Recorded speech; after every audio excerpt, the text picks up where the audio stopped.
Echo. And then you got to spend all your time counting. As with many things, What am I doing? when a child's friend owed him money, Oh, there's my do-rag. And word. R-E-R. Tony becomes irritated, giving Hesh 3K there and then and saying he doesn't want Hesh eating cat food while he glances around Hesh's luxurious home. Later, Hesh visits the Bing and is immediately met with snide remarks from Tony poking fun at Hesh's Jewishness. In spite of Hesh's attempts to mitigate the situation with some self-depreciating humor, Tony doesn't stop and throws some cash at Hesh in a food wrapper. The tension worries Hesh, who begins to fear that Tony might hurt him or even kill him, bringing up his fear in a conversation with Eli. As he says, at what point is it cheaper for him to settle it another way? This leads us to a curious scene where Tony arrives unannounced to Hesh's home.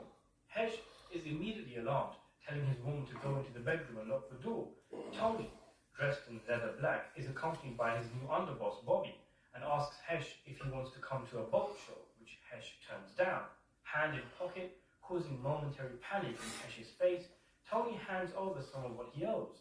Tony decides not to stay, saying, next time I'll call first, which really highlights that their relationship has taken a downgrade, that Tony will now not be turning up nilly-willy as you might do with a friend. With the death of Pussy, Tony contemplating murdering Paulie on the boat, the fact that Tony offered to take Hesh to a boat show, and the overall tense atmosphere sends alarm bells to us as the viewer and begs the question, was Tony actually going to kill Hesh? Or at the very least, was he contemplating? Hesh is a Jew. He gives a shit. Hesh went along with Tony and Bobby. Tony's remarks afterwards in the car about coming out all this way to pick up Hesh and him having a pissy attitude suggests that he wasn't going to kill him and was actually going to take him to a show. Maybe it was an attempt to mend their relationship and move focus away from Tony's death. And on some level, Hesh's refusal and his BS excuse offended Tony. At worst, he was considering not paying off the debt, as per Bobby's advice, but decides against it as publicly showing as boss he wouldn't repay his debts would cause dysentery in the ranks. Of course, Tony is a great actor and could be grandstanding in front of his subordinates to show how far he went for Hesh, but Hesh spit in his face. But it would be very ironic if, after all of Hesh's paranoia and the evil things we've seen... Echo, shut off bedroom. That after all that, he was actually trying to do right by Hesh. This is further emphasized later when Tony comes around again and actually pays off his debt in full. But at a time when Hesh is mourning the death of his woman, Renata.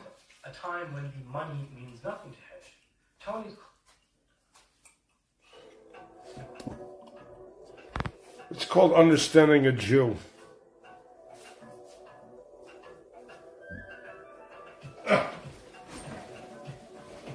It's simple math. You have to understand the Jews. Everything they are motivated by money and shackles and power and sticking together with each other.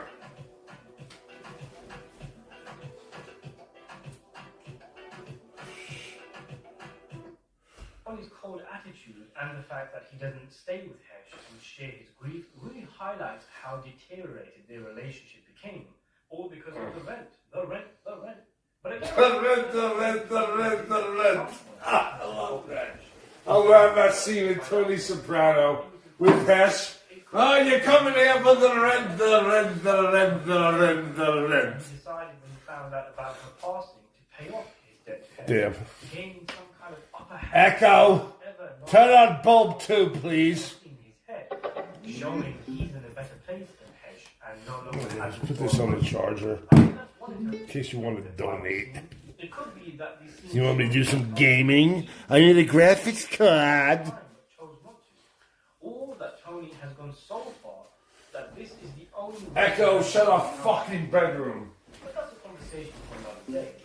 Tony was not in the best place financially. Hesh had already warned Tony Where's about Hesh? the resale value of expensive The boats. rent.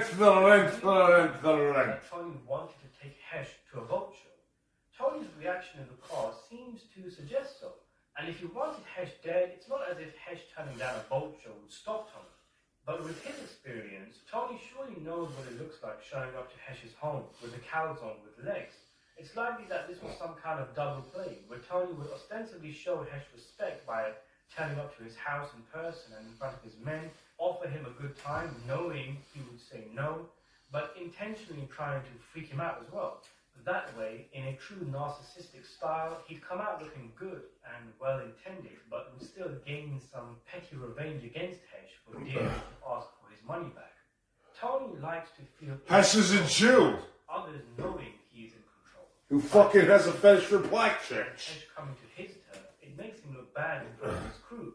Hesh doesn't even have to verbally ask for the money. His very presence emphasizes the point, and Tony would feel emasculated and irritated as a result. He essentially returns the favor, coming to Hesh's place with his crew, flexing his muscles and showing how much power he has, reminding Hesh that he is a gangster and Hesh could disappear easily if it's what he wants. Hesh had the money thing over Tony's head, and this is Tony evening the playing field, showing Hesh what it feels like to have a gambler's anxiety, only he is gambling with his life. Even Bobby acts all cold in this scene, giving Hesh the dead eye. It's possibly Tony coached him on how to act when they got to Hesh's place to further mess with the guy so he can get a kick out of it. So the whole thing was basically a power move. Him saying, I can do it if I want. Not, let's take it. Strike one. Using the phrase imagine before you're making a statement. Huge ass fucking strike. IP2 cocksucker. There's no telling if a conversation on a boat or a car with Hesh gone wrong couldn't end with Hesh speaking with... Oh, really? Average Sydney punter? ...main takeaway from the scene to show us the viewer... There you go. You're next motherfucker. ...considered before, that Tony was very much capable of killing his close friend Hesh. Fuck you, loser. Once you go live, dickwad. You're lucky I'm even live right now, dickwad. Was truly powerless if Tony actually wanted to kill him. But I don't think he was seriously considering it, nor planned it with the boat show. On a deeper level, perhaps this links to some insecurities in Tony, which Melfi never got around to extracting. As I talked about in my video, Why Did Michael Lash Out Against Tom? Part of why Michael Corleone talks dismissively to Tom Hagen in a scene in The Godfather Part 2 is because Hagen represents the final link between him and his father. He was closer to the Don than Michael You was. fucking losers, you backstabbing pieces of shit. Fredo, and a lot of other embedded feelings of resentment. Maybe in a similar way, to run from the guilt of going against his father. You dirty pieces of shit. Never gamble. You're lucky to even have me going live right now. You should honor my fucking presence, regardless of what type of fucking live I do. And so chooses to Bitch ass fucking losers. He has left, having already cut ties with Uncle Junior. But Tony's relationship with his father is something we can discuss in another video. So what do you think about Tony and Hesh? Do you think Tony was actually going to kill Hesh? I'm putting this video on for my own protection.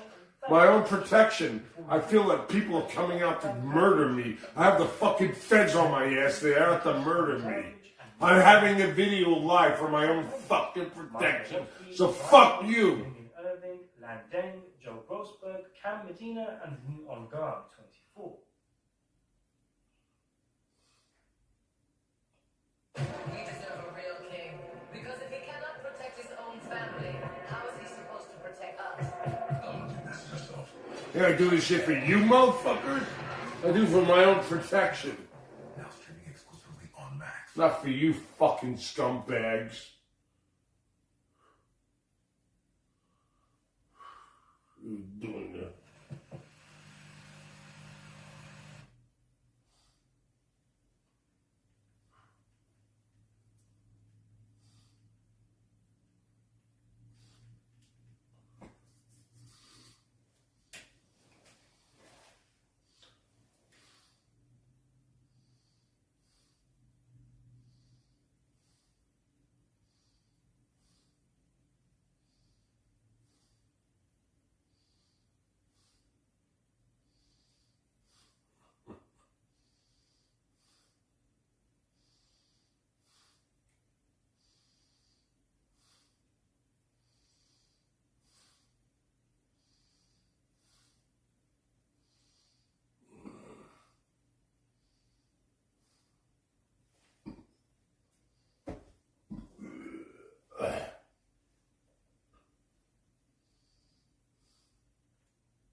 heard the Fountain Blue sucks. So I might have to replace the batteries in this remote control. I'm having all these problems with the remote control lately.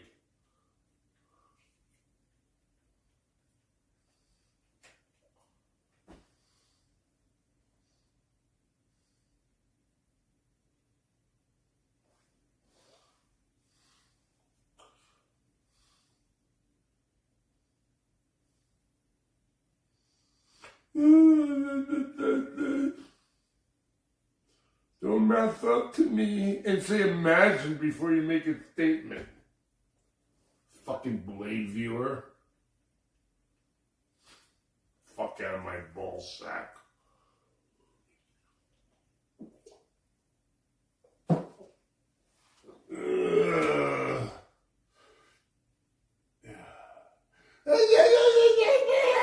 I can keep going to gay bars with Captain Content.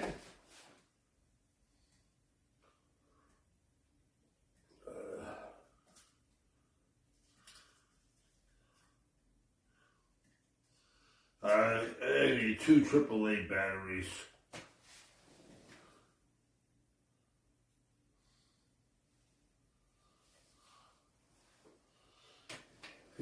Leave like a bitch a woman would leave, or a woman scorned.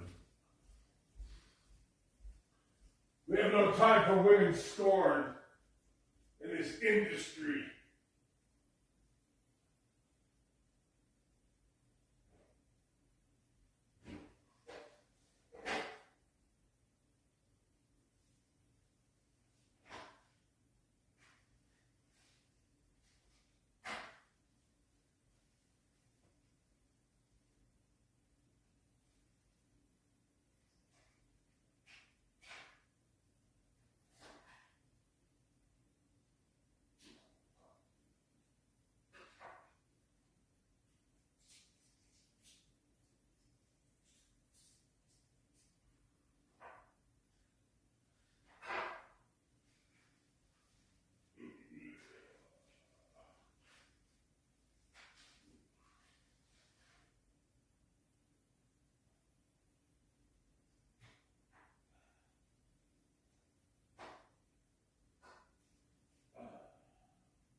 Echo, turn on bedroom, please.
this should work.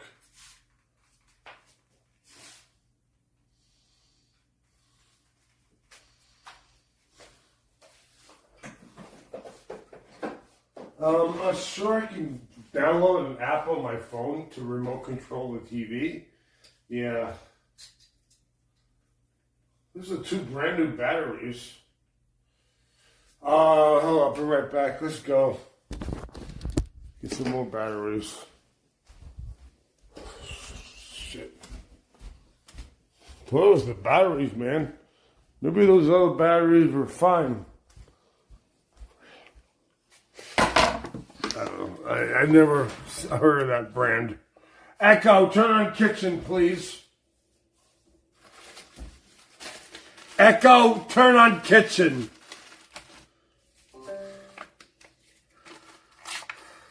Shit.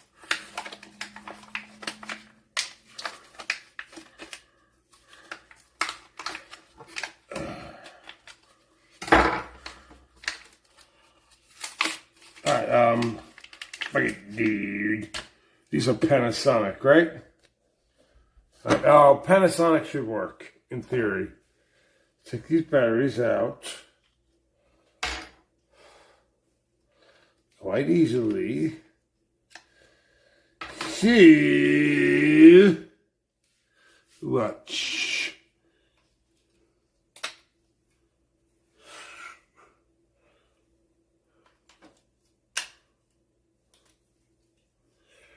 See, it doesn't work. Then we need a new remote control, because maybe the remote control is fucked.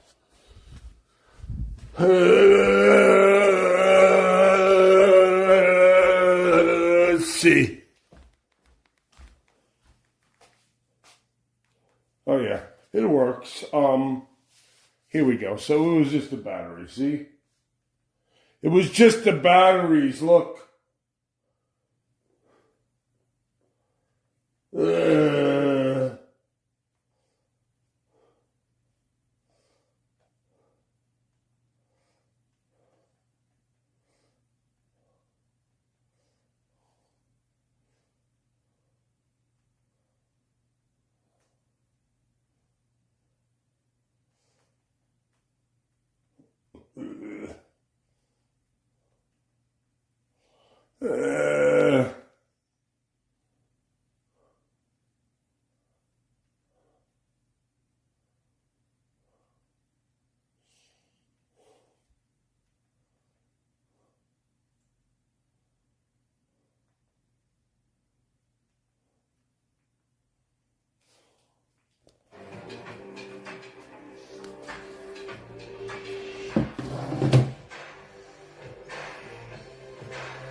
First you hear it, then you feel it.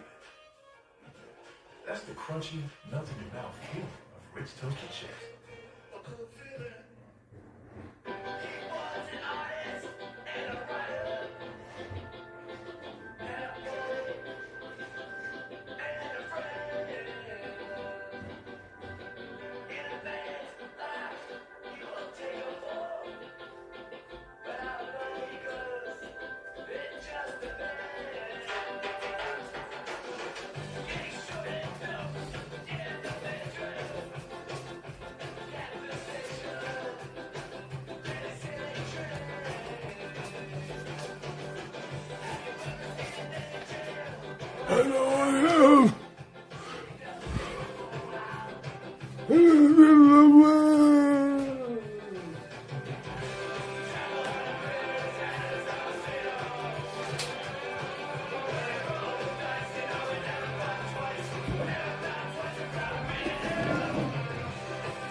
It's a fictional time.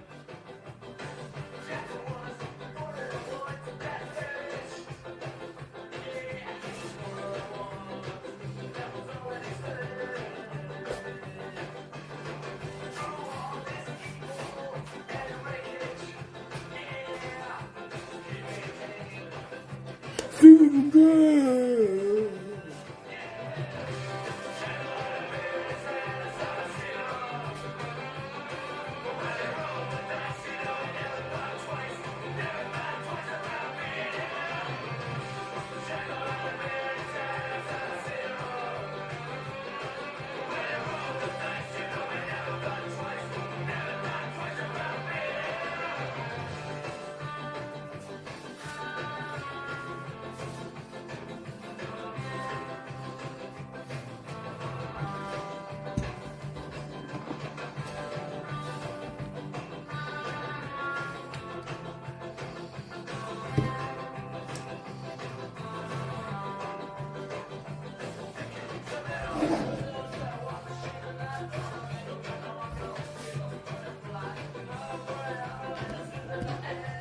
Echo, shut up, bedroom, please.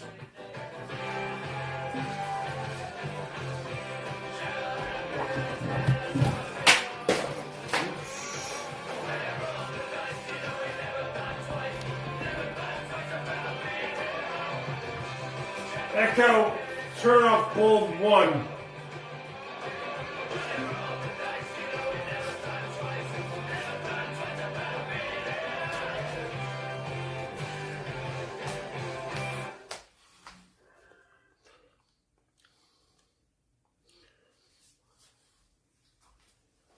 Yeah.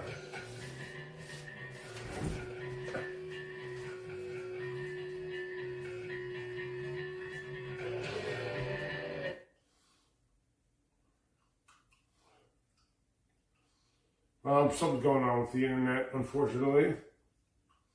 Something's going on with the internet. Echo, what time is it? It's 3:31 a.m. Echo, what is the temperature?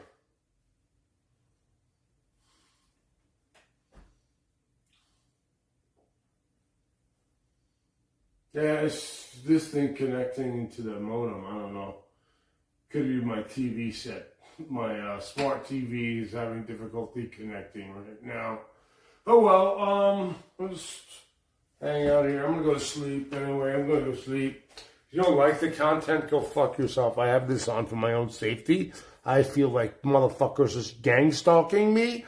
People have to kill me. And yeah, motherfuckers ringing my doorbells. Well, guess what, bitch-ass motherfuckers? I'm having this on for my safety. It's not for entertainment.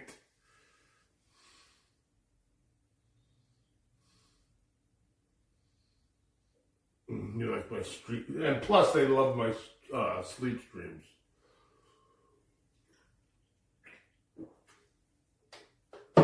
I didn't know I was such a bad snorer until I watched that last stream. My God. I might die in my sleep with that breathing out of my mouth bullshit.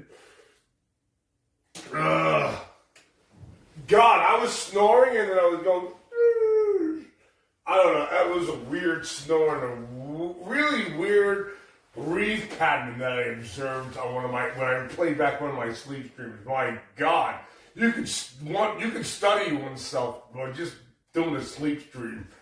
God. Oh, I don't know what I have, but God, I might die in my sleep. God damn it, old chat. Sleep apnea, huh?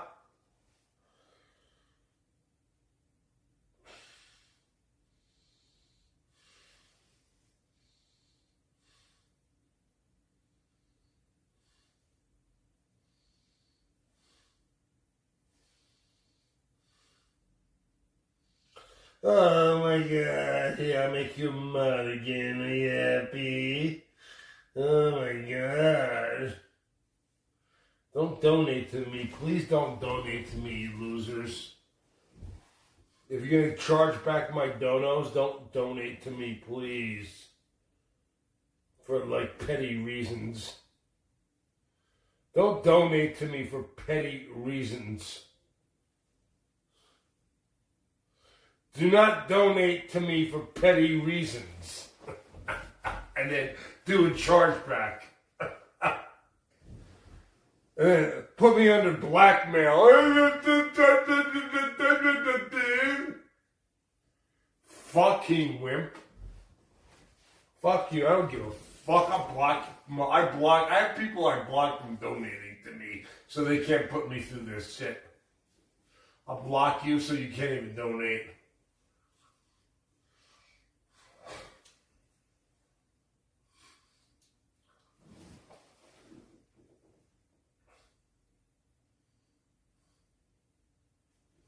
Good, you're gone for good. Bye, bitch. A woman scorned.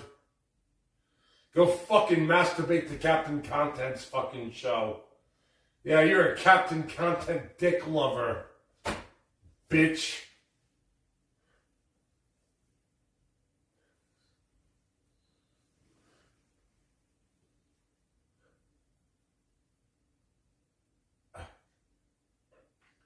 You're a little weak sauce, no motherfucker with a backbone, motherfucker, know-it-all scum fucker. So guess what, bitch? There you go, cunt! Out of here, you fucking bitch.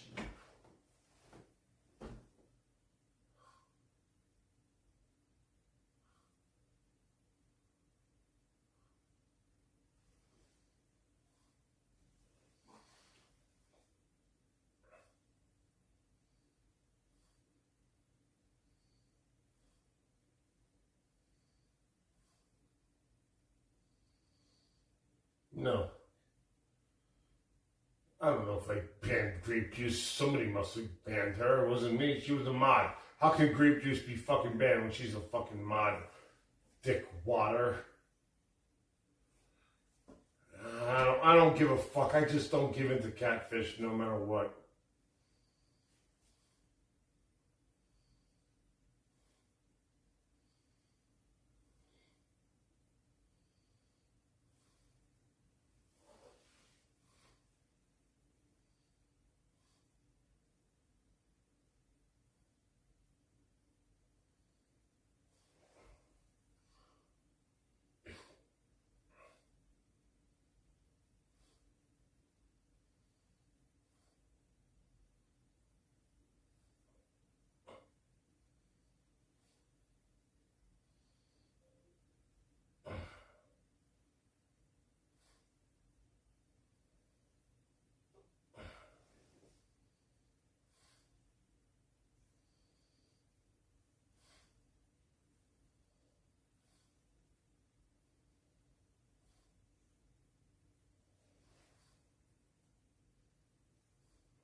You say time somebody out for a day. I can't untime out people. There's no fucking thing on the YouTube app to untime out a motherfucker. But that motherfucker's timed out for 24 fucking hours.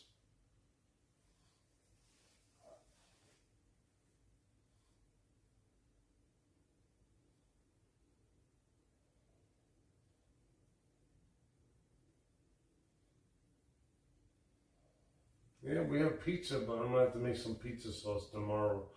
We're running low on the pizza sauce. Oh, those meatballs are insane that I made though. Oh, dude, I just had a meatball for a snack. I actually recorded it. I did a tape to broadcast on me consuming a meatball. Just a meatball with some cheese on it. No bread, nothing, no fucking sandwich. It was just one of my straight up homemade meatballs with some sauce on it and some fucking cheese. Oh, fucking God. Oh, you could just eat those meatballs alone and you'll be good.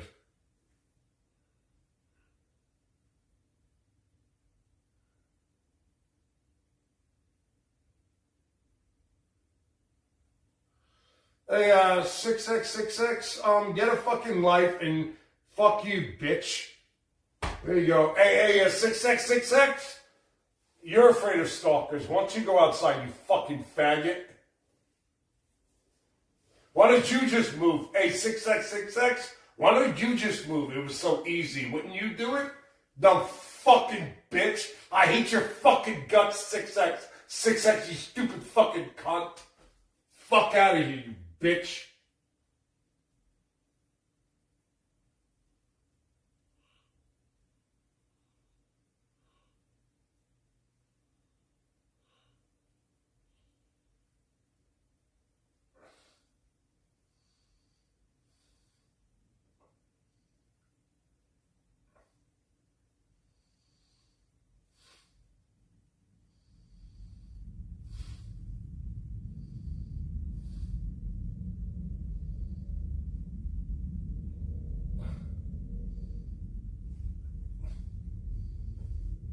You've just been filleted like a fish by OG Geezer.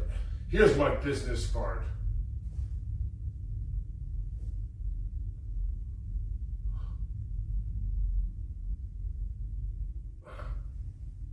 You're banned. You're afraid to do, you know what? You do IRL, and then you report back to me, you fucking coward. You do some IRL. You put your life, you get stabbed. You get falsely arrested. You go through all this legal problems and have no fucking lawyer or retainer, and then you give me a fucking call. You go fucking live, you coward fucking wimp. Matter of fact, no, fuck you. You're banned. I'm banning you from the channel. I'm not even timing at you for 24 hours. I'm fucking banning you.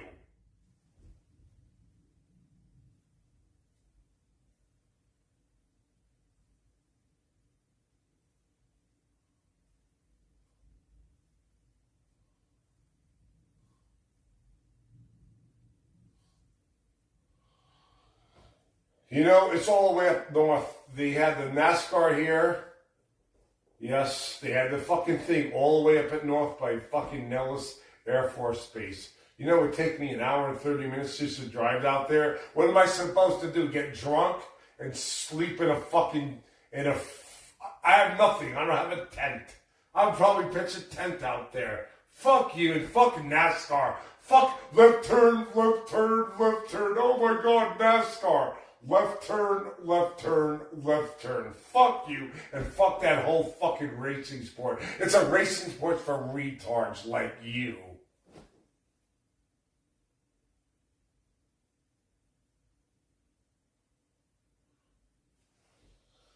You know what? You want to expand shit? You're banned!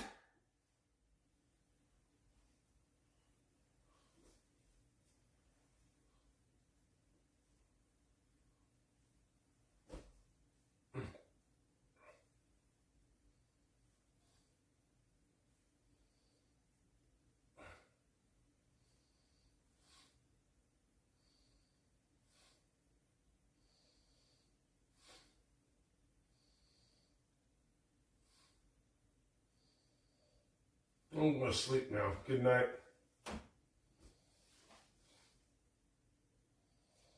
See, this battery lasts 12 hours for the fucking chat. That was on a power connection. I got the Bluetooth speaker on power connection too. So if you want to donate, go ahead and donate. Sip of beer. Hopefully I don't have to get up and take a piss.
Play a TV show to help you go to sleep.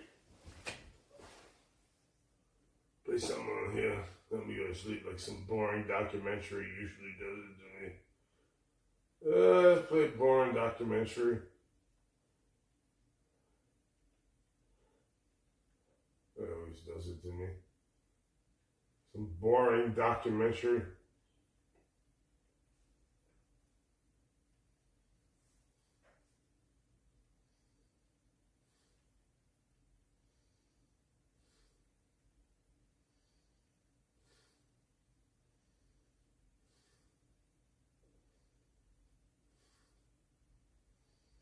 The global threat, UFOs. 45 minutes. With commercials.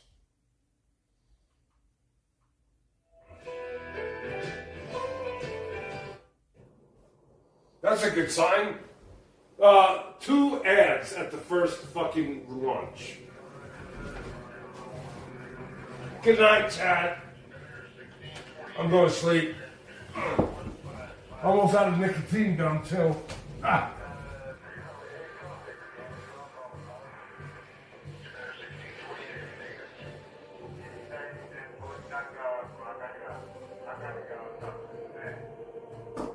In 1986, over Alaska, Japan Airlines encountered something truly inexplicable in the night sky. These guys were flying from Paris to Tokyo. They noticed a very bright light, and it's following them.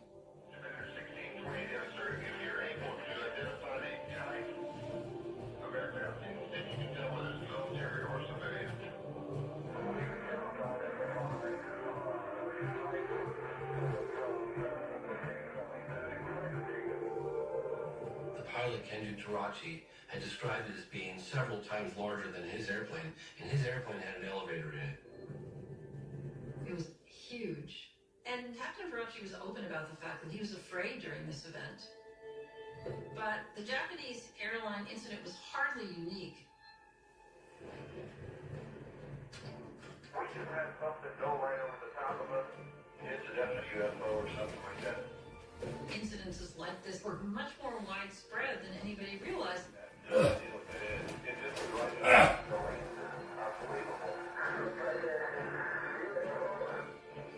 UFOs definitely represented an aviation safety hazard. There were many cases documented that showed that. And yet, the government didn't seem to care. In my special report, Mary Murphy finds that while the U.S. government has closed its eyes on the matter, the public hasn't stopped seeing or believing. The U.S. government closed its formal study of UFOs in late 1969. The cases that required investigation, none of that went away. And so people stepped in to fill that void. Green Center, we got a call. He saw 5 distinct lights in triangular pattern. Thankfully, these events were recorded by civilian researchers. It showed that the phenomenon was continuing, that it was extensive, that it was widespread. I mean, look what these people are saying. Look what they've documented. This is real, and it's a safety hazard. I'd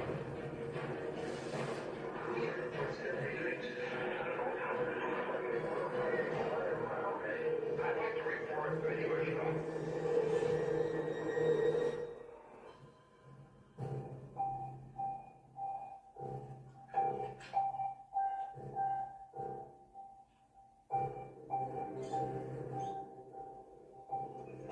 Mythology today is in a state I would say that, say, chemistry was when chemistry was alchemy. A mixture of superstition, wild ideas, untruth claims, and yet out of that whole nest, finally the very first class science of chemistry evolved. What we need in mythology is to make it professional. J. Allen Hynek was a great advocate for civilians to be researching UFOs. He felt that the subject deserved scientific scrutiny. Dr. Hynek's been studying UFOs for 30 years. His files contain unexplained sightings from 140 countries. After Hynek died in 1986, his work was carried on by a handful of national UFO research groups.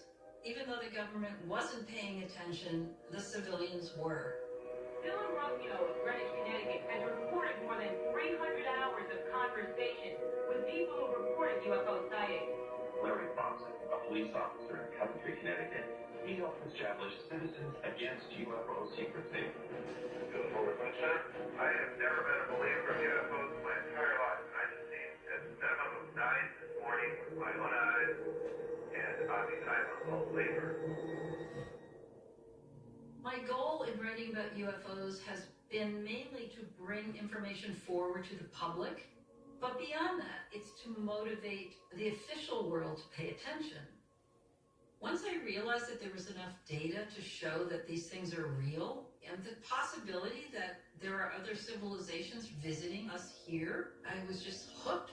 And I realized that I needed information that could be verified and documented and cases that were irrefutable. I turned to the most credible civilian researchers because they were the ones doing the work.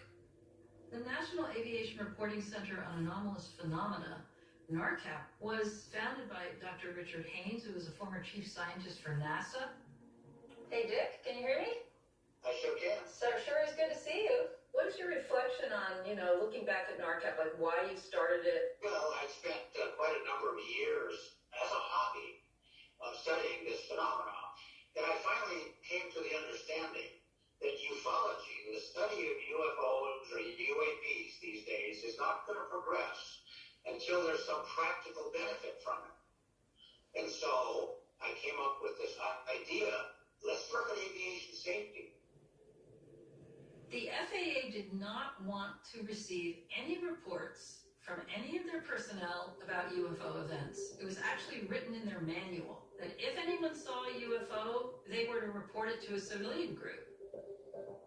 NARCAP is a reporting center for pilots and air traffic controllers who would like to make a report of their sightings in a completely confidential manner. We are looking carefully at events that are happening in our skies all the time where flight safety could be impacted. Our objective is to make flying safer. The work I did with NARCAP and really getting familiar with the aviation safety hazards, I became more focused on that as an important component of this whole issue. The second story that I ever published on UFOs in 2001 was based on a 100-page report that NARCAP produced. There were cases where the pilot would have to make a very fast turn or he'd have to dive to avoid hitting a UFO. Cases where passengers were actually injured by maneuvers the airplane had to make. If you have commercial pilots that are somehow in danger, I just thought as a journalist, this is really important. I mean, how could the aviation world ignore this? One of the most fascinating cases in the report was the Japan Airlines case, 1986. Picking up a hit on the radar, approximately 5 miles inshore your 6-part position. What was really compelling about this case is that you have the radar data, and then you've got the testimony of the pilot talking to ground control.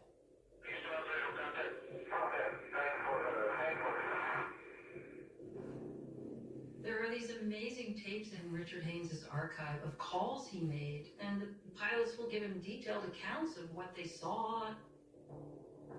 One of the recordings was with Captain Tarachi from the Japan Airlines case. How long did it take to move from the 12 o'clock position?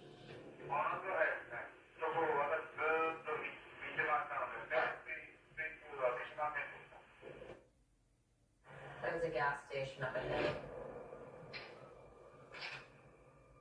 What do you think? Any chance to refuel we should take? I just saw something on the road. This is falling from UFO. We get there. Or you must have. Let's stay too late for us. We go down there, they're going to kill us. That's the job. While we're talking. Make a pit stop at Raising Cane's and satisfy your craving for hand-battered, cooked-to-order chicken fingers even faster when you order online or with the app. Raising Cane's chicken fingers. One love.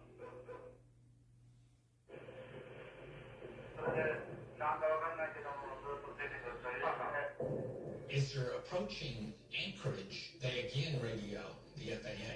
And they had the plane do a couple of turns to see if the object continues to follow it.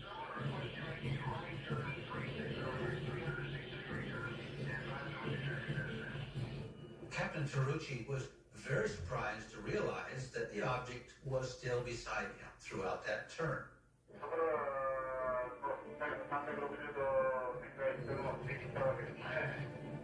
How was it able to do that? Why would it do that? The phenomenon acts with what I would call curiosity. To me, that's intelligence. It raises some fundamental questions about the nature of the phenomenon. Would it constitute a threat to flight safety? And the answer is clearly yes.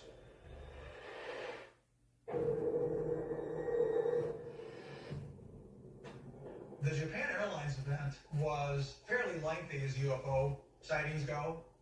They watched it for perhaps a half hour or more. It moved in different positions around the aircraft.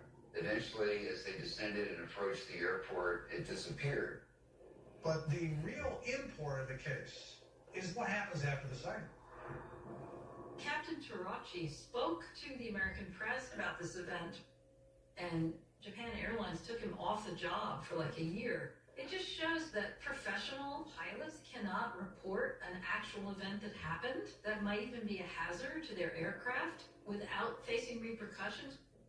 Now on the phone with us from Anchorage is Paul Stuckey, who's public affairs officer for the FAA in the Alaska region.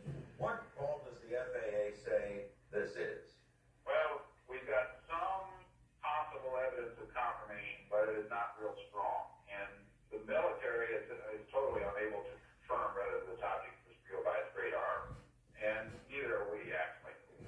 Publicly, the FAA said that the object on radar was an unexplained split image of the Japanese 747 and not a separate object. But there was more going on with this case than what the FAA had to say publicly. When John Callahan, who was the head of accidents and investigations at FAA, first heard about this event, he ordered that all the data be sent to him immediately on this case. I said to the software people, I want a briefing in the next room. I want to see on a chart every place where the Japanese guy was, and I want to see all the targets around him. I watched on radar, I took a videotape of it, and the next day came back to Washington headquarters. This is where it first starts. Starts at 19 after the hour. You see that little dot? That's the UFO. He studied all this data, and then, according to Callahan, he was called to a meeting at the Washington headquarters. And that meeting involved a team of representatives from the White House. It included CIA representatives. That's strange. These things are not typically investigated by the FBI, not the CIA. I played the tapes for them, we showed them all the paperwork we got, I give them the whole tale, and they were all excited about it. So I'm standing next to this little guy, and he says, okay, we were never here. We're confiscating all this data, and you're all sworn to secrecy. So I said, what do you think it is? I'm still thinking it's the stealth bomber. He says, well, it's a UFO. So the U.S. government doesn't take UFOs seriously, and yet they do this? So what's going on here? Well, of course, we don't know, because it disappeared into the black maw of the government.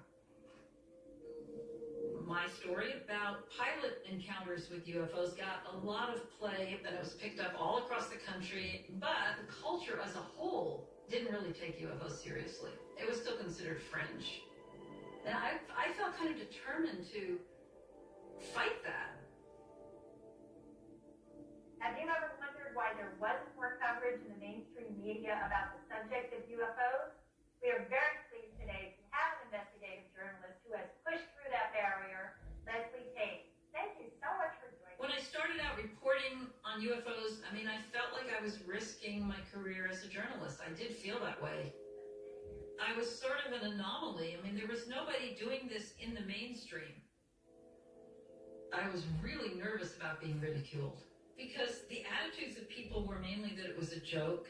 If I would go to a party and people said, "What do you do?"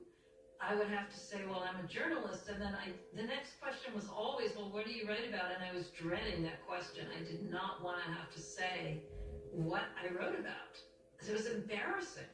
But the fact that there was so much opposition to it, the fact that it was ridiculed, actually kind of fueled my fire. And I felt so clear that there was something to it that I just was willing to take that risk. And then I realized that there were others who are out there researching this, taking it out of the fringe, who took it upon themselves to do what the government wasn't doing, which was to investigate cases. Your new documentary, James, I Know What I Saw, assembles accounts from various UFO witnesses from around the world. What do you believe, James? I believe that there are structured craft of unknown origin whizzing around in our airspace whose flight characteristics are so beyond anything we've had. My name is James Fox. I have been working on UFO films for coming up on my third decade. I was never out to prove that ET has landed. My primary objective is to say there is some really compelling evidence that needs further investigation. I stuck with it despite the level of ridicule for decades because I had gone to locations, I'd met with the witnesses, I'd looked up the documents from government files because I wanted to create a body of evidence that I could present to mainstream and say, look, there's something to it. Over the years, James Fox and I had a kind of cooperative relationship, and we shared a frustration about the lack of government investigation, the lack of transparency, this sort of blasé attitude that it didn't matter. James had experienced this frustration for a long time in so many cases that he investigated, one of them being the Phoenix Lights of 1997. We're visiting with James Fox, filmmaker in town, doing research on the UFOs and interviews.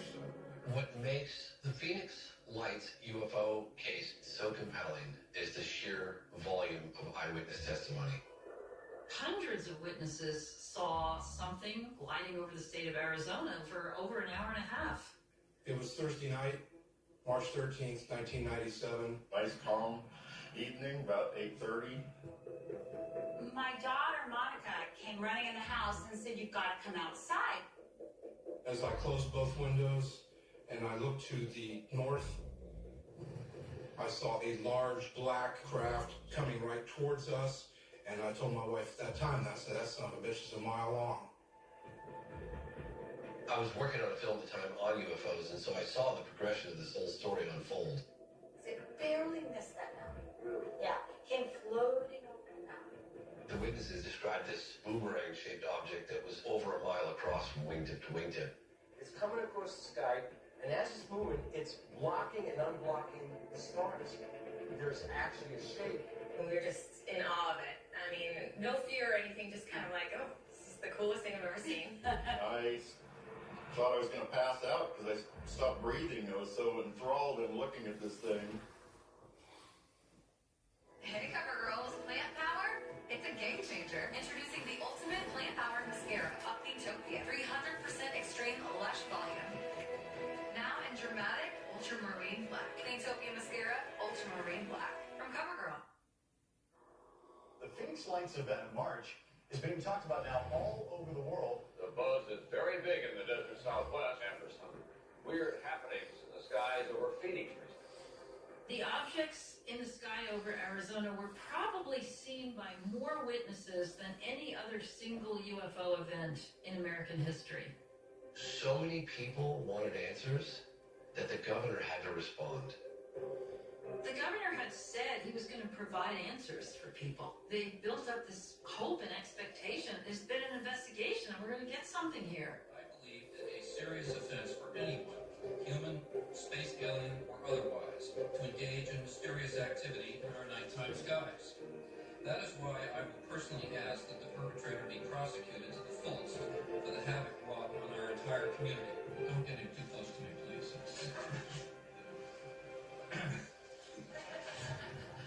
This just goes to show that you guys are entirely too serious. He had one of his aides dressed up in an alien suit mockery of the whole thing. And I was in touch with the witnesses, and they were just furious. Thank you. Thank you. That case is, I think, pretty much representative of how the U.S. government treats the phenomenon. Even this mass sighting, which involved hundreds of witnesses and lots of concern in the state of Arizona, even that was not enough to get government involvement and to get government accountability.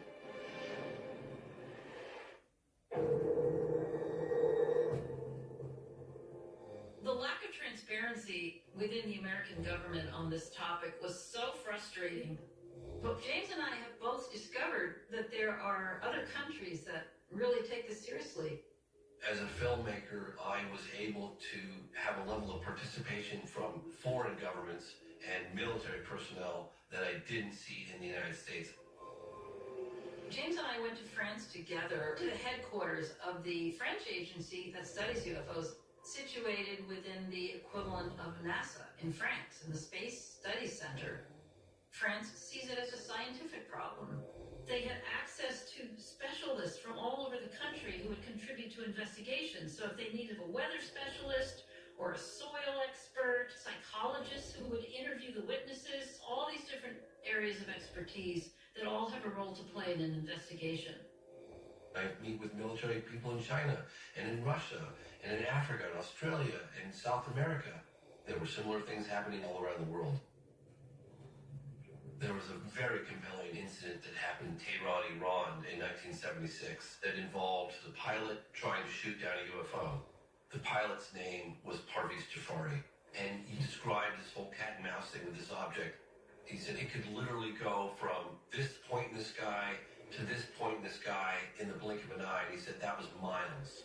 I was looking here at about 70 miles out, and he jumps all of a sudden 10 degrees to my right. And I was wondering, what is it? At one point, I think he felt threatened and decided to shoot it. That turned out to be not such a good idea. His whole control panel froze up. He was thinking he might have to eject from the airplane.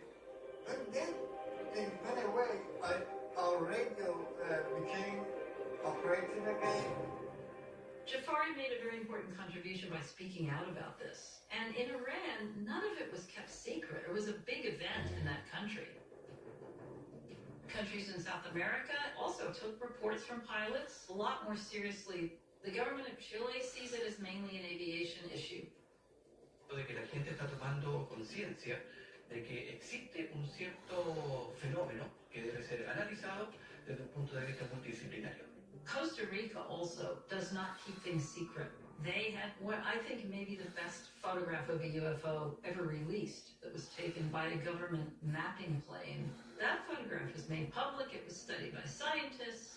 We don't know what our government actually possesses in terms of photographs or videos because they've been kept classified.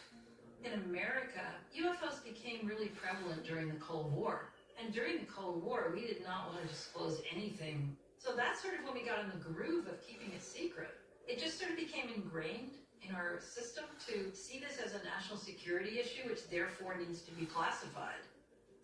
Some of these other governments, they look at it as an aviation safety problem, perhaps, or a scientific problem. But to me, this is the way things should be done. After returning from these explorations of other countries, I brought that information to a very important government insider who I met in 2001, who was all about government transparency. John Podesta was President Clinton's chief of staff, and under Clinton, he was partly responsible for the release of many, many documents through the Freedom of Information Act. I came into this really as an advocate of open government, more than I had thought a lot about UFOs or UAPs. They were a curiosity for me, really, but the two interests kind of married in 2001 when I met Leslie Kane. I think it's time to open the books on the question of government investigations of UFOs. It's time to find out what the truth really is that's out there. I think there has been fear that if the government ever tip their hand to say, well, we have some phenomena and we don't know what it is, the public would just freak out. And I think quite the contrary. I think the public can handle the truth. I would go to these countries and I put together information about how these agencies worked into a dossier, and I gave it to John Podesta. Until the United States government joins and has their own official agency, like the French, like the British, like the people in Chile, the people in Peru, it kind of holds back the whole world. In that dossier were 2 letters to John Podesta, specifically to him, one written by the head of the Chilean government agency studying UFOs, and one written by the head of the French agency, explaining why they felt it was absolutely crucial that the United States be involved if we're going to make any progress with this. I think it's important for investigative journalists like Leslie Kane to keep pressing for answers. So I put my credibility on the line, and I supported her efforts to open the space for politicians to say it may be a question of national security. It is a question of aviation safety. It seemed like what we really needed was some kind of major UFO event, a major case with lots of data, with great witnesses, that would galvanize the country, that would be in the media, and that would force government involvement.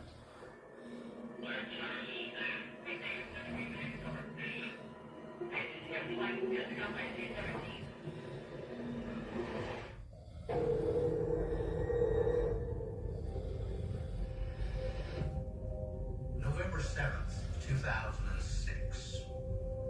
Something happened over O'Hare Airport. An event that, once again, suggests a problem with aviation safety, this time over one of the country's busiest airports. You had workers on the tarmac and the pilots. These guys look up at around 1,000 feet. They see a disc-shaped object above them.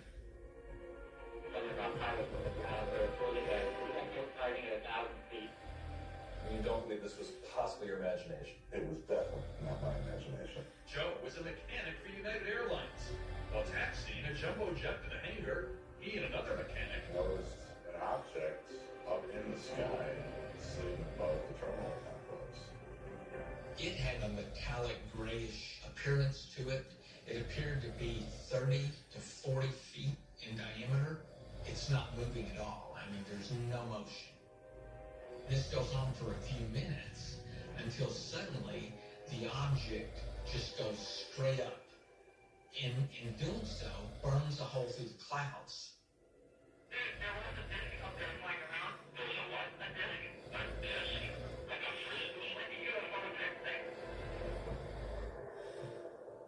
My name is John Hilkovich.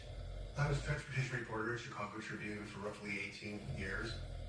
A few days after the alleged sighting, I got a phone call from an official with the National UFO Reporting Center.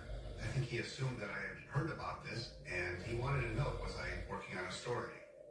I covered transportation. UFO was not part of the beat at all. So, I had my healthy reporter's skepticism about this, but this is highly restricted airspace. You don't want something up there that doesn't belong there. So I took that information and contacted the FAA and United Airlines, and they both denied any knowledge of this alleged sighting. They were sort of amused by it, like, "Are you okay, John? You're asking these weird questions." I spent the next couple of weeks interviewing as many people as I could about this sighting. These were all trained aviation professionals, pilots who were taxiing on the ground, ramp workers who were pushing back planes. Given the pushback from the FAA, I submitted a FOIA request for the logs at O'Hare Tower for that day, November 7th.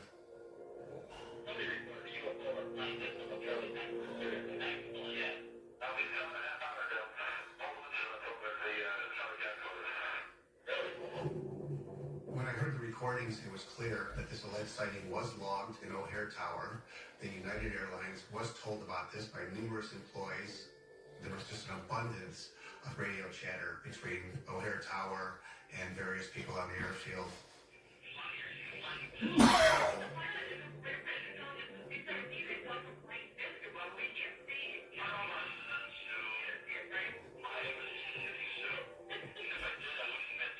United, despite their insistence to me that they had no knowledge of this and they took no action was first to backtrack to say that yes, it had received reports of this, and then the FAA said that upon further review, yes, they had received calls saying that something was up there.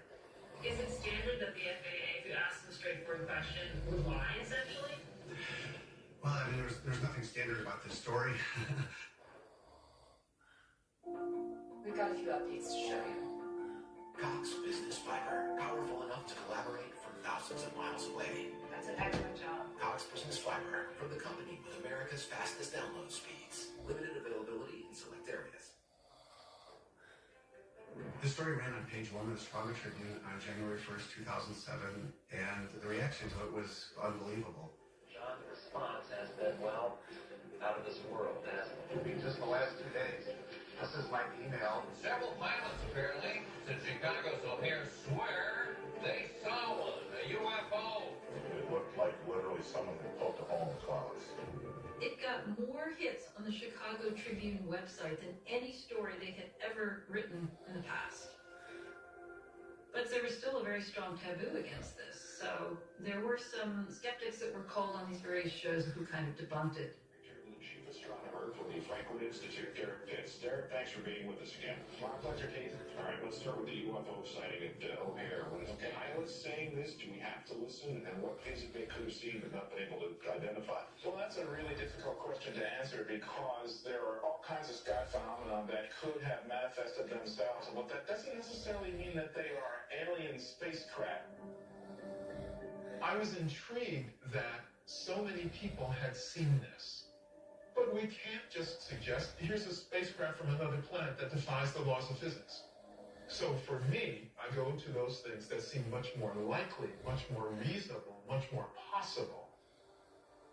When I read the Chicago Tribune story, I was really shocked by the FAA efforts to try and explain this away. First of all, they said it was airport lights reflecting off the clouds. And it turned out that the airport lights had not even been turned on yet when the event occurred. So that explanation didn't work. FAA adds that the sighting might have been caused by a weather phenomenon. The next explanation they provided was that it was a weather phenomenon. I knew what that probably meant was this phenomenon called a hole punch cloud. It's very rare, where ice crystals fall from one cloud above to a lower cloud and they melt a hole in the cloud. I called a bunch of cloud experts, asked what the conditions were that would be required for a hole punch cloud to form. I learned that the temperature would have to be below freezing, which it was not at that day at O'Hare. It was around 50 degrees. So I was able to completely dispatch the FAA's explanation of a weather phenomenon for the FAA and the government. It's just come up with something to make it go away, no matter how ludicrous it is, no matter how inaccurate it is. This was an aviation safety hazard. This thing was floating over an airport that made me feel inspired to really want to do more, because this just can't keep going like this.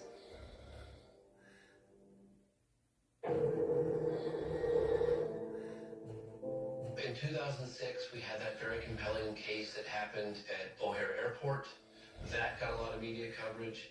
We were coming up on the 10-year anniversary for the Phoenix Lights case. That was getting a lot of coverage. And there seemed to be a whole new wave of interest in the media on the phenomenon.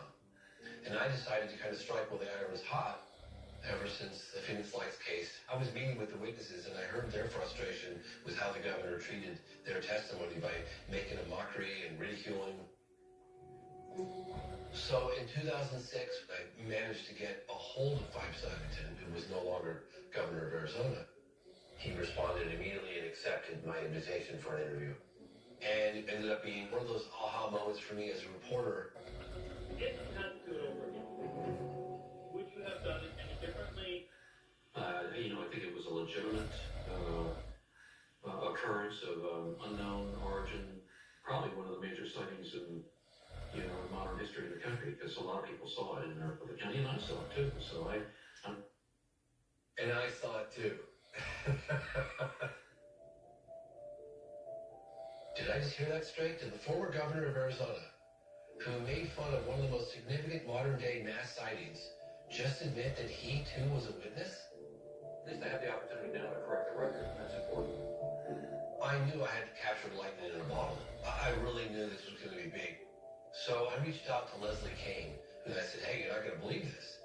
I could not believe it. And my immediate response was, I want to break the story. Leslie helped get that story out, and we got a lot of news coverage. If you had been here 10 years ago and standing out here looking up there at the lights and view, you would have been astounded. You would have been amazed. And I suspect that unless the Defense Department proves us otherwise, that it was probably some form of an alien spacecraft. There was momentum that started to build, and it was sort of a catalyst for us to feel, look at what's going on. Let's do something really big that will draw attention to this. I joined forces with James Fox, and we decided to bring together a panel of the very most credible witnesses from all over the world to a major event in Washington, which would draw a new level of attention to incidences like the O'Hare event. We had scientists, generals, pilots, both military and civilian, from multiple countries. Among them was Parviz Jafari, the Iranian pilot who had tried to shoot down a UFO, John Callahan from the Japan Airlines case, And the moderator of the event was former governor of Arizona, Five Symington. He recognized that if there had been an agency in place when this event happened in 1997, everything would have been different. Leslie and I wanted to see if we could set up a new government agency, a modern-day Project Blue Book. I'd like to welcome you all here today. I don't think there's ever been a more high-level or distinguished group. This event was the culmination of all the work I had done previously to bring everybody together in one room like that. Gentlemen, good morning. My name is Jean-Charles Duboc. I am a retired Air Force captain. I'm Rodrigo Bravo, captain and pilot of the Chile Navy. What I'm about to tell you is about an event that never happened. The power of this was that you had all these people in one room telling their stories one after the other. Ladies and gentlemen, I'm Oscar Santamaria Huertas, official pilot of the Peruvian Air Force, currently retired. Oscar Santamaria encountered a UFO over an air base in Peru, and he was instructed to go up and shoot it down. My unit commander ordered me to take off my Sukhoi 22 jet to shoot down the spherical object. He said he unleashed all of his firepower, direct target hit, and it just absorbed his bullets. The cone-shaped wall of fire I sent out will normally obliterate anything in its path. We also had Parviz Jafari, who talked about what happened to him. I tried to launch a heat-seeker missile to it, but my missile cannon ran out.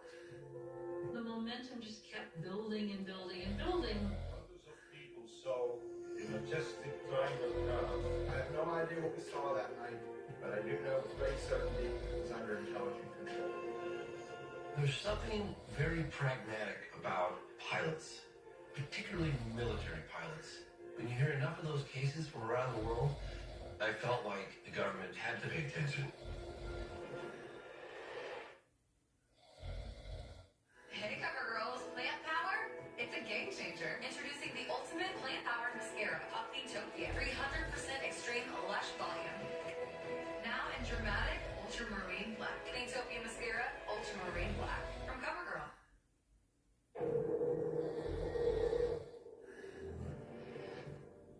We want the United States government to stop perpetuating the myth that all UFOs can be explained away in down-to-earth and conventional terms. Instead, our country needs to reopen its official investigation that it shut down in 1969. We made the appeal at that press conference for a government agency to be set up. When it comes to events of this nature, dealing with the great unknown, we deserve, I believe, more openness and a serious pursuit of the facts by our government. Thank you very much.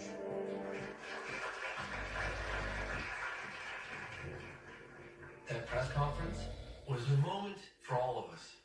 All of us had been in the trenches for all those decades, terrifying moment. And we got some very mainstream coverage.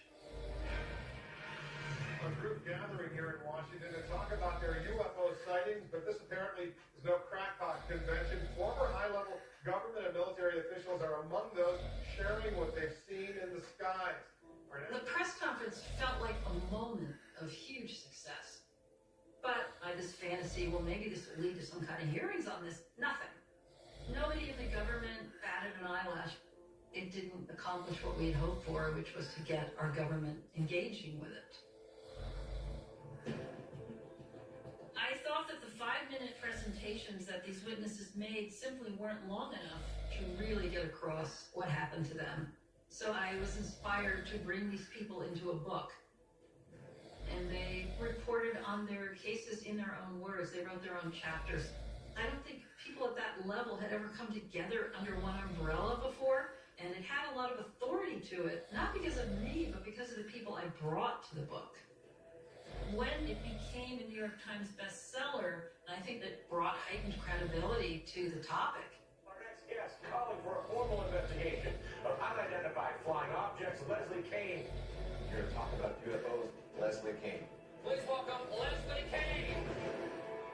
Real generals or like real generals? Honestly, what generals think that there are aliens out they there? don't think they're aliens, and that's one of the points they all make in this book, is we don't know what they are. All right. Thank you so much, Leslie Kane. When I first read Leslie Kane's book, I thought her investigation of this was exactly the kind of real science investigation that we should be thinking about starting around unidentified flying objects.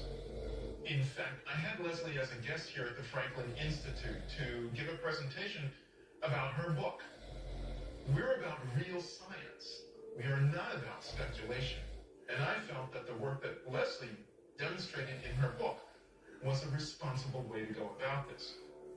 I wrote the foreword to her book, which at the time people thought was just something to go on the shelf with the other ufologies, but was really, I think, a serious effort to try to document what pilots had seen, what other military senior leaders had documented. The success of the book brought so much credibility to this topic, and it drew people into my life that hadn't been there before. Insiders who've been involved with this thing for a long time, some of them with security clearances, and they trusted me. That's what led to my being invited to a meeting years later where I was handed the biggest scoop of my career. Leslie Kane, one of the investigative reporters who wrote this story. This report is stunning. The New York Times breaking the news that the Pentagon has been secretly researching the possible existence of UFOs. Apparently, the Department of Defense launched the program in 2007. 2007, this same year that we gave our press conference, it just so happened that this government program was already being set up. We didn't know about that at the time, of course, but it was actually happening. The article was a huge moment, a moment I'll never forget. I had friends and family from all around the world going, oh my God, maybe you were right. Maybe you're not as crazy as I thought you were, you know? It was a good feeling. I was really proud of Leslie because the rest of the world was paying attention. That maybe there is really something going on here. That article was really just the beginning. It opened the door to all these questions that arose after that about what this program actually had learned about UFOs. Is it going to release information to the public? All these questions that people want to know about UFOs. Well, if there's a program, what do they know? Imagine just how wonderful it would be to have those questions asked on behalf of the American people. Today, we bring that organization out of the shadows. I think for far too long, people have said, oh, the public isn't ready to know about these things, but I think that the public is ready, now more than ever. We were seeing things off the coast every day. The pilots know what they'll see. They're not crazy. You just have to realize that it's using a kind of technology that we don't understand.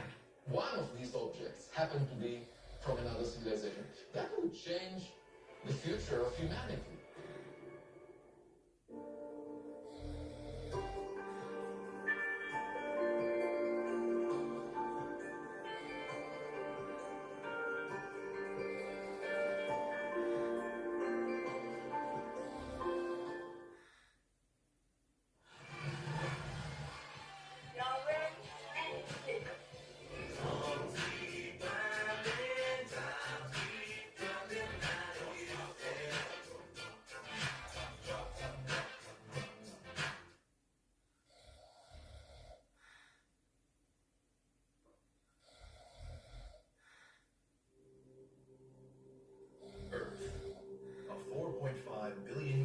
planet, still evolving.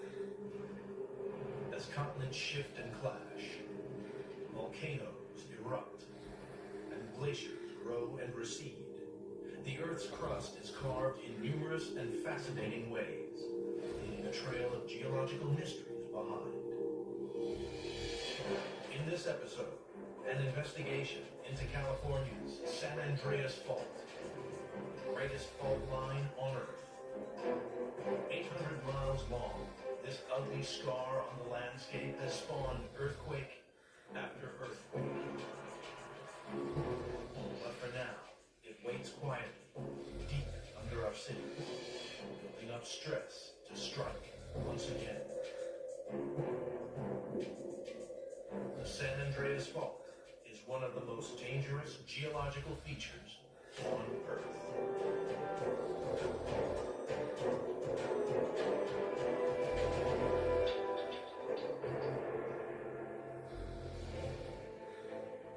California's greatest cities and millions of her citizens live in constant peril.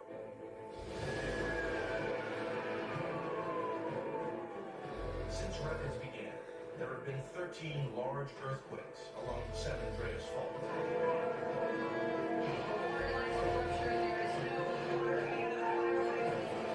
And now, America's geologists, her rock detectives, are warning of a potential disaster.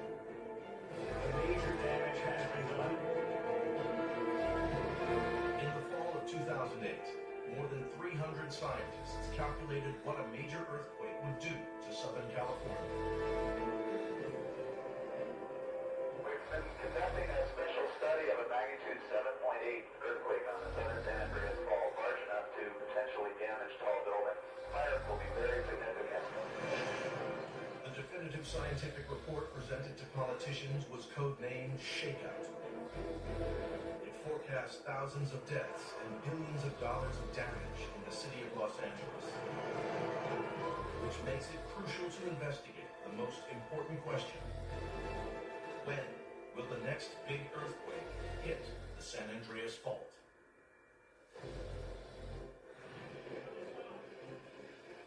The latest preparations for disaster are the climax of an investigation that started more than 100 years ago.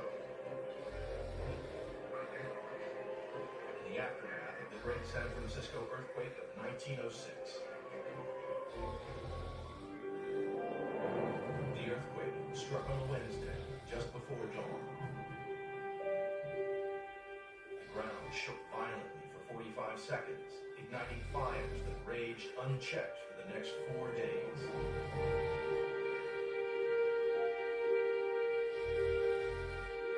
$28,000 buildings, a tenth of the entire city, were destroyed, and more than 3,000 people, 1 in every 100 of the population, were killed. With a magnitude of 7.8, it's in the top 20 of North America's strongest ever earthquakes. The scale of the Great San Francisco earthquake shocked the nation. But no one understood what had made the city shake.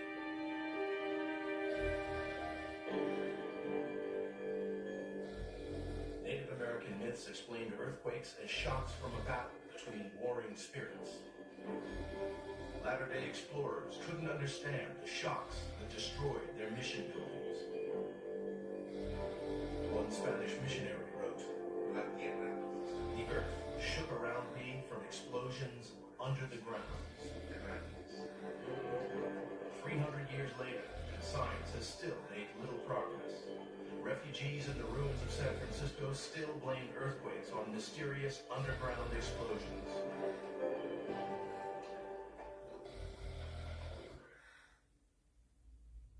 This is Virus Clean Day. Delightful garden scents to brighten your home. Guys, which one's your favorite? Lamb or lime? The future is threatened by enemies often unpredictable. When there are battles to win for America's future, there is one constant: Marines. Hi, we're Visible, a wireless company with nothing to hide. Get unlimited 5G data powered by Verizon for $25 a month, every month. Sorry, Hidden Fees. We're just not into you. Sometimes the choice is just visible. Switch today at visible.com. So, just 3 days after the earthquake, the state of California asked one of the world's most famous geologists, Andrew Lawson from California State University, to investigate what had destroyed the city. He and a team of 25 scientists began collecting damage evidence in the city and surrounding countryside. There were roads that had buckled, rail tracks that had twisted. The most startling evidence of all, that came near the town of Bolinas in Marin County, to the north of San Francisco. This picket fence had an 8-foot gap in the middle. Before the earthquake, it was a solid boundary fence dividing 2 fields. When he recreated what had happened, Lawson realized that the land had jolted apart and torn the fence in 2. Plotting the evidence on a map around San Francisco revealed a surprising pattern. Because connecting the dots drew a straight line. And at every point, the Earth moved in the same way.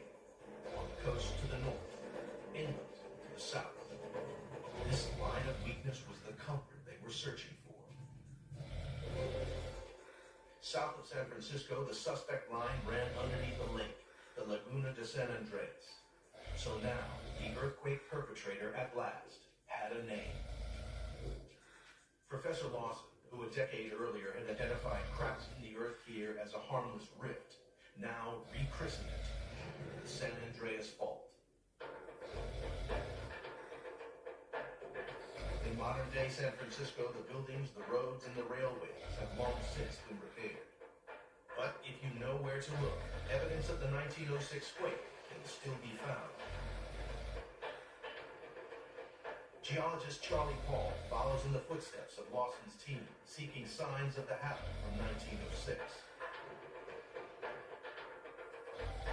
He finds it on the cliffs at Muscle Rock, 12 miles south of San Francisco.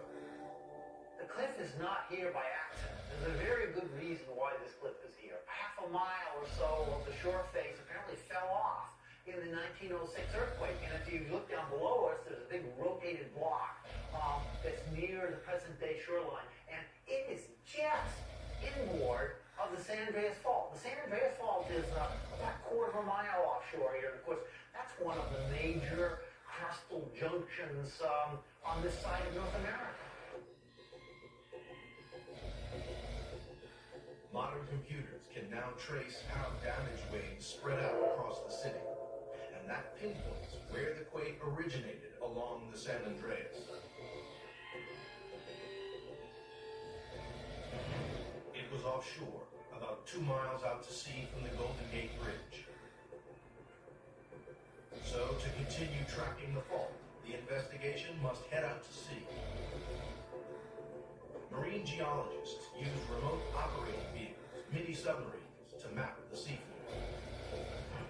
What you see is subtle variations in the topography, or topography that would not naturally line up.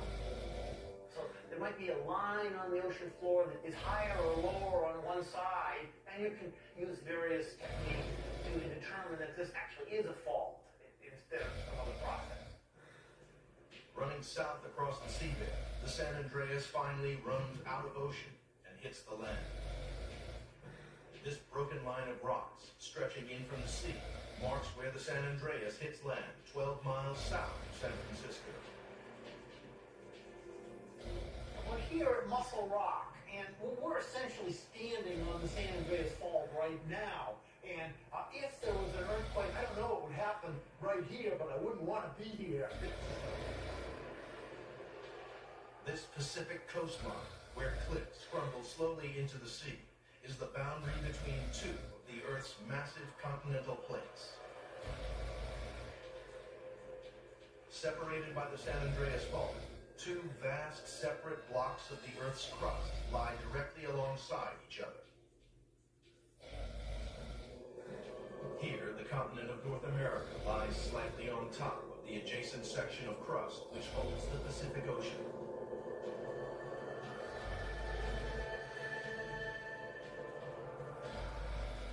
join can be seen where these lower, darker rocks are overlaid by light-colored sedimentary rocks.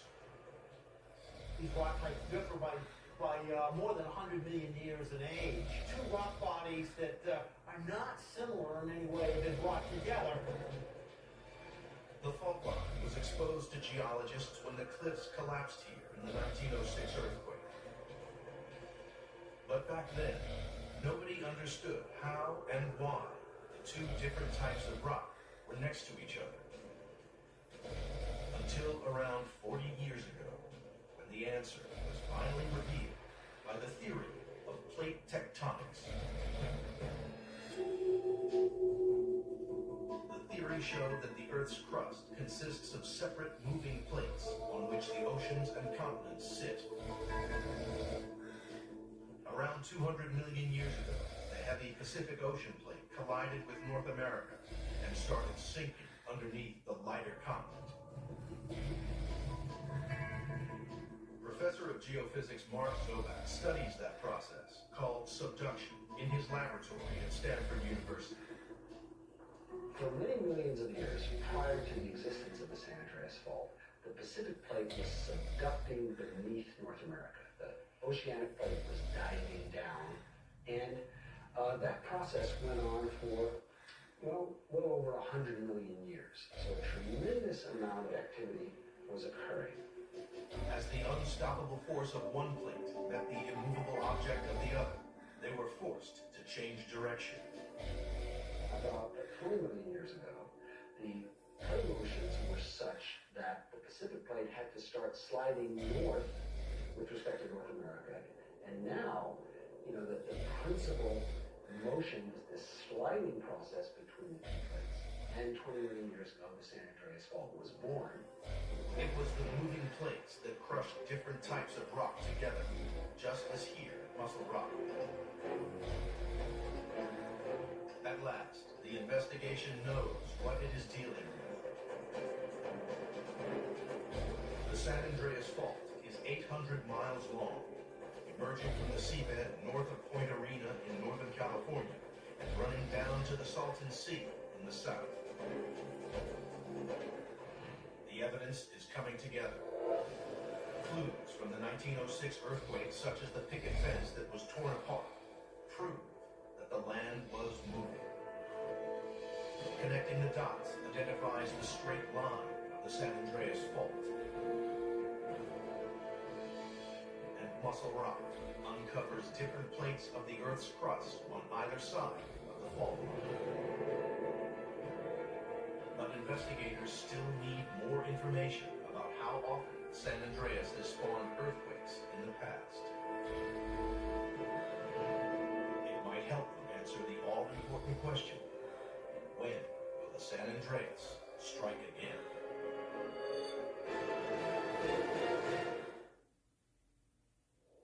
To discover when the San Andreas Fault will strike again, the investigation needs to know about ancient earthquakes that have struck along the fault line.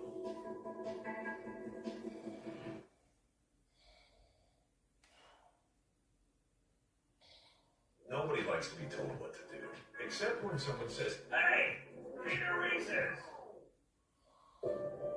Some people look to the stars and ask, what if? Our job is to have an answer. We have to imagine what would be imagined. Plan for what's possible, but it's still impossible. Maybe we were put here just to ask the questions. Maybe you were put here to be the answer. Maybe your purpose on this planet isn't on this planet.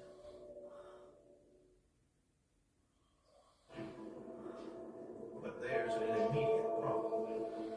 Well, here in California, it's a particular challenge, and some of the earliest written records were from the missions and from the early explorers, so only dating back into the 18th century here. Other parts of the world, we have an earthquake history going back millennia. The investigation moves 350 miles south of San Francisco to a desert where the San Andreas may have been active for thousands of years. There's crucial evidence here about earthquakes from ancient times. This creek used to flow straight across the San Andreas Fault here. we have several earthquakes, formed a natural dam where the San Andreas Fault wedges up here in front of me. That created a small pond, and now we're looking at the dry sediments of that pond that record the history of earthquakes, and that tells us quite a great deal about the past behavior of the San Andreas Fault. Some of the clues are so small that Hudnut's detective work gets him down and dusty among tiny cracks inside the fault. Sometimes we can find out about the past behavior of the San Andreas Fault by looking at the tiniest details. At the bottom of this small ancient pond, mud sediments collected above a fine line of pebbles. Then, an earthquake shifted the land upwards on one side of the vertical fault line. So this layer was originally flat, and then, in a subsequent earthquake, it was broken like this along this tiny fracture strand of the San Andreas Fault. But finding proof that this is the site of an ancient earthquake is only part of the story. Hudnut needs to know how long ago it happened.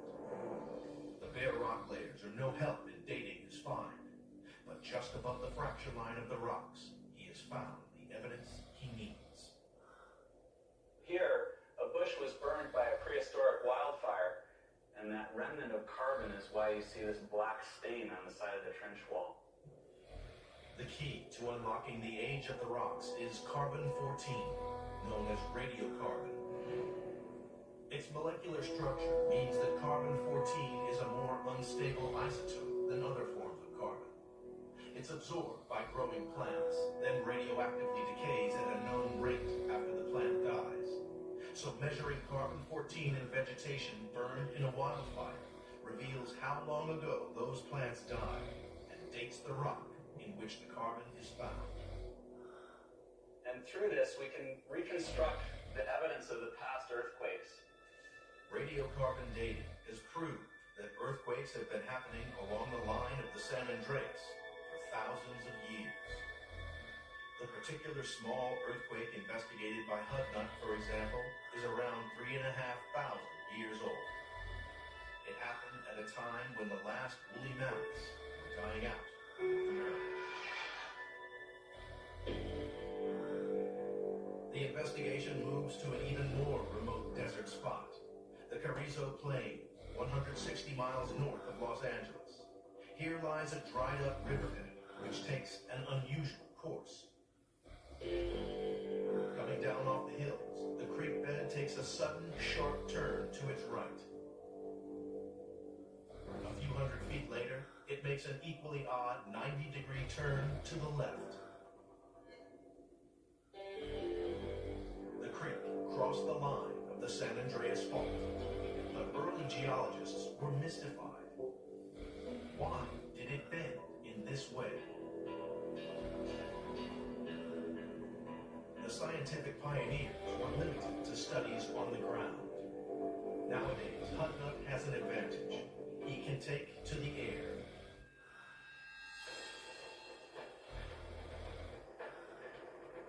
The San Andreas Fault, where it cuts through the Carrizo Plain, it almost looks like a scar, and it was caused by repeated earthquakes in the past. Along the long line of hills marking the course of the San Andreas, Hudnut spots the puzzling bends that he's seeking. Uh-oh. If we could swoop along the fault through here, that would be awesome. Oh, there's a great angle. See that right angle offset channel with the elbow in it right there? That's a classic one right there. Hudnut's aerial view of the creek bed shows that the river once flowed straight on across the fault. But little by little, a series of earthquakes along the San Andreas dragged the creek away from its original course. Recreating how the land had moved showed Hudnut that the two parts of the creek had traveled more than 300 feet apart. So if you imagine the North American plate is fixed and the Pacific plate is moving through the northwest, the Wallace Creek site records that offset because the channel is straight across the fault, but it's been offset through time. Earlier investigators had already radiocarbon dated the land on each side of the fault here, revealing that it took 3,000 years to change the creek's position. the distance and the time it took to do it lets Hudnut calculate the average speed with which the two land masses are moving past each other. 300 feet in 3,000 years. 1 foot per decade. Just over an inch a year. But this was never a steady, sliding, 1 inch a year movement. The reality was a series of sudden, small jumps whenever tension built up enough between the two moving plates to overcome friction between the rocks and rip the land apart with an earthquake. It's an important moment for the investigation. Knowing how fast the land is moving not only reveals the stress that's building up, but also the risk of an earthquake.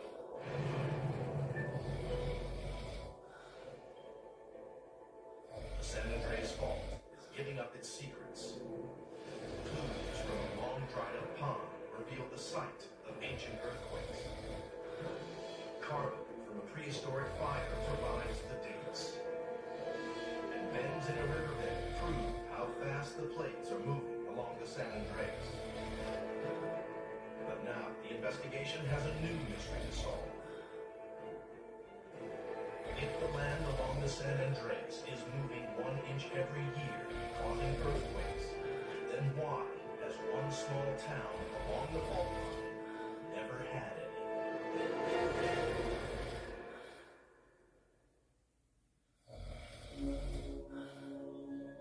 The investigation has discovered how fast the land is stretching and straining along each side of the San Andreas Fault, which should help establish when that ever-increasing stress will snap the land apart in the next major earthquake.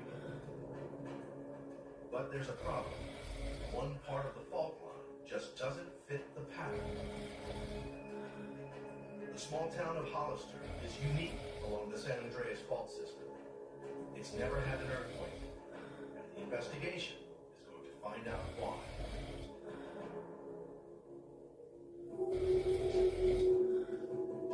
Hollister has a population of 37,000.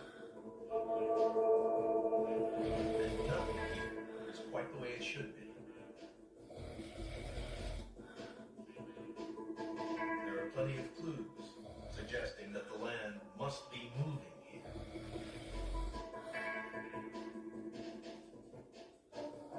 Sidewalks with cracks in it.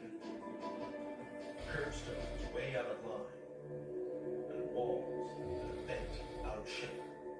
Walking through Hollister, we can see anything that man has built that was laid out in a straight line may have a jog in it. Every year, it changes a little bit. It's a progressive thing. The clues add up to one clear conclusion.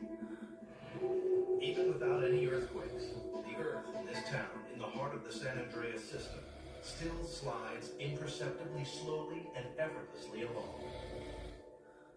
In one sense, the damage that you see here associated with the creeping is clearly sort of under control. But as a geologist, if you start playing that out for tens of thousands or hundreds of thousands or millions of years, the consequences of that become enormous. For many years, the creeping ground that moved without earthquakes remained an unsolved mystery. But then, the investigation moved 100 miles south to another small community, where the land also creeps along. The village of Parkfield has a population of just 37 people, and a bridge which spans right across the San Andreas Fault. The bridge separates the Pacific Plate on one side from the North American Plate on the other. And the bridge railings have started to bend. Tell me everything. Yes. I am finding being alive fascinating. Oh, I did not know that. You want to see what the world is really like? Yes. Can Stonyfield organic yogurt with high-quality ingredients and no harmful pesticides save the world? Maybe not, but it could save you from saying we have food at home. Again. Stonyfield organic. specific plate on the west side of the San Andreas Fault. And, you know, the San Andreas comes off the flank of that hill and right across that field, right under the bridge, and then right over by the corner of that building, that fence post, and then on off to Middle Mountain. The movement here around the bridge is strikingly similar to the slow creeping ground of Hollister. But there is one important difference here in Parkfield. Every couple of decades or so, this village does have earthquakes. They're just little tremors, but they're big enough to be recorded on earthquake monitoring seismographs. That's why the village proudly boasts of being the earthquake capital of the world. But it's perhaps more accurately called the earthquake study capital, because scientists are fascinated by the fact that earthquakes here follow a predictable pattern. Elsewhere, earthquakes always strike without warning. The toll of death and destruction made worse because nobody knew they were coming. So scientists are desperate for any clues that might help predict when an earthquake could happen. And here in Parkfield, the earthquakes happen with astonishing regularity, on average every couple of decades or so. Minor quakes happened here in 1857, 1881, 1901, 1922, 1934, and 1966. After the 66 earthquake, investigators set up a network of monitoring instruments to see if the fault gave any warning before the next earthquake arrived. They expected it sometime between 1988 and 1993, but it was late, and months of waiting stretched into years. But still, the scientists waited, until finally, in December 2004, the long-awaited earthquake arrived, and it was caught on film from a now slightly worn and damaged camera.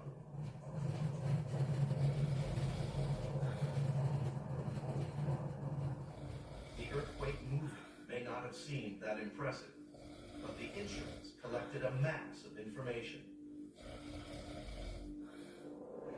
The data didn't, after all, help with earthquake prediction, but it did pinpoint where the earthquake started underground, which told investigators where to look next. Deep down under the Parkfield countryside. Starting slightly to one side of the fault, the aim was to angle in and stab into the very heart of the San Andreas. After 3 years of drilling, long cores of rock were extracted from the exact spot where the earthquake occurred. This was the first time that team leader geologist Mark Zobak had ever seen rocks from the center of the San Andreas.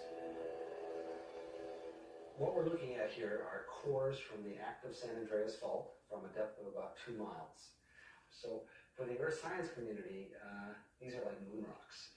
As we were trying to exhume these cores, we had a great deal of drilling difficulty. The San Andreas Fault was literally fighting back. After 9 weeks of attempting to recover the cores, in the middle of a huge lightning storm, almost a scene directly out of Hollywood, with the thunder and lightning, these cores came to the surface. And so it was a tremendous feeling of satisfaction. The lightning and thunder just made it that much more dramatic. And we're all wearing gloves. We didn't want any oil from our fingers to affect the core. And the rule was that you touch the core as little as possible, obviously. I'm not gonna wait for you guys. Oh, look at this beautiful rock.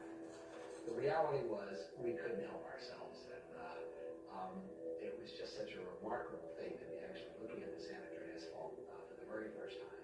And we all got to touch it a little bit. Buried within the rock cores, they found a vital clue about the way that land slips along the San Andreas.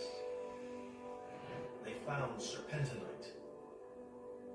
Serpentinite is an unusual rock type. It was originally formed at the base of the ocean crust and exhumed up onto the continent. But the reason that serpentinite is so interesting is that serpentinite is very easily altered to talc. It allows the rock to slide at very low force levels. Talcum powder is very slippery. Talc's crystalline structure of soft, sliding, flat plates makes it one of the slipperiest rocks known to science. So talc could well be a key mineral in deciding how the fault is actually working in Central California. We see that the secret of the slipping San Andreas Fault is actually the rocks themselves.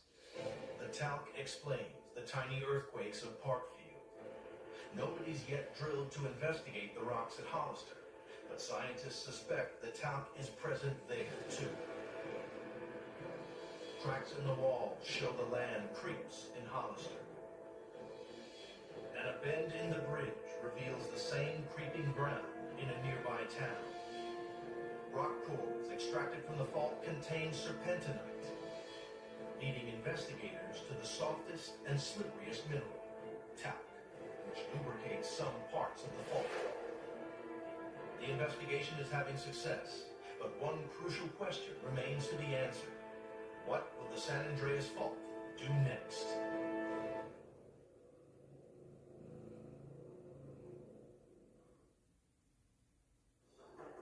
The investigation into the San Andreas Fault is trying to predict when and where its next major earthquake will strike.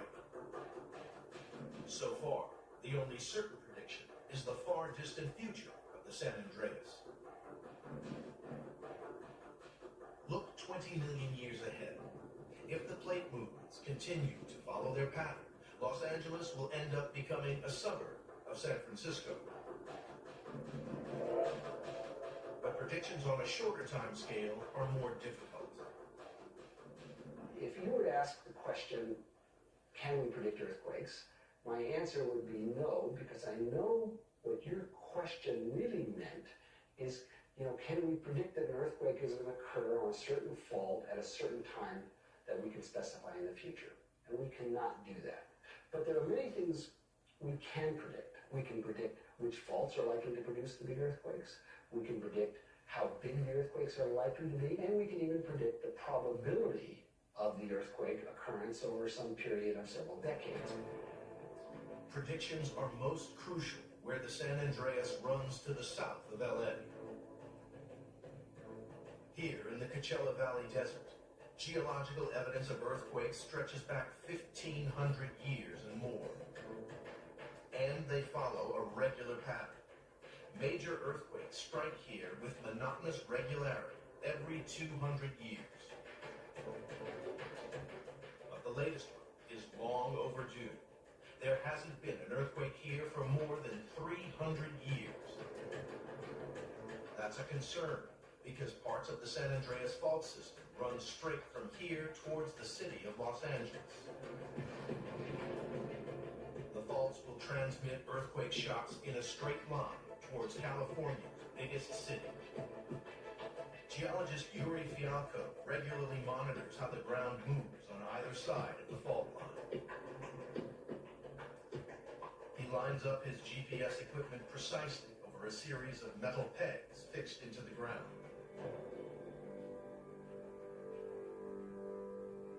This information is crucial for estimating how fast the fault slips at depths and what is the rate of accumulation of strain in the crust. In other words, how close the crust is brought to failure by slip of the fault at depths.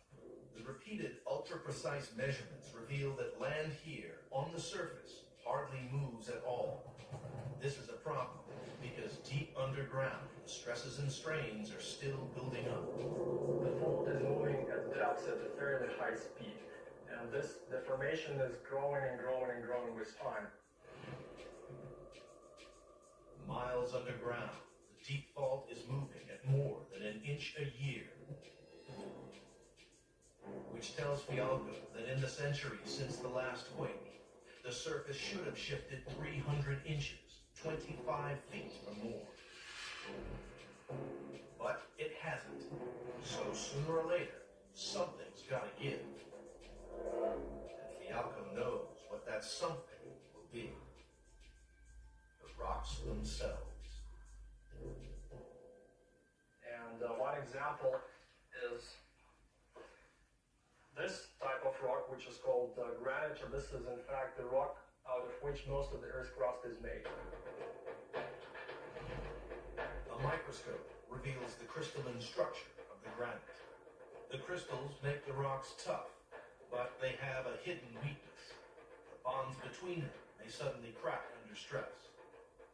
Basically, once this material solidifies, it is able to crack and be sheared on the fault surface. And the brittle behavior of these rocks is what lies behind the physics of earthquakes.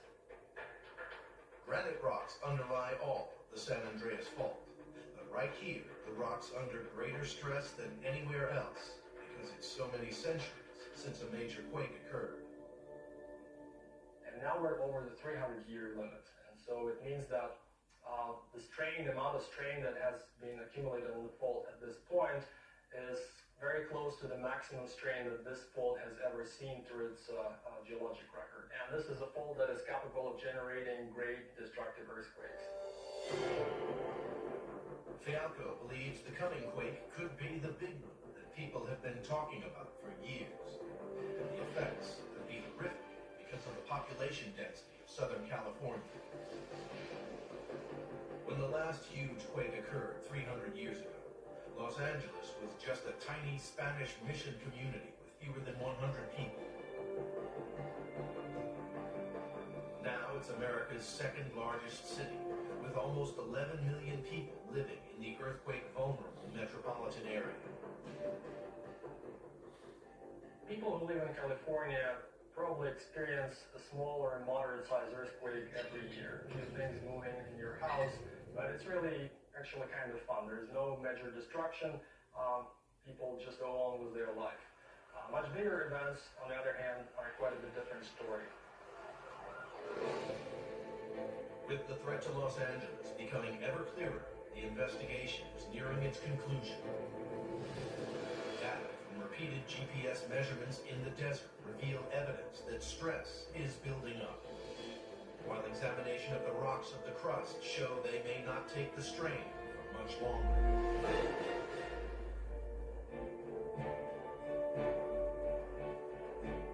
All the evidence points towards a potentially huge earthquake building up in Southern California. And new experiments suggest the coming quake could be far worse than anyone had ever imagined.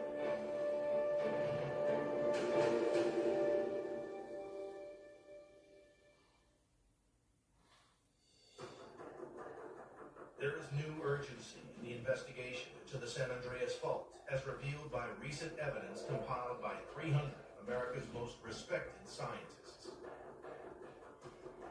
They warn that Los Angeles will be devastated if a major quake strikes along the southern section of the fault line. While there hasn't been a major quake for hundreds of years, even small ones can still be deadly. Like the Northridge earthquake, which struck this LA suburb in 1994.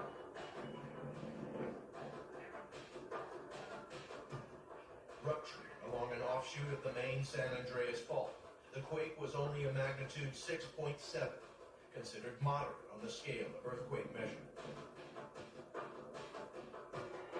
But it still killed 72 people and injured 12,000 more. And new evidence suggests Mother Nature might have a lot more in store for Los Angeles.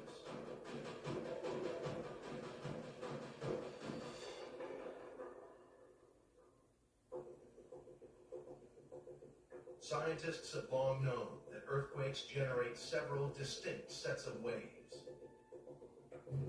They travel at different speeds, each spreading damage and destruction out from the epicenter. Modern city buildings in earthquake-prone areas like California are engineered to cope with such waves. Now, new research by geophysicist Professor Aris Razakis suggests that the San Andreas may offer a new and even more deadly threat. Razakis researches how earthquakes rupture along straight-line faults, just like the San Andreas, where it approaches Los Angeles. He creates his own mini-earthquakes, representing the San Andreas fault, by a hairline crack in a thick, transparent block. This special material shows up internal stress lines when it's lit by a laser. And the earthquake is triggered by a tiny explosion. 3, 2, 1, 0. The node has dropped. And the explosion was big enough that we even have a practice. An ultra-high-speed camera capturing 10 million frames a second reveals a startling and newly discovered phenomenon. This frozen picture reveals stress lines speeding along the mini San Andreas in the milliseconds after the explosion. The cone to the left of this frame is a previously unrecognized type of shockwave racing along the rupture line from the earthquake center. On a microscopic scale, it looks and moves exactly like the sonic boom produced when a supersonic aircraft such as Concorde breaks the sound barrier. Because we also see Mach cones, lines that are emitted from the rupture tips, as from the tips of moving airplanes. And just like a sonic boom, it can be dangerous. In the same sense that we hear the sonic boom from the Concorde, you're going to feel the sonic boom from the rupture. The danger comes because many high-rises just aren't built to cope with extra stress from this newly discovered type of shockwave. So if you are in an old building, for example, you will say one wing, you will accumulate some damage, and very soon after that, you will get very strong ground shaking because of other types of waves coming also. The high-speed ruptures that Razakis calls supershear happen where faults run in a straight line, which might help explain a 100-year-old mystery surrounding the Great San Francisco quake, the natural disaster which launched the entire San Andreas investigation. The overwhelming damage in San Francisco has long seemed surprisingly out of proportion to the 7.8 magnitude of the quake. And there's a particularly straight section of the San Andreas approaching San Francisco. So many scientists now believe that the damage was greater than expected because the 1906 quake had traveled at super shear speed. Of greater concern to modern emergency services is not what happened a century ago, but what could happen tomorrow. Because there is a similar straight section of faulted ground heading straight towards Los Angeles.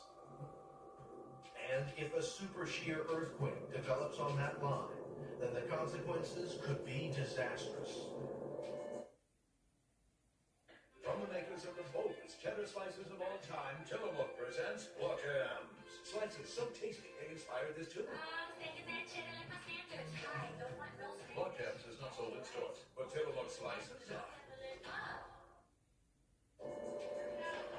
All of the investigation's warnings about the San Andreas came together in the fall of 2008 with the biggest earthquake drill ever held in California. If this earthquake would have happened in reality, there would have been buildings coming down. We know that there would be no water now in certain areas. So that's what this exercise is all about. But what are the real chances of Los Angeles soon being hit by a massive earthquake? Frighteningly, the best scientific consensus now warns that there's a 99% chance of a major quake in Southern California within the next 30 years. To better understand the threat to LA, the geologists produced their study jointly with experts in charge of the city's disaster planning. And none of them doubt that the big quake is coming. It really isn't even a question of if anymore. The shaking is going to be severe for 2 to 3 minutes. And then it's going to stop. And then you're going to have that moment of silence that often happens before you start hearing the car alarms, all those other sounds that you have in a disaster like this. The study estimates that a major earthquake in the LA metro area would cause 2,000 deaths, 50,000 injuries, and $200 billion of damage. You're going to have conflagrations developing. Tens of blocks will be on fire. The water lines are ruptured. There is no water coming out of the fire pipe. That's the kind of nightmare scenario that we're looking at.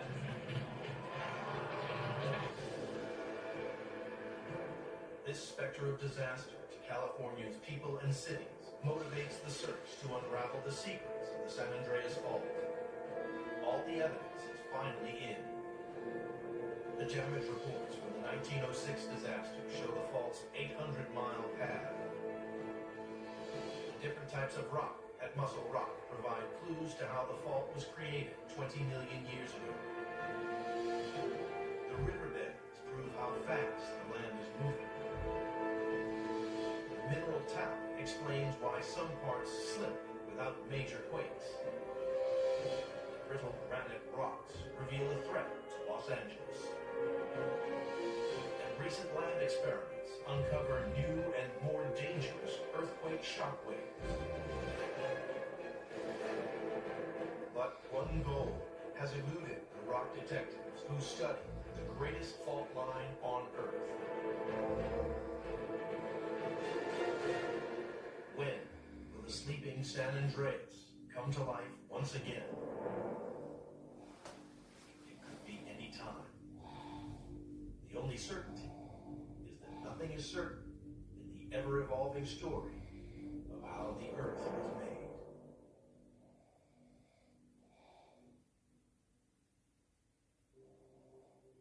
Earth, a 4.5 billion-year-old planet, still evolving.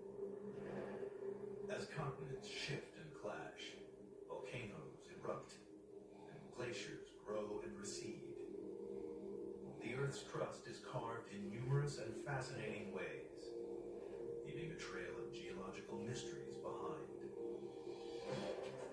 In this episode, the Marianas Trench, the deepest point on Earth, is explored. Its sheer walls cut 7 miles into the Pacific Ocean.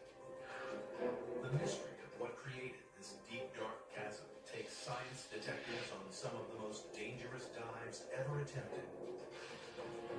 Deep into the abyss. Scouring the ocean floor, scientists uncover a strange undersea world of fiery mountains, bizarre mud volcanoes, and the largest geological structure on Earth. Discoveries from this unique underwater world will revolutionize our understanding of the powerful forces that shape not just the trench, but the Earth itself.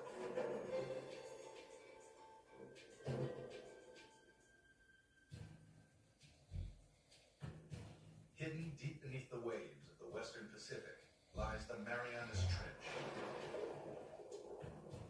the deepest point of all the oceans. The first step on the journey of what created this mysterious scar in the Earth's crust and how it continues to mold the planet takes us back to 1872, when a British research vessel, HMS Challenger, set out on the first ever mission to map the ocean floor. Throughout most of recorded history, men had just assumed that beyond a certain level the sea was pretty flat, pretty dead, fairly lifeless. They weren't expecting to find anything very interesting. For 4 years, the Challenger crisscrossed the oceans, covering 70,000 miles, a third of the distance to the moon. The crew plumbed the depths every 140 miles, using a total of 249 miles of rope and hundreds of pounds of lead weight. It was tedious, backbreaking work, but at the time it was the only way to measure the depth of the ocean floor.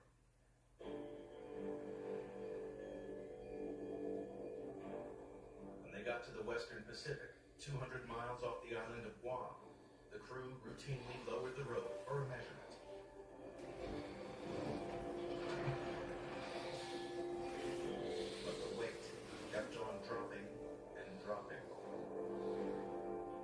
big surprise. Nobody thought the ocean was this deep. So all of a sudden we've got scientists saying, why is that?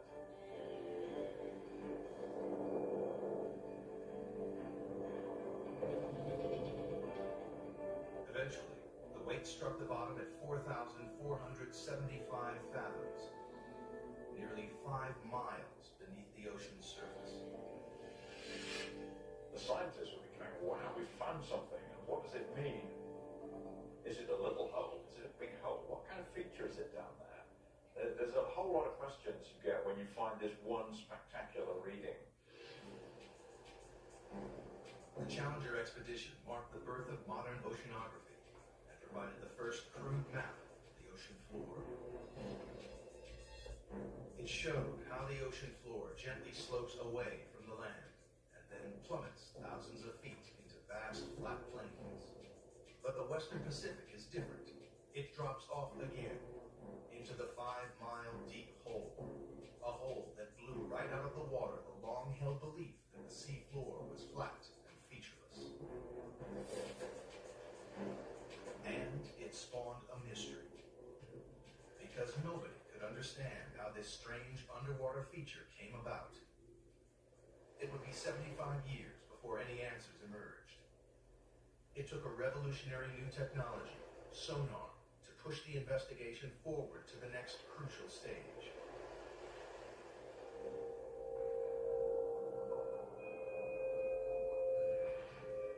Sonar was first developed in the early 1900s and then perfected during the 1940s to detect submarines lurking in the deep.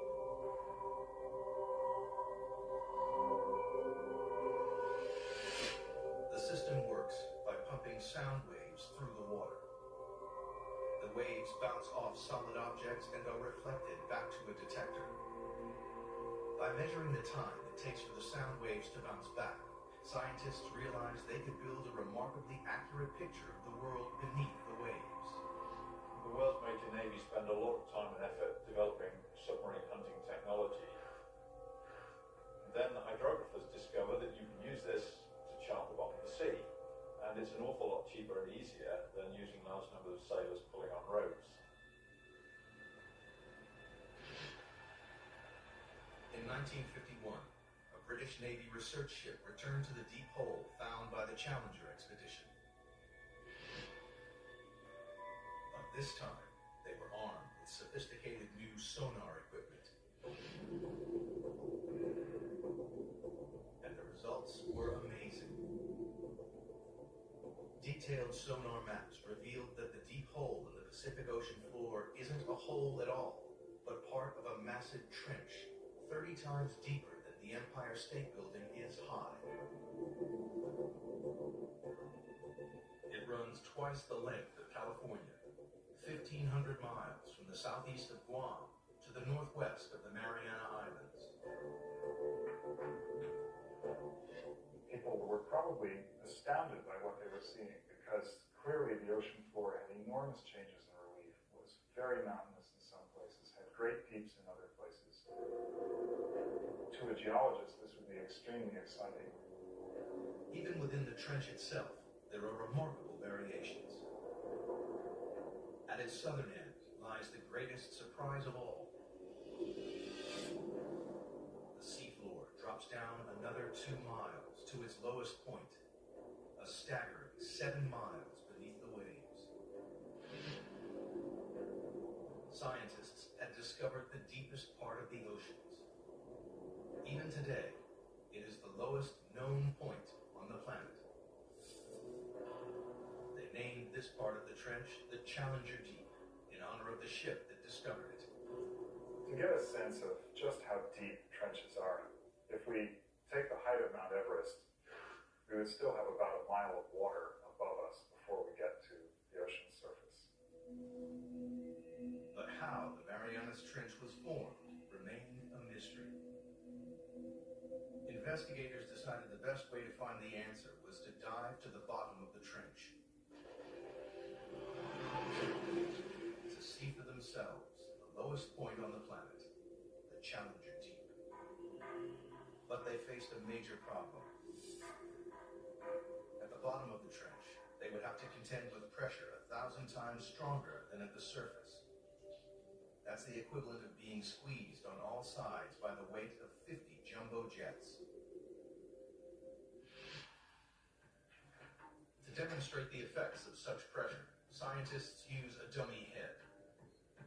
Today what we're going to do is actually put one of these styrofoam wing heads in the pressure chamber and expose it to the pressure we would see in the Marianas Trench. And that's about 16,000 psi.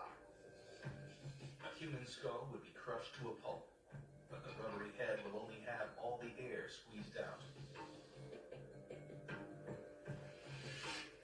Wow, that's smaller. Here's what the original size was, just for comparison. Quite dramatic. Pretty stark difference between something that hasn't been 7 miles deep in the ocean and something that has. Glad I'm not going there. At the Mariana Trench, human life is impossible. We're not equipped to resist those kinds of pressures. And so it's necessary to protect humans from that type of an environment. The challenge to engineers was how to accomplish this. In 1953, Swiss scientist Auguste Piccard designed the Trieste, a pioneering vehicle that could withstand the crushing pressures.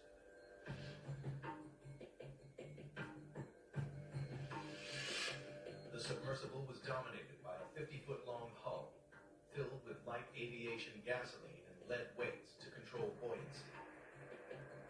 Slung underneath it was a tiny 6-foot spherical cabin with 5-inch thick steel walls.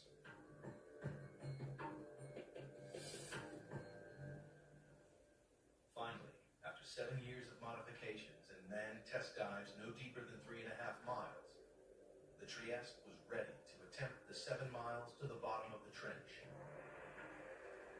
The commander of this perilous undertaking was U.S. Navy Lieutenant and deep-sea explorer Don Walsh. I know the astronauts that go through this all the time. Why do you have to be there? Why can't we just put up a robot and do things? You've got to be there because that's what we do. Only a few officers and scientists knew about the risky mission, which was launched in January 1960 from the western Pacific island of Guam. Guam, in those days, was kind of a backwater. It was just right for us because we were trying to do this project sort of out of sight because we weren't too sure it was going to work. Navy just didn't want to be embarrassed by a failed science spectacular. I have a shop. I do pump. Depop makes it so easy to buy and sell secondhand. I made money selling this jacket and bought this coat. If you love fashion and the planet, get on Depop. Accompanying Walsh was the son of the Trieste designer, engineer and oceanographer Jacques Piccard. The two men would spend the next 9 hours squeezed inside the cramped sphere. And we had 20 cubic feet of space inside. That's about the same as a household refrigerator. And the temperature was almost that cold inside. It was a drama.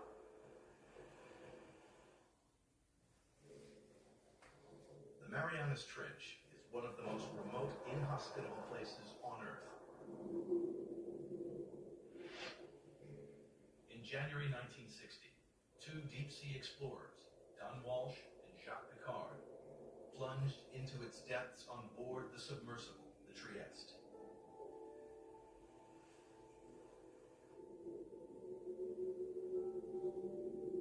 At a speed of just 3 miles per hour, they began their slow descent into the twilight zone. By 3,000 feet, the darkness was total. The only illumination was from the Trieste's powerful lights. The depths we were operating at, it was always black. The only thing that lit up the abyss was the bioluminescence from animals and plankton. Like fireflies that carry their own light sources with them. Encased in their 5 5-inch thick steel sphere, Walsh and Picard quickly passed their test dive record of 18,000 feet. Everything appeared to be going to plan. At the rear of the cabin, the crew were protected by a double layer of glass. 2 hours into the dive, the outer pane cracked. We had a great big bang. We didn't know what it was. We were about 20,000 feet. And we looked around and checked everything. Every square inch of their tiny life-supporting capsule was fighting back 8 tons of pressure. With the outer pane broken, the only thing between the men and instant death was a single pane of glass. If the inner window had cracked, we would have been instantly dead. Maybe even before we knew it. But incredibly, the inner pane remained watertight. Walsh and Picard decided to continue the descent. After a tense, claustrophobic 4 hours and 48 minutes, they approached the bottom of the trench, only to be startled by movement on the sea floor. Just before we landed, we saw a flatfish about a foot long. And that's a bottom-dwelling fish, so if you see one, there are others. Nobody expected to see life at these crushing depths, but it meant the explorers had reached their goal. The very bottom of the Marianas Trench. The depth gauge, with a reading of 35,800 feet, nearly 7 miles below the surface, confirmed the sonar findings.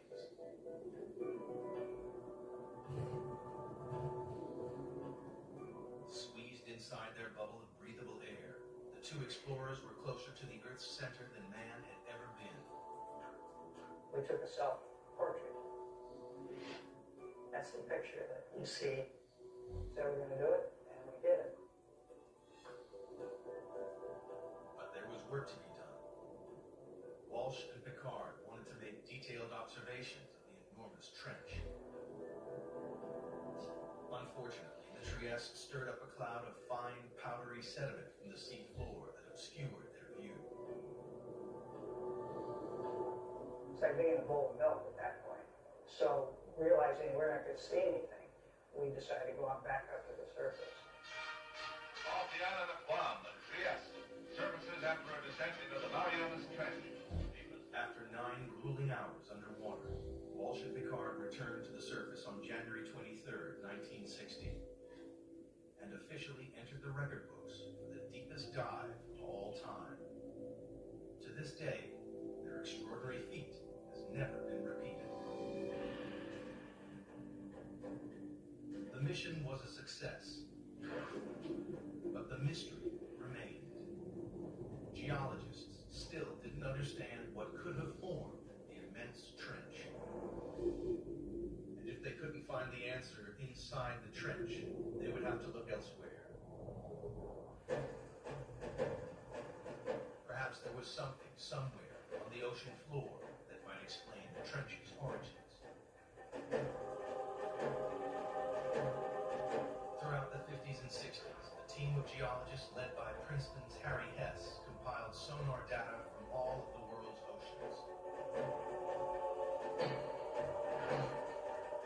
It was as though they had pulled out a giant plug to drain away all the water and expose the ocean floor. Their maps revealed that the Marianas Trench is just a tiny fraction of a network of enormous underwater canyons stretching right around the planet. But that wasn't all.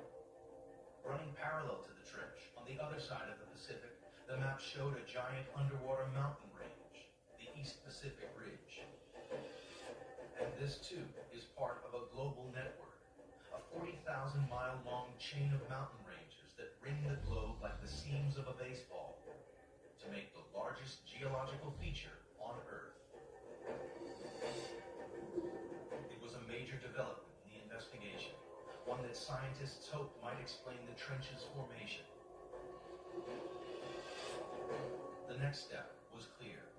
Investigators needed to understand whether there was a connection between the trench and the East Pacific Ridge.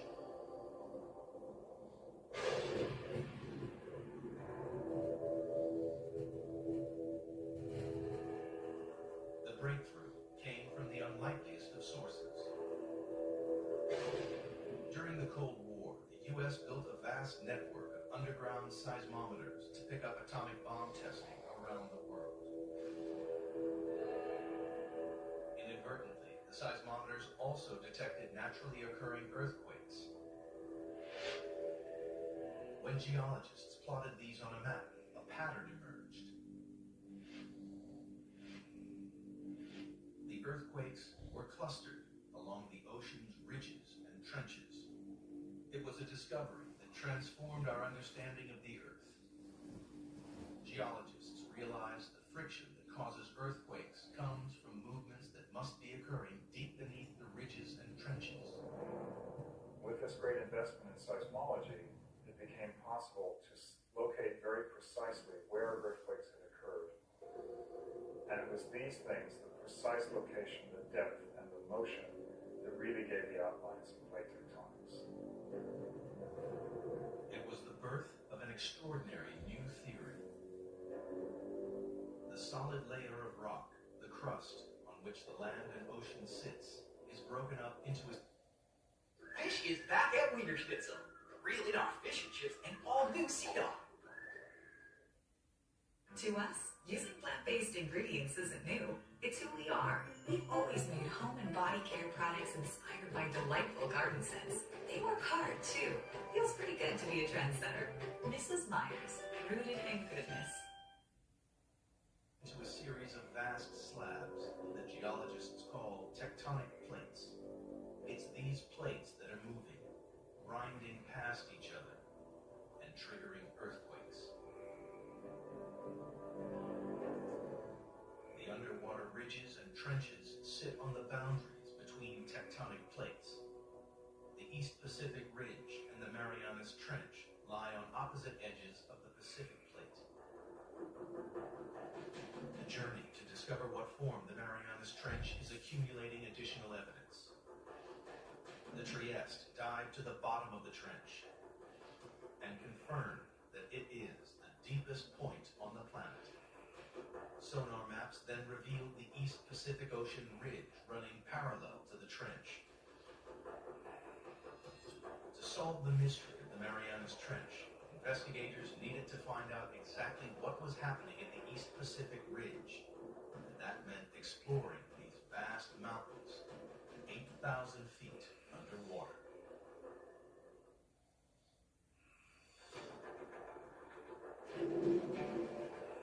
The pieces of the Marianas Trench puzzle are falling into place with the knowledge that it lies on the western edge of the Pacific tectonic plate. On the opposite side of the plate lies the East Pacific Ocean Ridge, part of an enormous chain of underwater mountain ranges that ring the globe to create the largest geological feature on Earth. Scientists had a hunch that this colossal ridge might help explain how the trench was formed. They found a major clue halfway around the globe, where the ridge passed beneath the middle of the Atlantic Ocean. During the Cold War, the U.S. Navy developed a new technique to spot Soviet submarines. They scanned the seas with a tool called MAD, a magnetic anomaly detector, which could pinpoint steel hulls lurking in the deep. But they stumbled across something else. Running parallel on either side of the ridge, they found strange stripes of magnetic rocks, alternating positive and negative away from the ridge's peak. Here's the mid-Atlantic ridge coming down through here. Almost perfectly symmetric on either side of that are these white and black stripes. These have often been called zebra stripes. Geologists know that the Earth is like a giant magnet with a north and a south pole. But the magnetic poles aren't fixed. Every 300,000 years or so, the magnetic field suddenly flips 180 degrees. When the field flips, a compass that was previously pointing north will swing to the south. This reversing of the Earth's magnetic field is a very interesting and exciting but very puzzling phenomenon for geophysicists to explain. Scientists think this reversal explains the stripes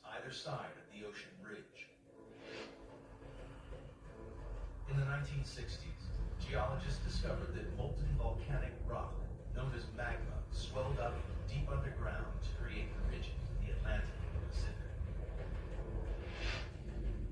As magma wells up between the tectonic plates, it pushes the seafloor up, forms the colossal mid-ocean ridge thousands of feet high. When the rock is hot and molten, its magnetic minerals line up with the north-south direction of the Earth's magnetic field. As the magma cools, the minerals are locked in position. These rocks act as a permanent record of the magnetic pole's location when the rocks were formed. As more and more magma is forced up, the old crust is pushed away from the ridge and records the reversals in the Earth's magnetic polarity. If you have reversals of magnetic polarity, then the seafloor acts sort of like a tape recorder and records these changes in magnetization.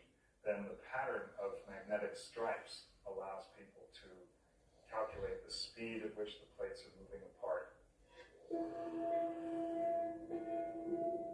The zebra stripes are proof that over time, the seafloor in both the Atlantic and the Pacific is spreading away from the ridges at a rate of more than 2 inches a year. But geologists needed proof that magma created the ridge.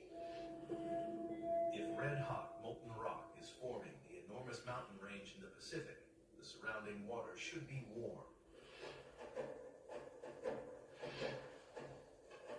In 1977, a team of scientists set out to discover whether this warm water really existed.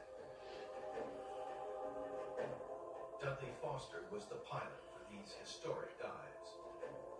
It's been an exciting occupation because you're on the cutting edge of science. New discoveries all the time. Every cruise, there's a new group of scientists with new scientific objectives, and there's the exploration and the discovery. And that's really what puts the thrill in the job.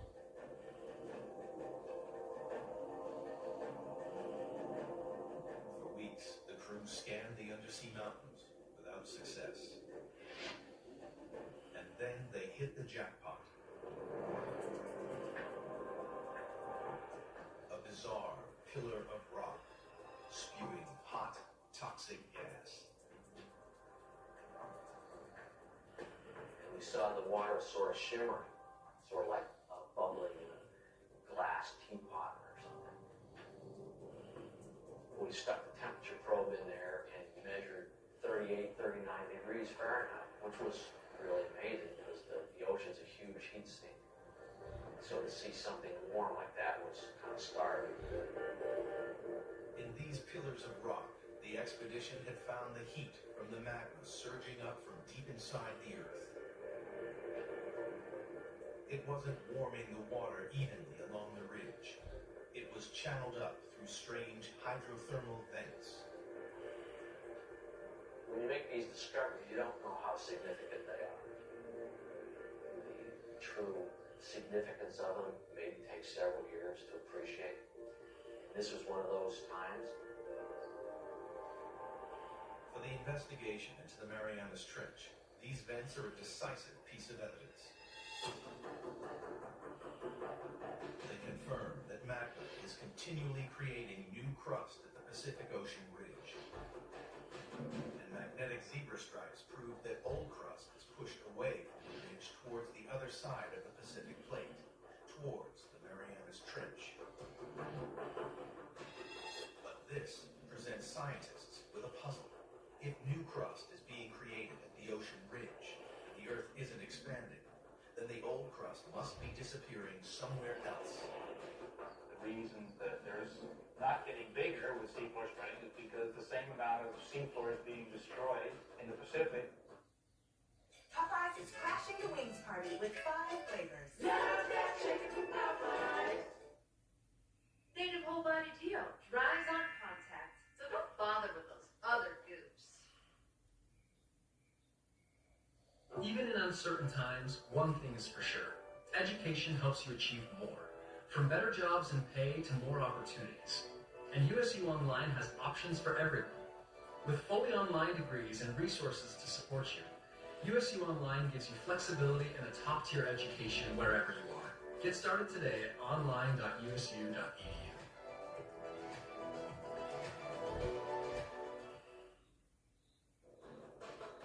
Something in the Pacific Ocean is devouring the sea floor, and all the evidence points to the Marianas Trench.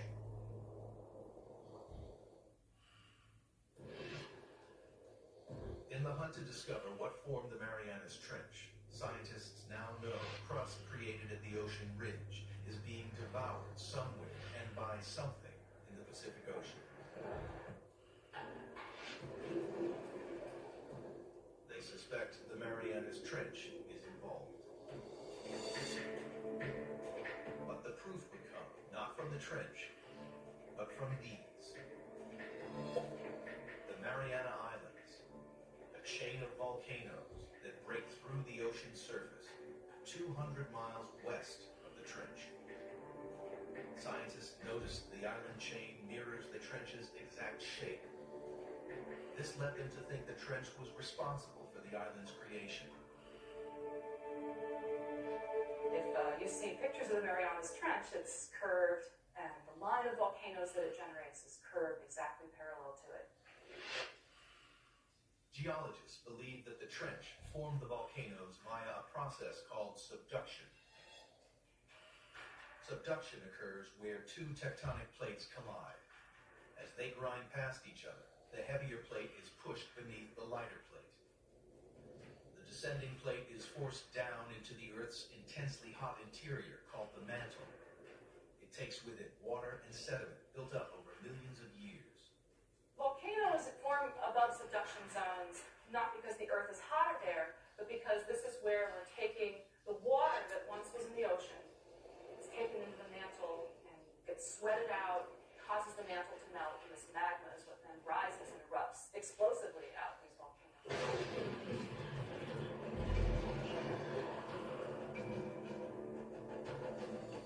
The water in the sediment forces magma to swirl up and push through the plate above. And when it breaks the surface, it creates volcanoes, like the volcanoes that form the Mariana Islands. It was subduction that formed the islands west of the trench and gave investigators the breakthrough they'd been looking for. Because here at last was a process powerful enough to create the Marianas Trench. As the descending plate dives down, it digs into the mantle. Here the colliding plates form a trench, a giant crease in the ocean floor. It seemed that scientists had finally explained how the trench was formed. There was just one problem. A very large problem. Around the world, subduction zones cause violent earthquakes and catastrophic tsunamis. We know subduction has happened because of the active earthquakes, and these are the most devastating earthquakes. This is the earthquake that generated the tsunami in Sumatra. Also, the other very large earthquakes in Alaska and Chile. But the Marianas Trench, the deepest subduction zone in the world, hasn't caused a devastating earthquake since records began in the 17th century. Investigators needed to know why. That's the $60,000 question.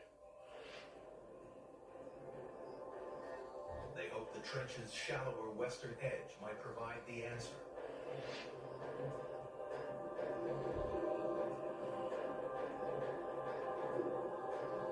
Here they found an intriguing chain of underwater hills 2 miles below the surface of the sea.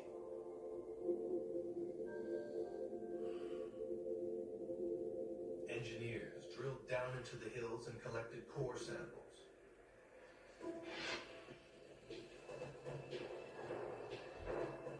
And when the scientists analyzed the samples, they discovered the hills were actually volcanoes. And they spewed out not lava, but mud. The fine powdery mud is made up of a soft type of rock that has been ground up in the subduction zone. It seemed this soft rock might explain why there have been no major earthquakes at the Marianas Trench.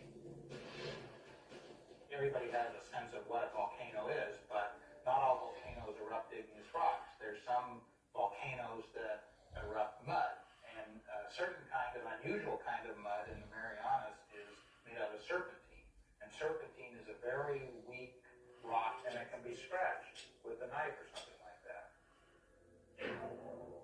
Investigators realized the grinding plates crush the soft rock to form a lubricating mud that prevents large earthquakes. Then the mud bubbles up to the ocean floor, where it forms the strange mud volcanoes found along the trench's western edge. Other parts of the world, like the Andes or maybe Indonesia, you've got two plates that are grinding together, and one of the plates is quite strong. And it takes a big earthquake to rupture that plate interface. But if these rocks are weak, like they are in the Marianas, where you've got these serpentinites, those are very weak, and it doesn't take much energy at all to get the two plates to glide one past the other. At last, geologists had discovered what created the Marianas Trench. 50 million years ago, the Pacific Plate slipped under the edge of the Philippine Plate. As it bent and dived into the Earth's mantle, it formed the colossal Marianas Trench. And the plate is still moving. Like a giant conveyor belt, the Earth's crust travels slowly across the Pacific Plate, from its birthplace in the East Pacific Ridge to its graveyard 10,000 miles away in the Marianas Trench. Today, the Pacific Plate's movement can be tracked in real time. Confirmation has come from GPS technology, where we can actually put a transmitter on an island and come back year after year and actually follow it moving a few centimeters a year towards the trench. It's devouring the crust at a rate of 3 inches a year, about as fast as a human fingernail grows. Every 4 million years, it swallows an area the size of the United States. By consuming the crust created at the Pacific Ocean Ridge, the ravenous Marianas Trench is the world's largest recycling plant.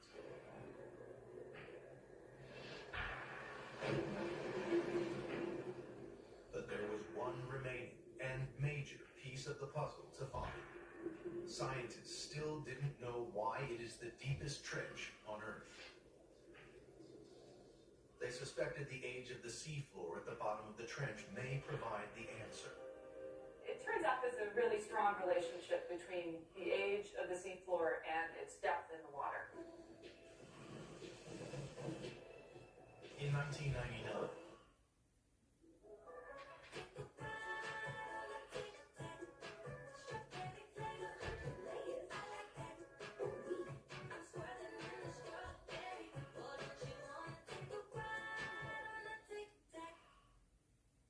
a team of deep-sea drillers returned to the trench to collect core samples.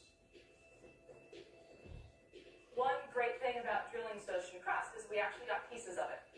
So we're holding in our hands here the material that's actually getting subducted at the Marianas Trench, and it turned out to be 170 million years old. So we can say with confidence that's the oldest ocean floor before it's getting swallowed up in the mantle at the trench. But why is this piece of rock the oldest on the ocean floor? The seafloor at the Marianas Trench is so old because it's been so long since it was born. So it was born in the equivalent of the Eastern Pacific today, and it's just been going on longer than any other place in the oceans before it's been subducted. The Pacific Plate is the planet's largest tectonic plate, covering an area 11 times the size of the United States. When crust bubbled up at the ridge 170 million years ago, it was light and buoyant. But as it traveled 10,000 miles across the plate, it cooled and became compact and dense. Over millions of years, the dense crust got heavier and began to sink into the mantle below.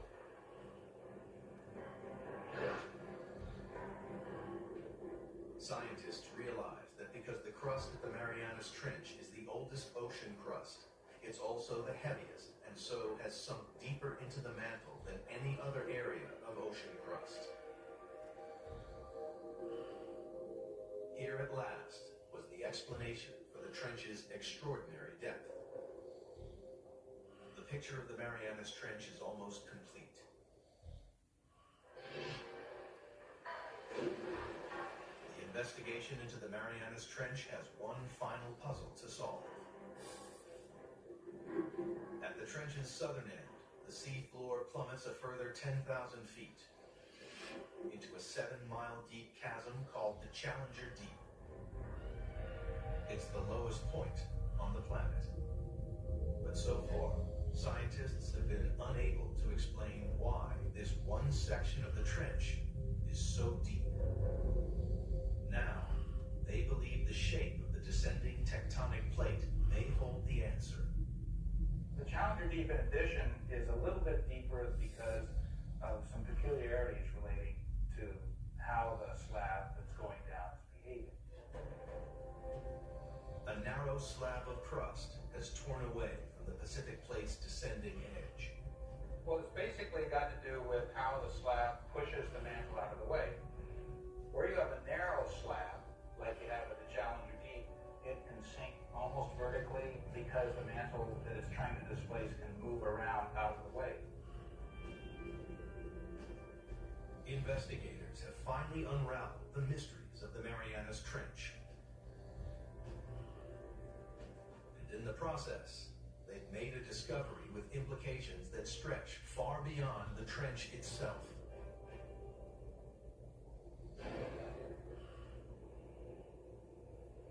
Studying the ocean ridges led geologists to believe that magma welling up at the ridges was pushing the plates apart.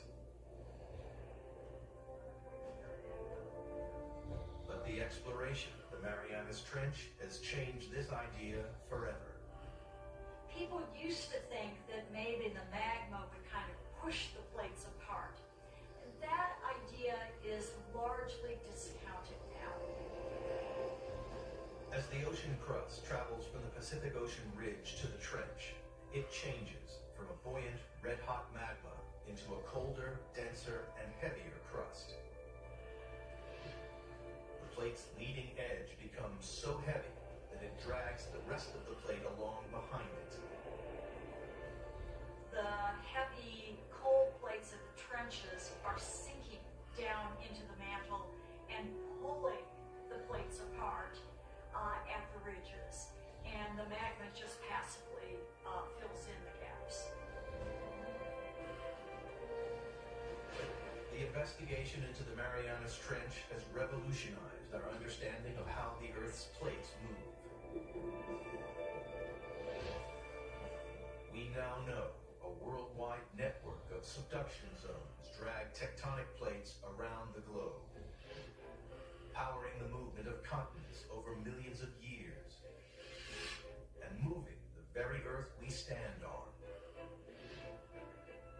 The plates that are moving fastest on the Earth are the ones that have all the trenches.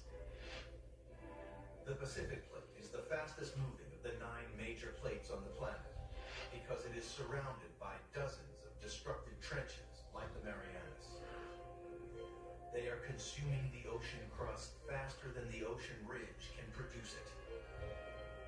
Over millions of years, the Pacific Plate will shrink until sometime in the distant future, the largest ocean on Earth will disappear. Australia will crash into the United States, reshaping our planet. Perhaps one day, downtown Seattle will compete for real estate with a suburb of Sydney, Australia. All because of subduction zones like the Marianas Trench.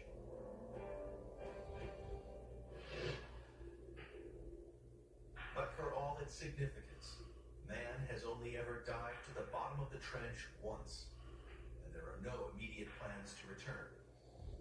Imagine asking someone, what is the flora and fauna of California? And saying that someone spent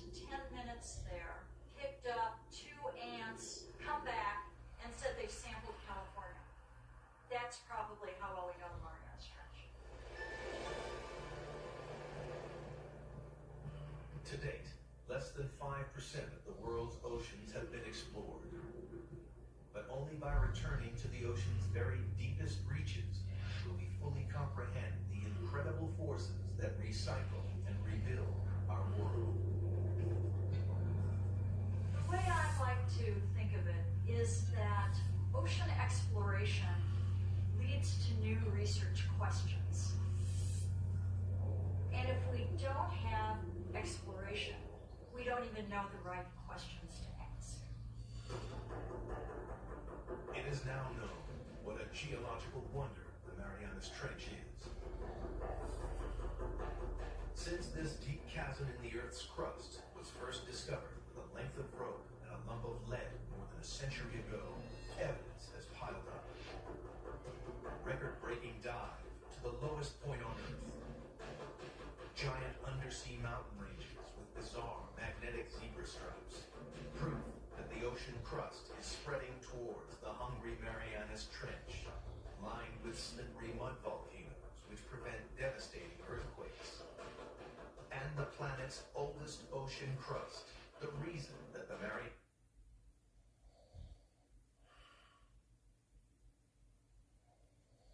Introducing Gatorade Water. Electrolyte infused for great taste. Marianas Trench is the deepest point in the oceans. In the darkest and most remote place in the world, scientists have added to their knowledge about the powerful forces that contribute to the dynamic story of our planet.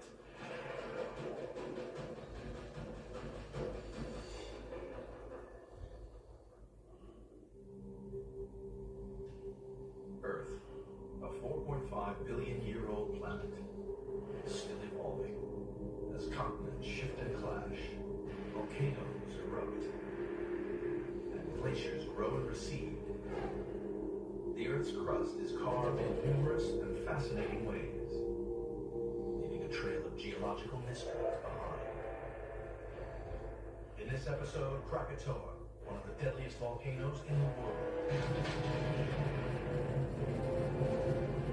More than 100 years ago, it erupted with such devastating fury that it wiped itself off the face of the Earth. In the process, it sent out the loudest sound in recorded history and killed more than 36,000 people. And now, this deadly volcanic beast is back. Geologists investigate one of the world's fastest growing volcanoes to hunt for clues that will tell them if and when Krakatoa will explode once again with the same cataclysmic force. As they prize apart the rocks, the answers they find will be another piece of the puzzle of how the Earth was made.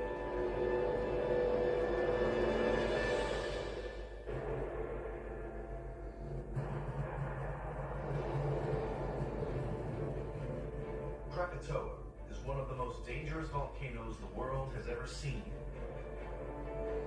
When it exploded apart in 1883, the blast was heard over nearly 10% of the Earth's surface. It was a worldwide clarion call announcing the awesome power of volcanoes. The site of this monstrous eruption lies between the Indonesian islands of Java and Sumatra, in a channel known as the Sunda Straits.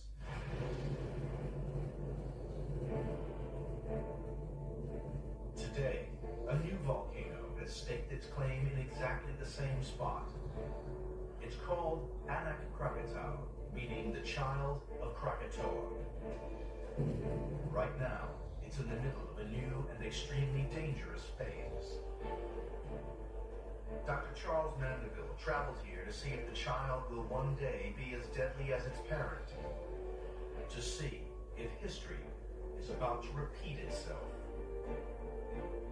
The stakes are high. At risk now are the 1 million people of Java and Sumatra who live within 50 miles of the volcano. Oh wow, look at that. We got a little explosion going on. I've kind of been following this from the internet from my office, but it's actually good to kind of see the thing live again. noticed in coming here that the volcano itself has grown possibly as much as 250 to 300 feet since the last time I've actually stood on its crater back in 1990. Growing at a rate of 12 feet a year, the 1,033-foot volcano is both one of the fastest growing and youngest volcanoes on the planet.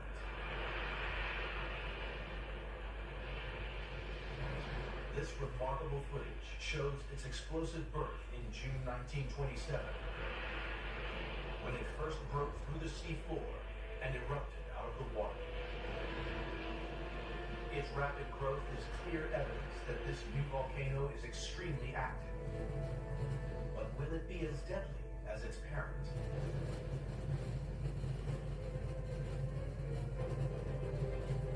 These eruptions are always accompanied by a series of ground-shaking tremors. For geologists, these small earthquakes are evidence that this volcano is entering a more destructive phase.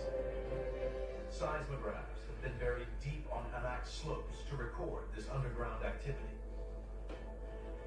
But these small quakes are not the only sign of a dangerously active volcano. A more subtle clue is right beneath Mandeville's feet. Black sand beaches are very common in volcanic areas. The minerals and the glass fragments that comprise the ash that the volcano erupts is typically dark charcoal gray colored, and usually these materials don't stand up to weathering over long protracted periods of geologic time, but you find them in relatively fresh, pristine form when you're near an active volcano. Anak Krakatau is rarely completely quiet. But the level of activity in 2008 shows that the volcano has become unusually violent. To discover just how much of a threat it could pose in the near future, volcano detectives must turn to their history books to learn what made its parent, Krakatoa, so destructive. This is a story that has fascinated geologists for over a century. What got me switched onto volcanology was the 1883 eruption. I learned about this at school, and I remember thinking how incredible that an island could just blow itself into oblivion. And what was going on? What was that all about? What was special? How does that happen? Could it happen again elsewhere on Earth? Before it exploded in 1883, Krakatoa was an uninhabited island with 3 jagged peaks, covered in lush vegetation. It was part of the Dutch East Indies, a thriving, bustling hub of international trade. Indonesia's wealth of minerals and spices attracted many Western traders, journalists, and geologists. Their reports provide first-hand accounts of what happened before and during Krakatoa's deadly and shocking eruption. There had been no hint of volcanic activity in anyone's memory. No one had a clue that Krakatoa was about to blow. Beneath its green and placid surface, Krakatoa was a time bomb waiting to explode. So the first idea the locals would have got that anything strange was happening on their island would have been in May 1883. Earthquakes, earth tremors.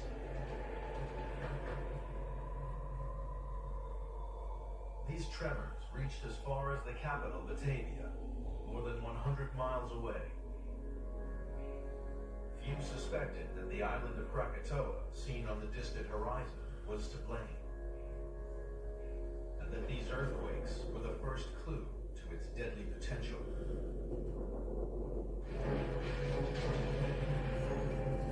Then, on May 20th, 1883, Krakatoa announced that it was no mere island. One of Krakatoa's 3 peaks exploded with extreme force, shooting a plume of ash hundreds of feet into the air. But after these initial fireworks, the activity appeared to cease. The local population breathed a sigh of relief. Thinking it safe, the governor of the Dutch East Indies sent a research party of geologists they observed the scorched landscape and smoking crater with amazement. Their meticulous report gives modern-day geologists the first clue as to what lay behind Krakatoa's immense power. A key discovery was a layer of pumice 1 foot deep that covered the island's shores. This pumice is the solidified lava that comes from the heart of a volcano, and it's riddled with bubbles. These bubbles suggest to geologists that Krakatoa is a stratovolcano. And those volcanoes tend to be the classic volcanoes that you see in textbooks. They're very steep-sided, like sort of sharp, almost triangular-type mountains. These are the most dangerous types of volcanoes on Earth. They are fueled by molten rock called lava, known as magma when it's underground. The magma that flows through these volcanoes is like liquid dynamite. Stratovolcanoes are dangerous because of the source of lava that they erupt. And the lava that comes out of stratovolcanoes is very sticky, viscous lava. And the danger there is that the sticky lava often contains large amounts of gas. The bubbles inside the pumice discovered on Krakatoa in 1883 show that the magma was once packed with explosive gases. Because the magma was so sticky, a term describing its thickness and resistance to flow, the gas could not easily escape. And the formation of gas bubbles in the sticky lava can be powerful enough to actually rip the lava apart, and in the process you actually tear away the volcano. The whole thing becomes explosive, and you produce very dangerous volcanic activity. Krakatoa's magma had another deadly problem. In some situations, the lava can become so sticky that it sort of freezes up and congests or chokes up the volcano. It forms a kind of a plug or a seal. And what will happen is that over time, more magma is coming up and being trapped beneath that plug. At some time in the future, the pressure will be so great that there'll be so much magma wanting to get up that you just rip the plug apart, and that can produce, again, a catastrophic volcanic eruption. This is exactly what happened at Krakatoa on May 20th, 1883. From then onwards, over the summer, it quietened down a bit, but this was really the kind of calm before the storm. The investigation into Krakatoa's deadly potential has produced important evidence.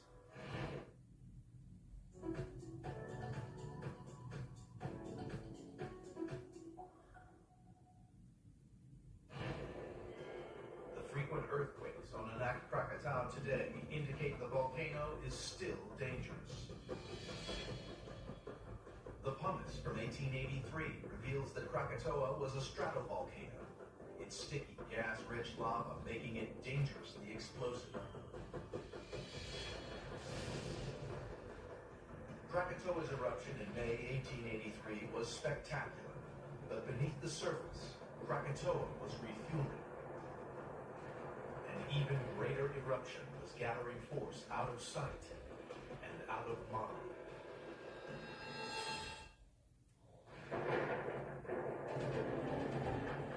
Krakatoa is one of the fastest-growing volcanoes in the world. Geologists are investigating its threat to the region. They have turned to the past to uncover what made its parents so deadly. In 1883, exactly 100 days after Krakatoa first blew, the volcano showed its true power. This final phase of eruptions began at 6 minutes past 1 on the afternoon of August 26th.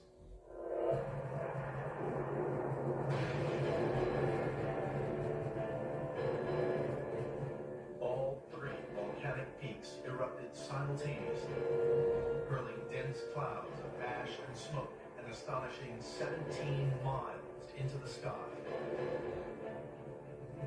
The eruption of Krakatoa was one of the biggest volcanic events in the last few hundred years, and it would have been, to people observing it, it would have been like the beginning of the end of the world, if you like. The power of this eruption was immense, like a giant jet engine aimed skywards. The air quickly became choked with tons of thick black ash, blotting out the sun. So temperature, because of all the ash in the atmosphere, would be stifling. If you were very near, for example, the west coast of Java, you'd be getting the ash in your throat and in your eyes. It would have been a real vision of hell. And a nightmare that showed no signs of ending. By the next morning of August 27, 1883, Krakatoa's 3 craters had been raging for more than 14 hours. Then, sometime between 5:30 and 10:02 a.m., the land was deafened by a series of 4 huge explosions. The noise was so loud it could be heard over 2,000 miles away in the Australian desert near Perth. The third was the loudest recorded noise in history, the equivalent to 200 megatons of TNT, 13,000 times the size of the bomb that destroyed Hiroshima.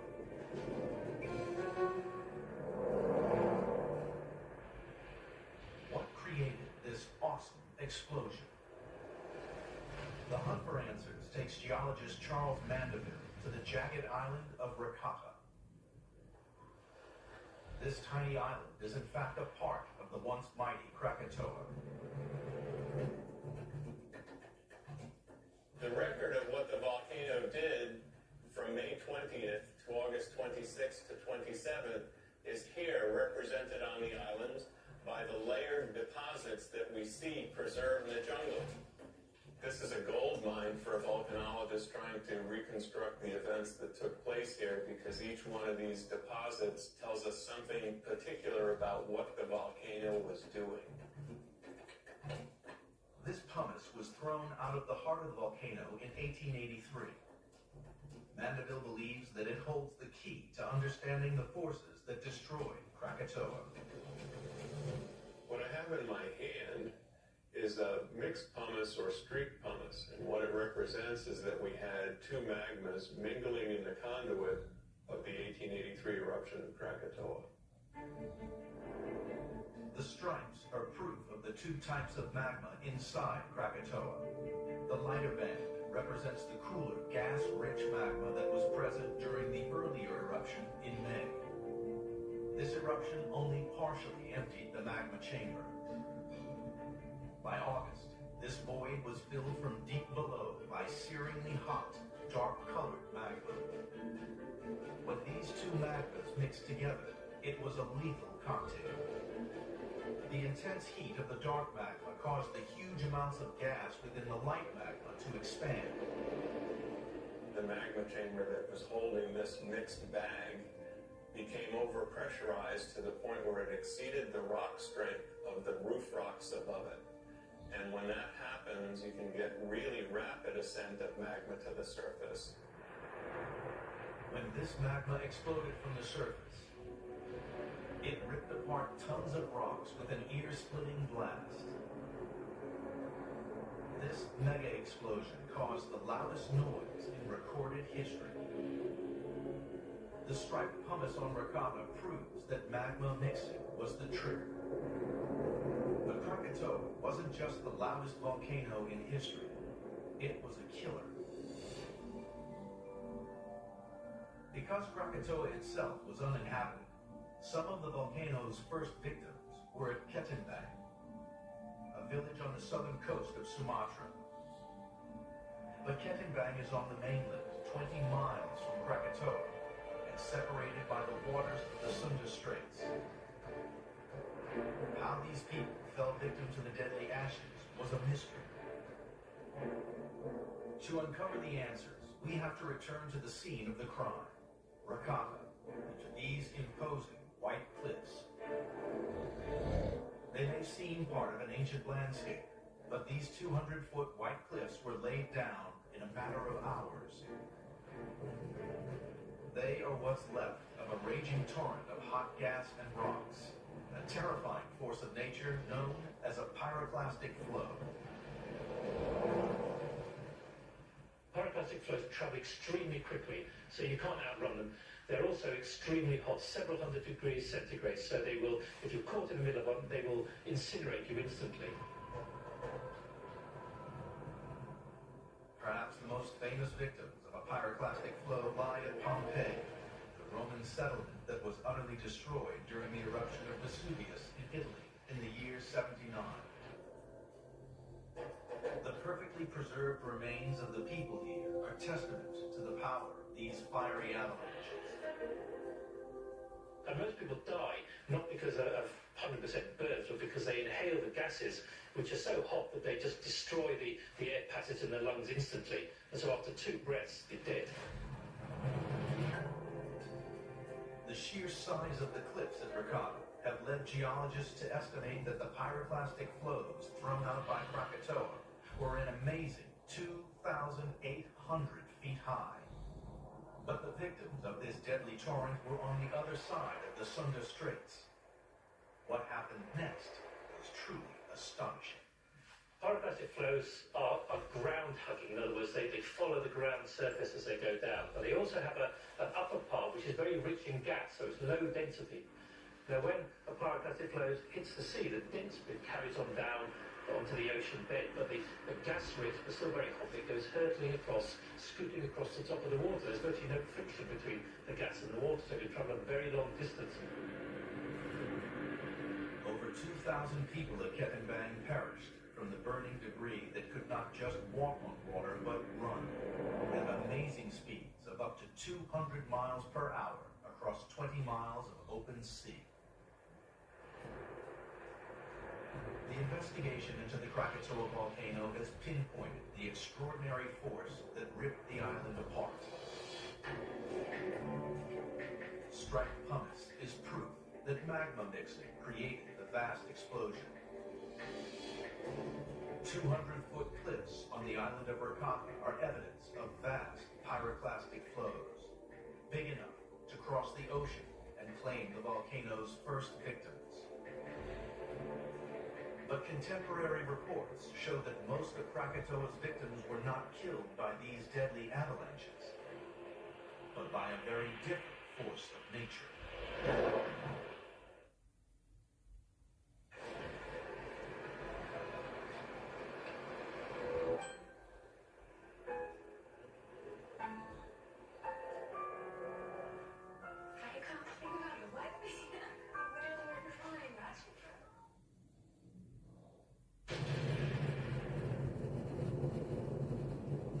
August 1883, Krakatoa's second and most deadly eruption. More than 2,000 people were killed by searingly hot pyroclastic flows. But there was worse to come. These gigantic boulders are on the shore of Anyir in Java, 22 miles away from Krakatoa. They are a crucial clue to what the volcano did here, and a stark reminder of what could one day happen again. They are made of coral, which can only grow underwater. So some immense force unleashed by Krakatoa must have put them here. These shattered bricks are another piece of the same puzzle. They are all that remain of a lighthouse that once was one of the sturdiest buildings on the Java coastline, but no match for Krakatoa. I'm standing at the top of the new lighthouse in Anyir, 120 feet above sea level, built 2 years after the eruption of Krakatoa in 1883. The old lighthouse down there is nothing but a trace of bricks because it was wiped out by a large tsunami. Eyewitness accounts detail the exact height of this terrifying wave. Difficult though it might be to comprehend, the momentum of that wave would have taken the water up to the level that I'm now standing. Krakatoa's death throes had triggered a massive wall of water that now raced towards the shore at Anyir. I don't think anyone living along the shores of Western Java or southern Sumatra would have known about the tsunami that they were about to face, and certainly nobody would have been able to survive those sorts of wave heights. The power of the wave can be seen in this 600-ton block of coral that was ripped from the seabed and smashed the lighthouse to pieces. Still here today, it provides some of the clearest evidence of the immense power of Krakatoa's 1883 eruption. The same wave that shifted this boulder also destroyed houses, villages, and transport, leaving nothing but twisted wreckage behind. The mighty wave even picked up and stranded a Dutch steamer, the Beru, 2 miles inland.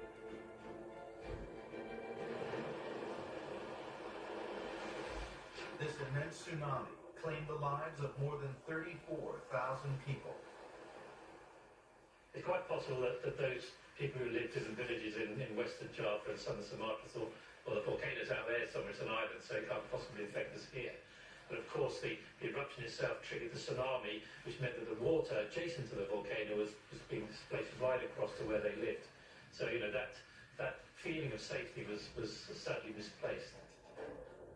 For modern-day investigators, the puzzle was how fire and water had combined to wipe out an entire region. The evidence came from the shattered remains of the volcano itself, Rakata Island, part of one of Krakatoa's 3 original peaks. Its sheer vertical cliff face tells volcano detectives about Krakatoa's final moments. When you have a very large volcanic eruption, you evacuate a lot of magma. It leaves behind effectively a hole, so quite often the crust just collapses down into that hole, and that leaves behind what we call a caldera. Krakatoa had ejected such vast amounts of burning magma and rock, it could no longer support itself. Drain away the water, and we can see how it collapsed, creating an immense caldera. So this cliff behind me marks the edge of the 1883 caldera. Under the boat, this water depth is about 40 times as deep as most of the area around us. The scale of this collapse is pretty big. It formed a caldera that's about 3 miles in the north-south direction by about 5 miles in the east-west direction. This immense collapse has only occurred once in recorded human history. The combined weight and power of Krakatoa's awesome pyroclastic flows and this huge collapse was more than enough to trigger the tsunami. The riddle of just what had caused Krakatoa's tremendous tsunamis had finally been solved. When the smoke had cleared and the waters receded from the most devastating eruption in recorded history, the island of Krakatoa had vanished. In total, Krakatoa had killed 36,417 men, women, and children. It was, without doubt, one of the most dangerous volcanoes in history.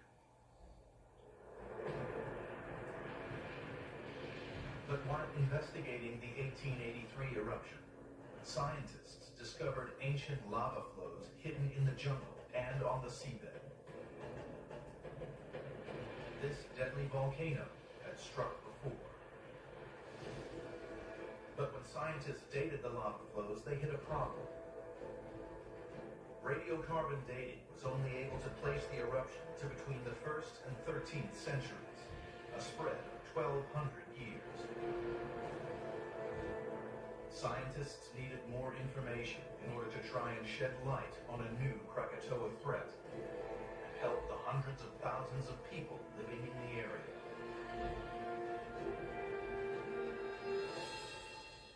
The trail of evidence at Krakatoa had gone cold, literally.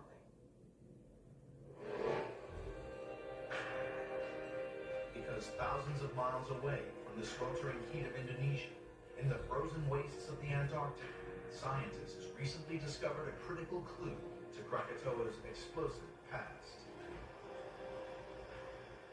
Well, ice cores are cylinders of ice that we drill from the ice caps in Greenland and Antarctica. If you look at things like volcanoes, any material coming from surrounding oceans make its way to Antarctica, where we can detect it in the ice. You might imagine that we see the dust and the ash from a volcano. In fact, very little of that from the big Indonesian type volcanoes ever makes it to Antarctica. So what we do see is sulfuric acid. Big volcanoes, it spew out a lot of sulfur dioxide into the atmosphere, which is oxidised into the sulfuric acid, which we then measure in the ice. The sulfuric acid cannot be seen in the ice cores with the naked eye, but can only be detected back at the British Antarctic Survey's lab, where the cores are kept at a continuous minus 13 degrees Fahrenheit.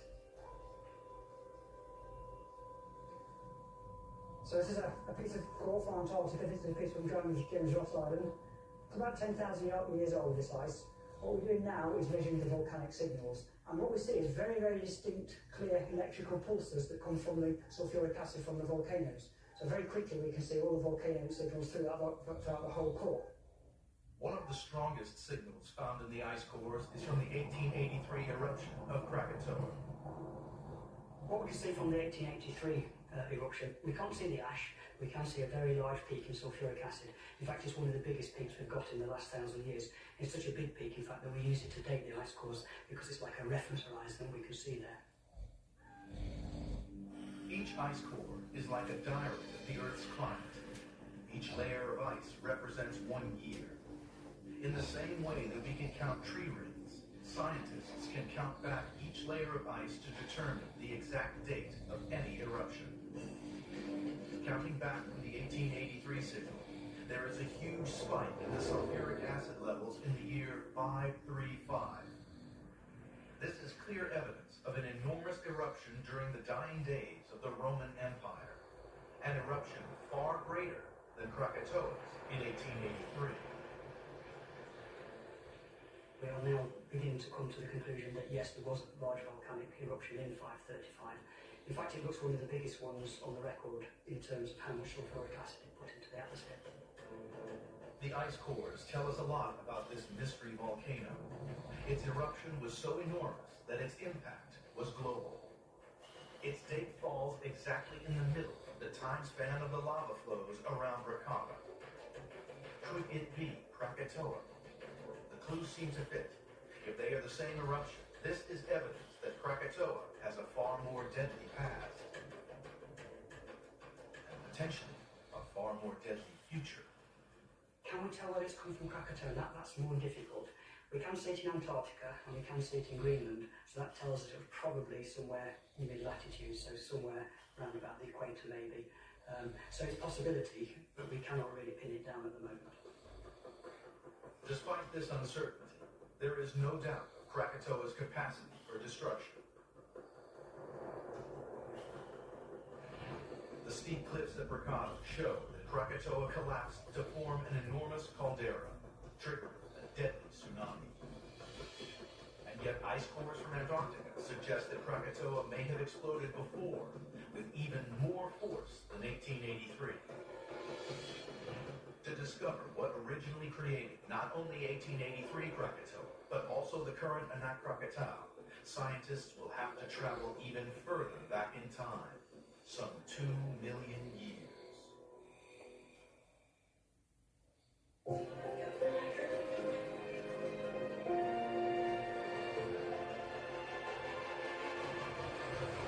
It's your time to make a greater impact.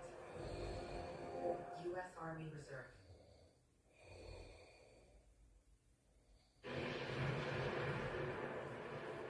The source of Krakatoa's awesome power remained a mystery to scientists for centuries. One clue is its location. Indonesia contains more volcanoes than anywhere else on Earth. Indonesia is a jackpot for volcanologists, simply because the evidence of volcanic centers that may have lasted several million years are available and ready for observation and study. Incredibly, there are 21 of these fire mountains on the island of Java alone, an area the same size as New York State. The National Park of Tengah Bromo in East Java is one of Indonesia's most active volcanic zones. To view a landscape like this is actually humbling, because it tells us that there are forces at work that far exceed anything that mankind can construct. But why there should be so many volcanoes in such a small area, no one could explain. A key discovery was that Indonesia lies adjacent to the notorious Ring of Fire, a chain of volcanoes stretching around the entire Pacific Ocean. In the 1950s, American geologist Harry Hess began research into the groundbreaking hypothesis known as seafloor spreading. This laid the foundation for plate tectonics. Plate tectonics is based on the idea that our planet is not a perfect and unbroken sphere. It's composed of 8 major tectonic plates that jostle and jar against one another. These plates are driven by heat from the planet's core.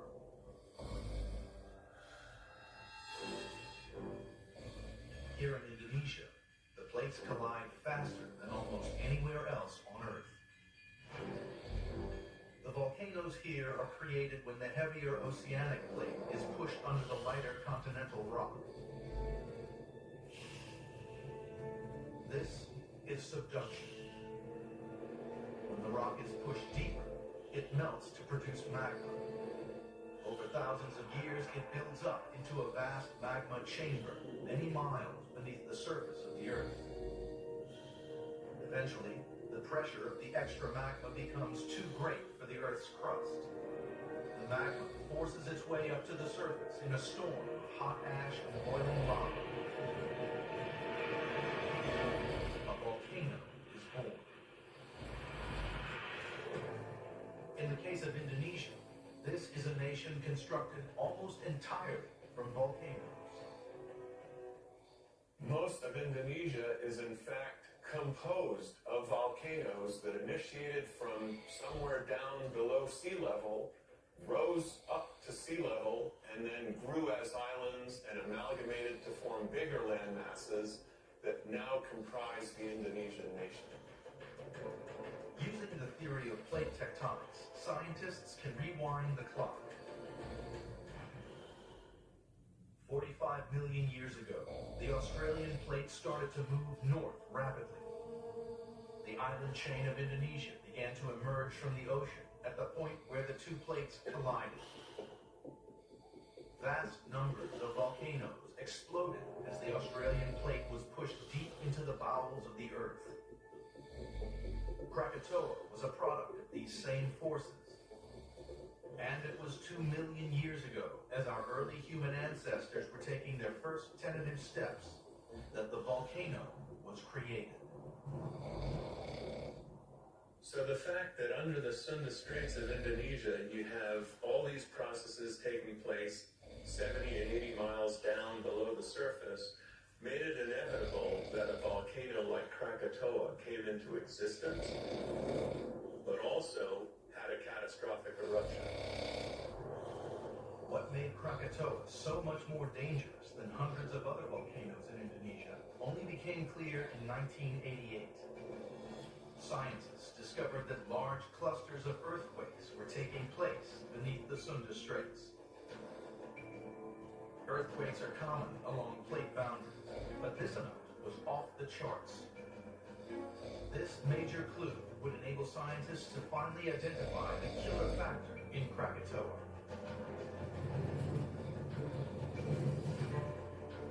Beneath Krakatoa, in the middle of the Sunda Straits, the subduction zone contains a kink. This twists and rips the Earth's crust and provides even more material to fuel Krakatoa's hungry magma chamber.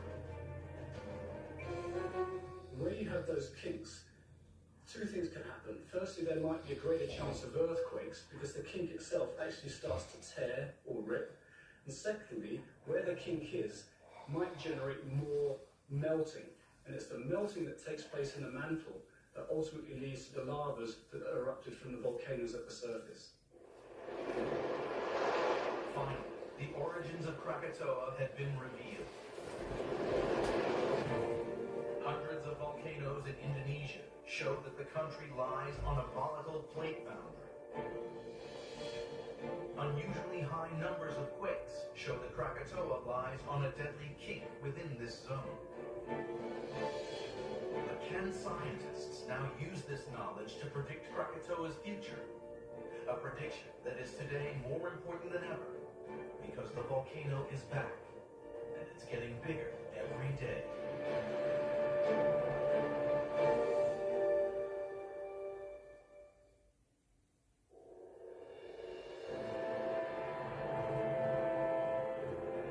Today, these shattered islands are all that remain of the cataclysmic 1883 Krakatoa eruption. But a deeper understanding of this event is now more important than ever, because out in the Straits, a new threat is growing. Krakatoa is back, in the form of Anak Krakatau, Indonesian for Child of Krakatoa. And that child is now an angry teenager. Like a phoenix from the ashes, Anak Krakatau is growing directly over the site of the original Krakatoa volcano, leading scientists to conclude it's being fed by the same magma chamber deep beneath the Sunda Straits. This deadly heritage means that Anak could potentially be one of the most dangerous volcanoes on Earth. But just how immediate is this threat? Since its explosive beginnings in 1927, Anak has erupted frequently and violently. As one of the fastest growing volcanoes on the planet, this 1,033-foot high mountain bears watching. Predicting exactly when another major eruption will happen is difficult, but there are clues. Underground tremors are a sure sign that the magma deep within the volcano is starting to move. We have seismometers stationed on the volcano that tell us when rocks are breaking not just at the vent, but in the subsurface, heralding the arrival of new fresh magma into the edifice, into the cone. These details are transmitted via radio signals to the monitoring station on the mainland, which is operated 24 hours a day. They have Embrace fast hardware relief with drums. Dum-dum-dum-dums. They have a simple scale to measure the threat, running from 1 to 5. Anything above a 3, and they go on red alert. At the moment, it's hovering around the danger zone, a level 3. The type of magma within the volcano is another way geologists can judge the potential of a major eruption. But the magma itself is impossible to test, as it lies several miles deep within the Earth. The next best clue is to look at what has been literally thrown out of the volcano. Lava bombs.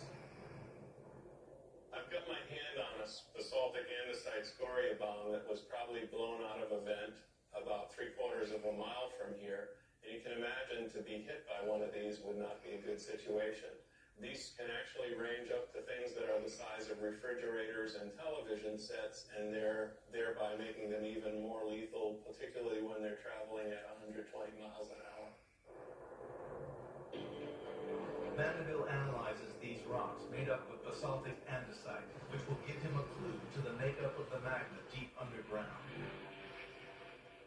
Part of what this composition tells me is the composition of magmas being erupted at Anak are unlike what was typically erupted at the 1883 eruption of Krakatoa, which was much more silica-rich and much lighter in color, typically light beige to almost white.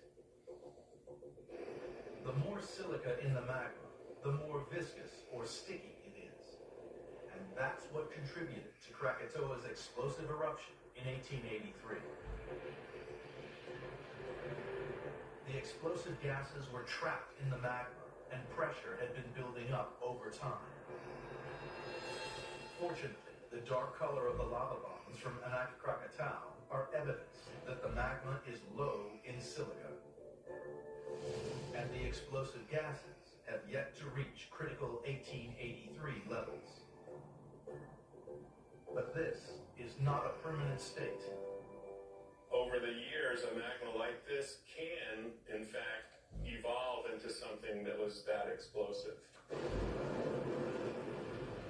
As Anak Krakatau grows, the magma will certainly become thicker and stickier. As in its parent, once the magma gets too sticky, the vent could become blocked. The silence could signal disaster. It means that pressure could be building up inside. Too much pressure, and Indonesia could suffer another cataclysmic explosion.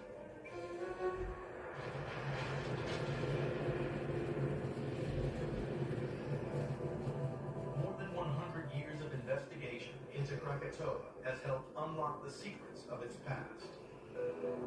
Provided scientists with strong evidence that Anak Krakatau is following in its footsteps. The pumice from 1883 suggests that Krakatoa was a deadly stratovolcano. The stripes in the pumice show that the massive 1883 eruption was triggered by an injection of superhot magma. It was this that blew the volcano to pieces. The remains of vast pyroclastic flows that were over twice the height of the Empire State Building, plus the immense caldera, show the massive scale of Krakatoa's 1883 eruption. But most ominously of all, the position of Anak Krakatau near the deadly ring of fire directly above a kink in the subduction zone means that a future massive eruption is inevitable. A lot of the Anak Krakatau activity that we now witness today is actually almost a continuation of the volcanic activity that took place back in 1883. We could have another eruption here on the scale of the 1883 eruption of Krakatoa. The 1883 eruption of Krakatoa may be the most famous, but it is a geological certainty that it won't be the last. Krakatoa is on the rise again. Dynamic proof that the Earth is never at rest.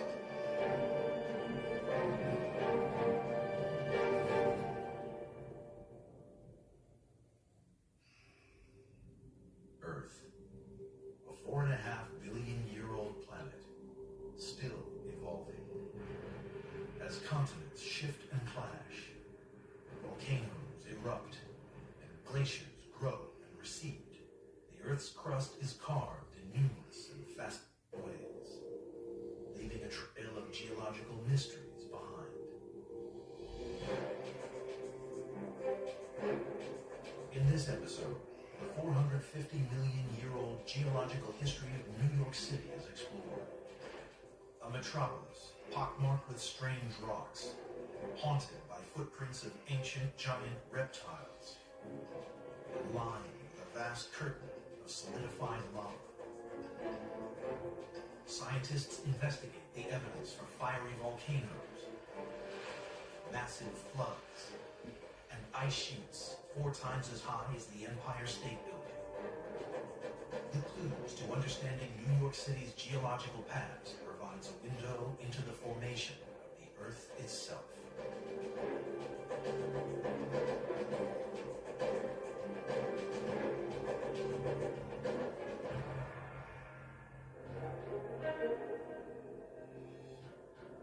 The investigation into New York City's geological history begins here, with Manhattan's rocky outcrops. These rocks are clues to how the land was made, and how its geology helped it become a dense, thriving, pulsating city. They're scattered all over Manhattan, poking through the surface of parks, and through the concrete between the buildings. Some, squashed between 2 apartment blocks, are the size of a whale. They are the extraordinary survivors of ancient times.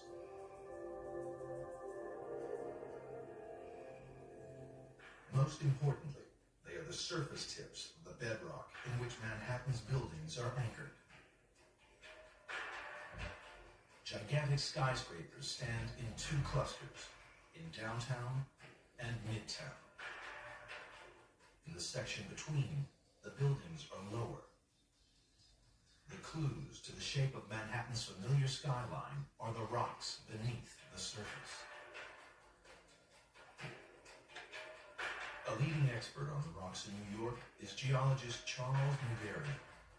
The entire history of the development of the Earth's crust is emblazoned in the rocks beneath us. The rocks here in New York City harbor an ancestry that dates back over 1 billion years of time. Magarian is searching for evidence to show how the city's bedrock was made. At Inwood Hill Park in Upper Manhattan, he's found an extremely hard piece of the bedrock known as Manhattan schist. To the untrained eye, it's just a piece of rock. But to Magarian, this is his first clue. The rocks that we're looking at right here are rocks of the Manhattan schist formation. And these rocks are very severely deformed. And the structures here in this rock is a structure that comes up like this, bends around, and comes back down on itself as such. And in three-dimensional view, it's a structure that looks something like this, a very, very tight fold with a plunge towards the south. These are rocks that were very, very strongly deformed over protracted periods of time. And it's the same bedrock that occurs over much of New York City. This tight fold in the rock suggests New York's bedrock was formed under great pressure. To confirm this hunch, Magarian takes a sample to the lab for detailed analysis. Radiometric dating proves this rock is about 450 million years old. But the rock has even greater secrets to tell. It contains a kaleidoscope of minerals, which opens a window into the ancient world. To me, minerals are like the instrument cluster in your car. They tell you everything about how your car is running. Magarian uses a microscope with polarized light to view the minerals.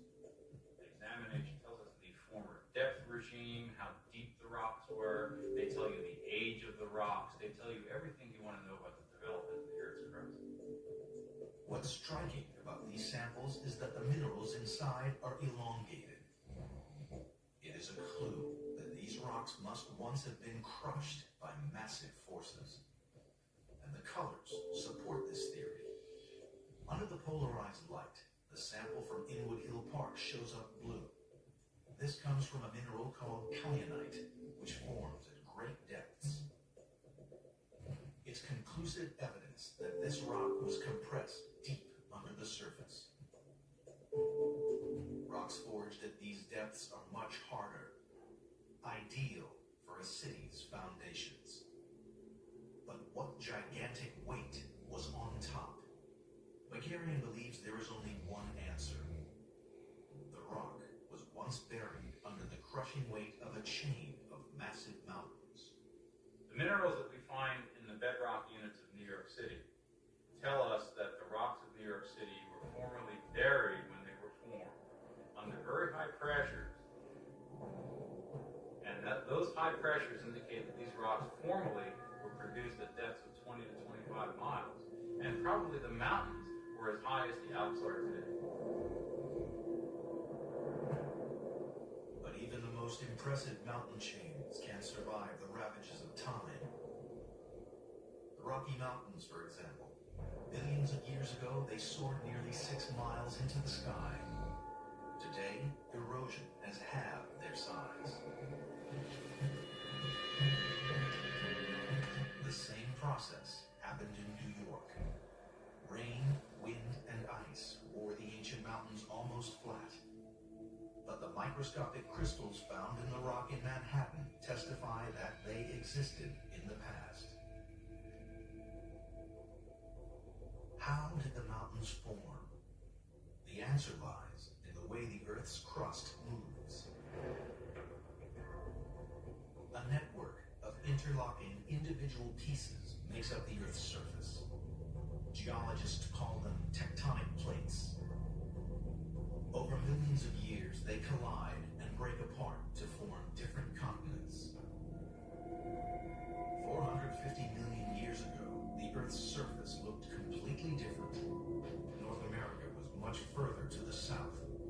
North North America was tilted 90 degrees clockwise from its present orientation, and it was straddling the equator. As such, the climate was tropical. The east coast of North America was really experiencing Club Med conditions. The weather may have been awesome, but the ancient East Coast was heading for trouble. The plate beneath it was moving. The East Coast was on a collision course with ancient West Africa. 450 million years ago, they collided. The impact unleashed geological chaos. Under intense compression, the land was forced upwards to form a soaring range of mountains. The collision that took place is the most fundamental and impressive mountain building event to affect the east coast of North America. Today, all that remains are their stumps. Stumps that form the bedrock of modern-day New York. The collision that built up the ancient mountains also folded the bedrock into dips and rises. These folds are responsible for the shape of Manhattan's skyline. The city boasts two clusters of skyscrapers in downtown and midtown. Here, the hard bedrock that formed deep underground was forced up. It is now close to the surface and provides solid anchorage for the high-rise buildings. In the dip in the middle, the rock was folded down. The area is filled with loose sediments, less suitable for skyscrapers. When the bedrock is at the Earth's surface, where it's actually exposed, then it's pretty easy to build tall buildings, because you can root them directly into solid rock. However, in areas where the bedrock is deep and covered by glacial sediment, in those cases, it's very difficult to build tall buildings because you need to root those buildings either into solid rock or build concrete abutments, called caissons, that can support tall buildings. New York's deep history is beginning to take shape. Building up from tiny crystals in the rock, scientists revealed how New York's bedrock was formed under the crushing weight of a massive ancient mountain range. The result was hard Manhattan schist, a perfect foundation for the city's skyscrapers. But New York City still had a long way to go.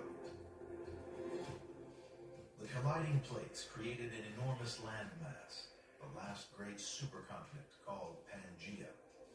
New York was now trapped in the center. But somehow, it made it back to the coast. Hidden beyond the city's streets is evidence of huge volcanic eruptions, mass extinctions, and continents torn to pieces. Clues that could explain how New York became one of the world's great maritime cities.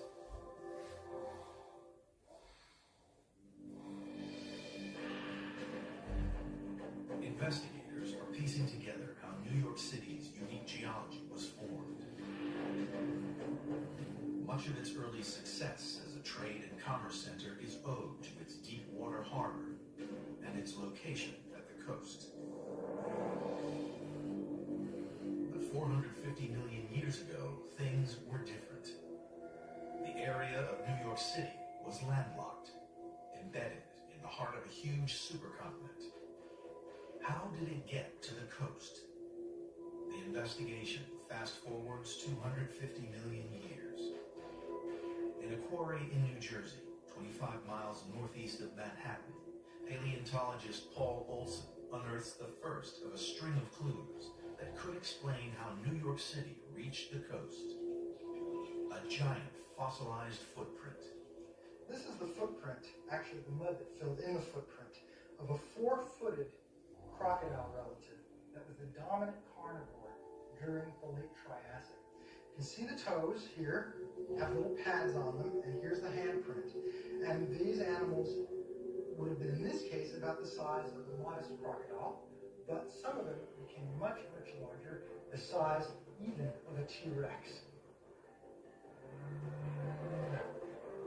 The footprints are from a huge crocodile-like creature called Postosuchus. It first appeared on the Earth around 230 million years ago. Then some 30 million years later, its footprints suddenly vanished.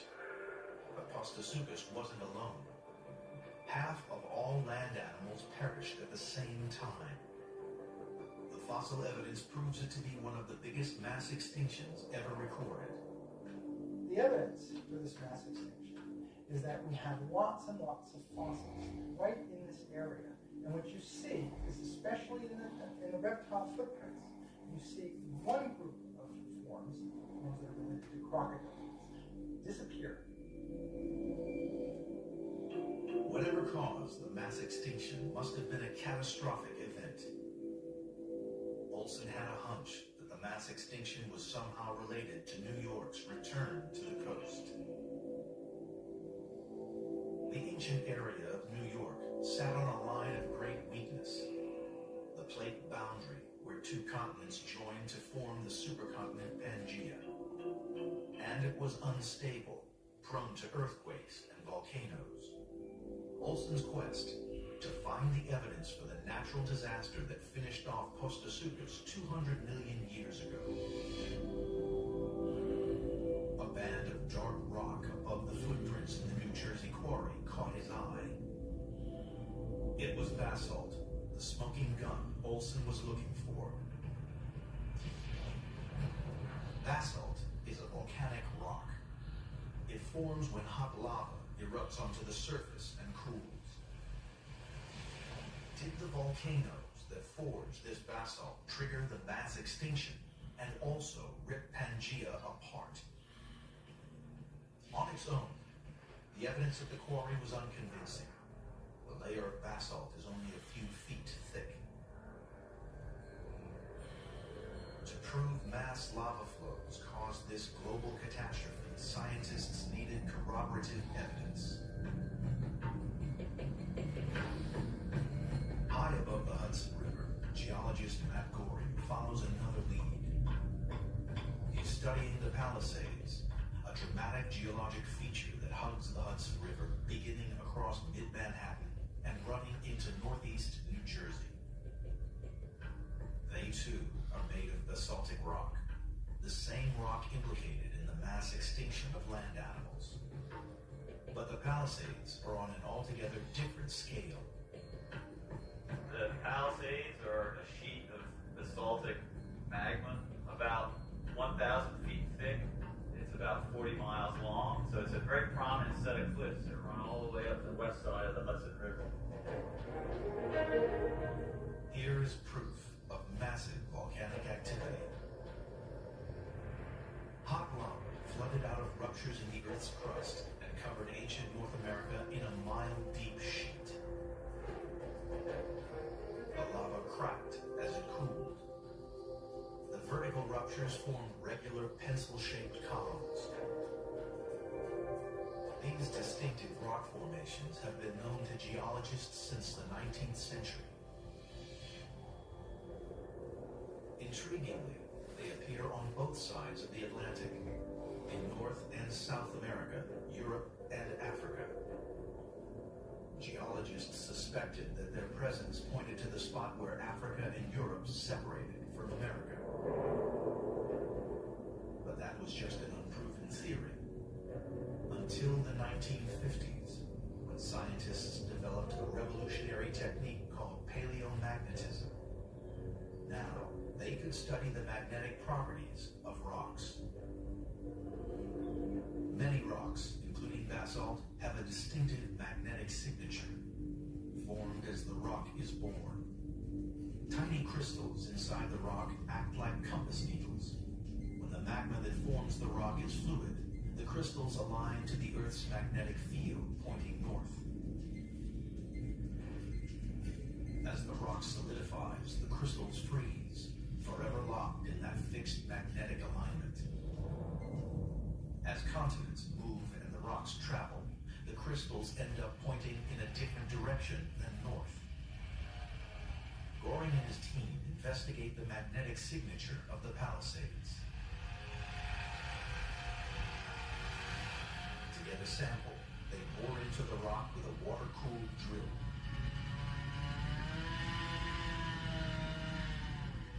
They measure the exact orientation of the crystals today with a compass. When they offset this reading with magnetic north, they can calculate the original location of the rock. 14. One of the useful things that you can do with this rock is you can take it back in the lab and measure its magnetic orientation. And that magnetic orientation will be when this rock crystallized or solidified 200 million years ago. So this rock would have minerals that would be pointing in some other direction other than north today. When scientists compared the magnetic orientation of the Palisades with the other basalt outcrops around the Atlantic, they discovered they formed at approximately the same latitude. Not only did the rocks have the same age, they were also born at the same location. For example, 200 million years ago, New York and Morocco were neighbors.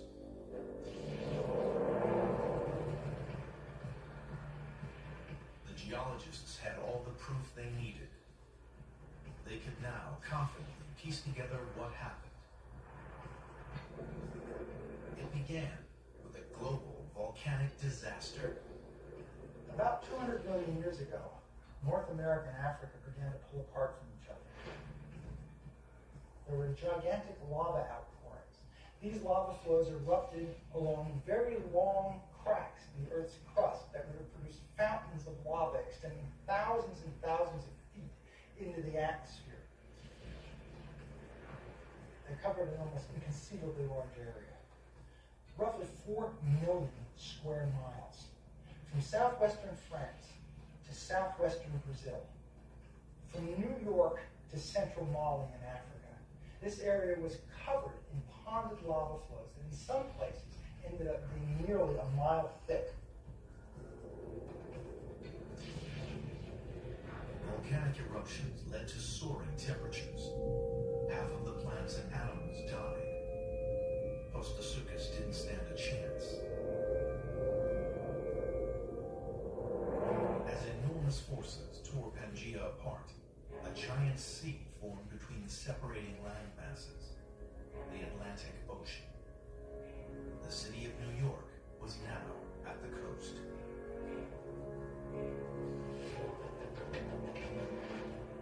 200-million-year-old footprints beneath a layer of basalt and the Palisades towering above the Hudson provide evidence that Pangaea split apart to create the east coast of North America. But the story of New York City was far from over. After being built by fire, the region was about to be overcome by another destructive force.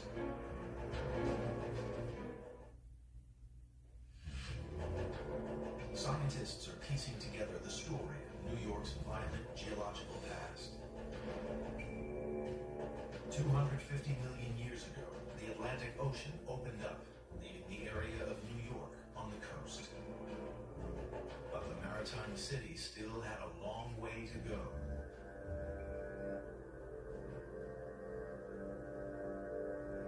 There was no deep Hudson River channel. It was nothing but a small stream. What forces transformed it into the wide river capable of carrying heavy freighters far inland? A clue to how the Hudson Valley was created is the strange boulders that are scattered throughout Manhattan's Central Park. Some of them weigh several tons. But they're strangers to these parts, totally unlike the surrounding rocks. Geologist Charles McGarry investigates where they came from. This boulder is a boulder from the Palisades sheet on the other side of the Hudson in New Jersey. You can see it's very nicely polished. Compositionally, it's totally different than the surrounding bedrock, which is Manhattan schist. And the Manhattan schist here is very rich in mica. This rock has no light-colored mica in it whatsoever. The Palisades sheet is located to the west and north of it.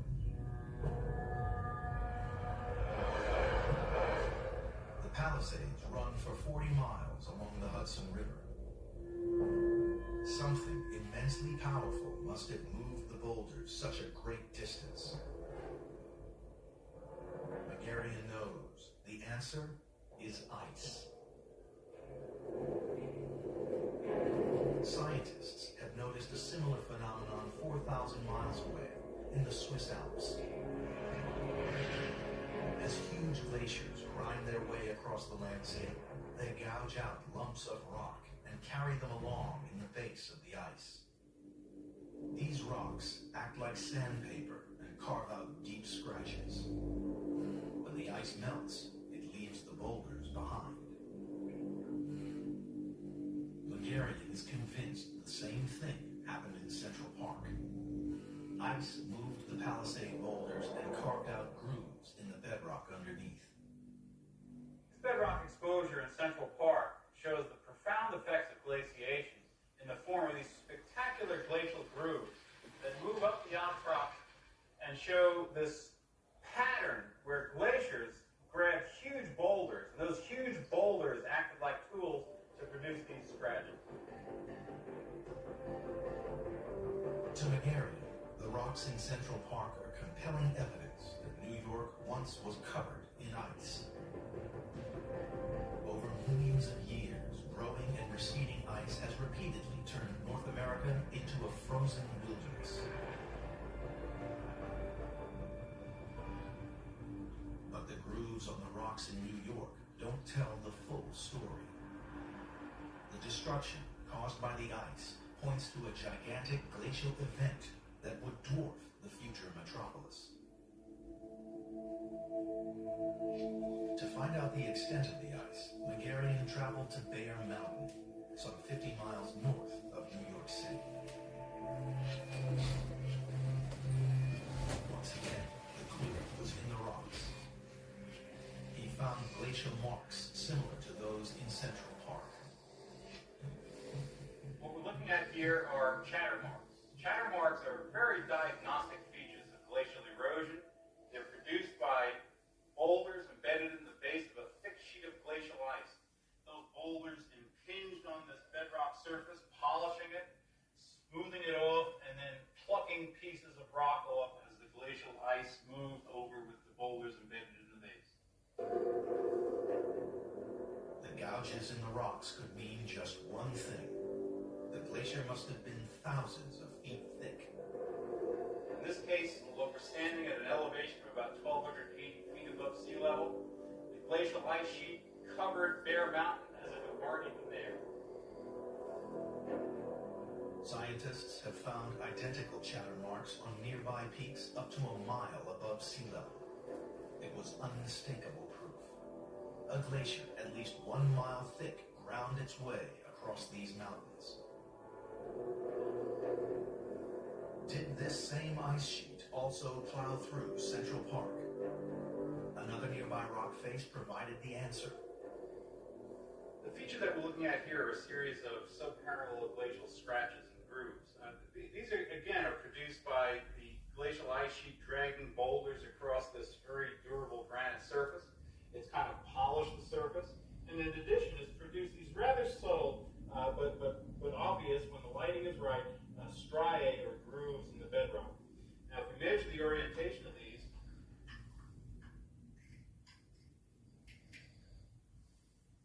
these come out about north, 20 degrees west, just about identical orientation to the striae that we measured at Central Park. It's significant evidence that the ice sheet that covered Bear Mountain also flowed over the surface of Central Park. Proof that New York City was covered by a glacier 4 times higher than the Empire State Building. Just imagine glacial ice, a huge, thick ice sheet over a mile thick, exerting tremendous pressure on the surface and sculpting the surface into the landscape that we see today.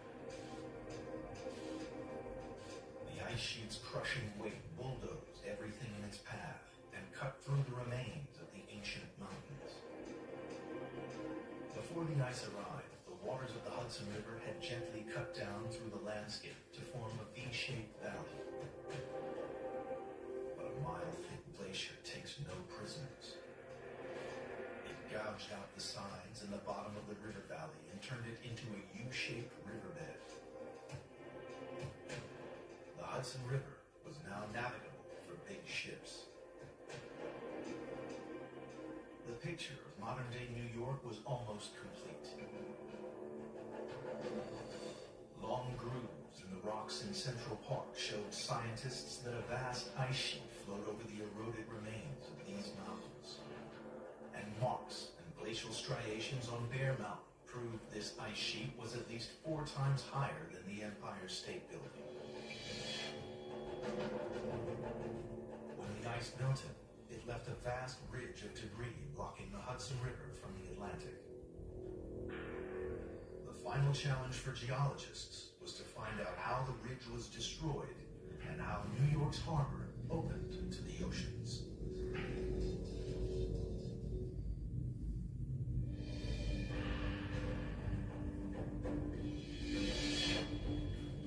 New York today boasts one of the largest natural harbors in the world.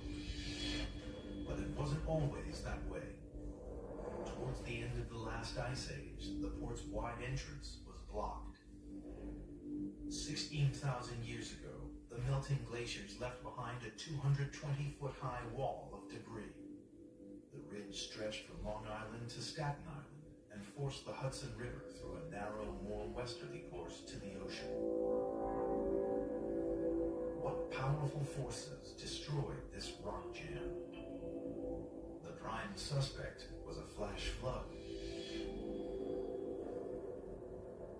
But scientists needed evidence to prove that such a flood had happened. In the 1960s, fishermen made an unexpected find at the mouth of the Hudson River. They dredged up a giant mammoth tusk from the depths of the sea floor.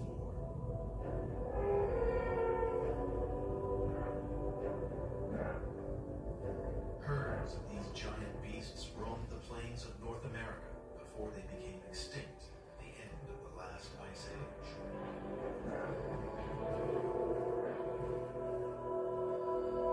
Finding the odd mammoth tusk here and there is not so surprising. But since the initial discovery, scientists have found hundreds more tusks and bones in the mouth of the Hudson River. It was as though a violent torrent swept the mammoths away and dumped their remains off the coast. And there were more clues nearby. Huge boulders resting on the sandy sea floor. Some of them as big as cars. The boulders must have been part of the ancient moraine that once ran between Long Island and Staten Island. Geologist David Franzi knows that only a raging torrent could have shifted them. Based on the size of the boulders that we see here, we know that that flood must have discharged on the order of 1.5 million cubic feet per second. That's 3 times larger than the largest Mississippi River flood ever recorded. And all that water had to come from somewhere. Scientists began looking for the source of this flood, a flood powerful enough to transport huge boulders all the way to the sea. Rocks to a geologist are like pages in a history book. For us, erosion oftentimes rips some of the pages out of our history book. So it's the job of the geologist to put together a fragmentary record into a coherent history of events that happened in the past. 300 miles north of the city in upstate New York, Franzi tracked what might have been the flood's path to an unusual grove of trees on Covey Hill in the Adirondack Mountains. The trees are jack pines. They are rare in this area, where the soil is usually fertile and deep. But on Covey Hill, their presence shows that there is no more than a few inches of soil on top of the bedrock. The jack pine is essentially rooted right on the top of the rock surface here. This is a bare sandstone surface, very little mineral soil, and it's subject to prolonged periods of dryness during the summertime. Jack pine's adaptations make it able to survive here where no other tree species can. What happened to the soil? The jack pines continue to grow at the entrance of a long gorge over 300 feet wide. Usually, gorges like this are cut down thousands of years, but in this case, the missing topsoil points to a sudden flood event. A raging torrent must have ripped away the soil and cut deep into the rock.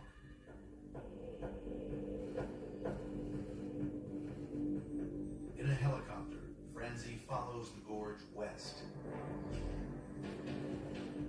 Eventually, it opens into a vast, empty basin located next to one of the Great Lakes, Lake Ontario. It doesn't take much of a stretch of the imagination here to imagine this valley filled with water, and then with these hills poking up through as islands. 16,000 years ago, this basin was filled with 2 billion cubic miles of water. A huge lake geologists call Lake Iroquois. It formed at the end of the last ice age. As glaciers receded, the meltwaters slowly filled up the lake. The ice dams holding the waters weakened. Eventually, the dams collapsed, causing sudden and devastating flash floods. Lake level dropped on the order of 70 feet, and about 160 cubic miles of water were released into the Champlain Valley catastrophically. That flood water would, of course, down the Champlain Valley, through the Hudson Valley, and ultimately out into the Atlantic Ocean. The torrent raced towards New York City, 300 miles to the south, then took the straightest course to the sea. The floodwaters smashed into the ancient moraine, the huge pile of debris blocking the direct exit of the Hudson River.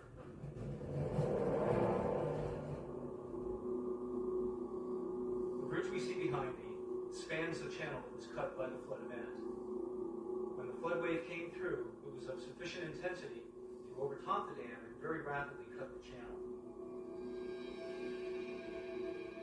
The gap that was created by the flood still exists. It's now a tidal strait called the Narrows. Today, the gap is spanned by the Verrazano Bridge.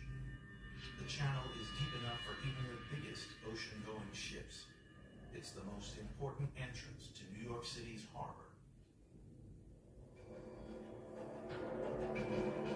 Mammoth tusks and huge boulders at the mouth of the river showed scientists that there was a torrent big enough to blast a hole through the ancient moraine. And a channel leading towards the Great Lakes revealed the source of the flood.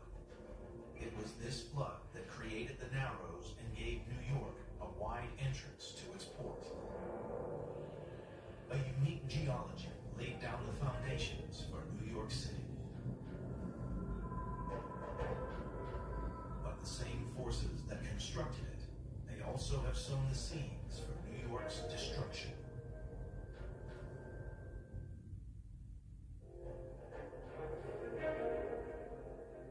Scientists have pieced together the half-billion-year history of New York City.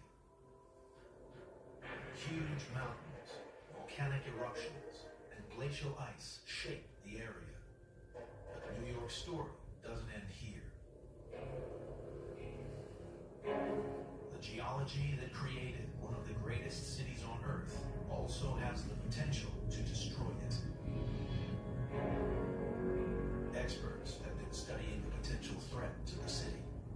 We're standing here in Lower Manhattan on one of our major thoroughfares, Canal Street.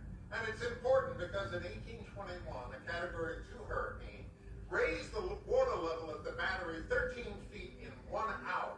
And literally, the Hudson River met the East River, and Canal Street was covered by water, and Manhattan was actually 2 islands for 3 hours until the water receded. New York City is vulnerable because of its position on the coast. Long Island stretches northeast at a right angle from the New Jersey shore. New York City is nestled behind the western end of Long Island. Normally, the island protects the city from the sea. But when hurricanes threaten, the opposite is true. Long Island becomes a dangerous liability. Hurricanes racing north along the beaches of the Atlantic coast pile up huge bulges of water in front of them. They're called storm surges. Hitting the right-angle junction at Long Island, the winds funnel the storm surge in through the Narrows, the gap between Long Island and New Jersey. This is the place at the actual apex of the right angle in New York where all the water being pushed by a hurricane would be concentrated.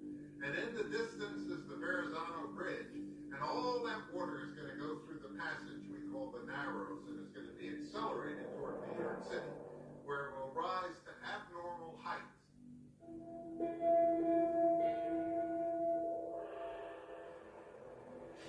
Experts believe that in the United States, New York is the third most vulnerable city after Miami and New Orleans to a hurricane disaster. If it was hit today, the consequences would be serious. New York City is hit by hurricanes only infrequently, like in 1821 and in 1893 and in 1938. However, the point is that the hurricane that will eventually hit New York City again will be catastrophic. And what is going to happen when the utilities are knocked out? What is going to happen when salt water reaches into the subways and ruins the electrical system? We're talking about unbelievable amounts of money to restore the infrastructure. We're talking about setbacks and delays in commerce and banking and transportation. A catastrophe that's never been seen. Storm surges are not the only threat to New York's future. Earthquakes are also part of the vast geological forces that shape this area. They are still at work today. Some could change the city in an instant. November 4th, 1884. New York City was shaken by an earthquake that lasted 10 seconds. The Brooklyn Bridge swayed and people panicked. The earthquake showed 5.5 on the Richter scale. January 17th, 2001. New York City was struck again. This time, the quake was relatively small, only 2.4, but it struck right under 125th Street. The earthquake in 2001 is the first earthquake that we could confidently locate in Manhattan. That's its claim to fame. It was felt widely.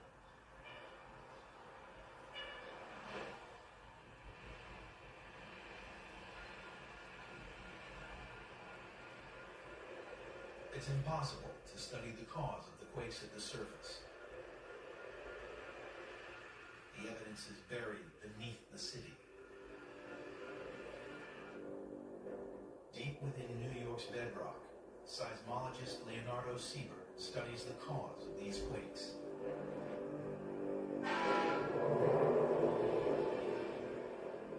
In a subway tunnel 100 feet beneath the bedrock under the East River, there is a ready-made laboratory.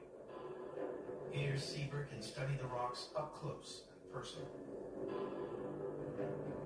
It is the same bedrock Manhattan is built on. But Sieber fears it isn't as solid as once was thought. New York area is considered a seismic zone, meaning there's a cluster of known earthquakes that occurred in the city. So we are, as geologists, very eager to discover which faults are responsible for these earthquakes. The majority of earthquakes occur at the boundaries between separate sections of the Earth's crust, the tectonic plates on which the continents sit. But New York's earthquakes are different. The city is firmly in the middle of a tectonic plate, halfway between the Mid-Atlantic Ridge to the east and the San Andreas Fault to the west. Sieber is anxious to discover what's going on. As he examines the walls of the tunnel, he comes across a possible clue. The long fractures in the rock are fault lines that formed when pressure built up. As the tension was released, the rock cracked and shifted. This is felt on the surface as an earthquake. This is an example of a very small fault, but it's a fault that probably did generate some small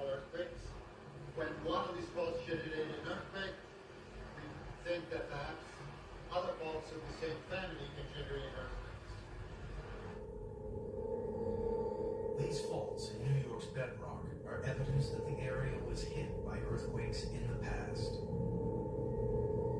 But Sieber has no way of knowing if the faults are still active and dangerous. If a large earthquake hit New York today, the consequences would be catastrophic. A large proportion of New York City buildings are simply not built to withstand earthquake shaking.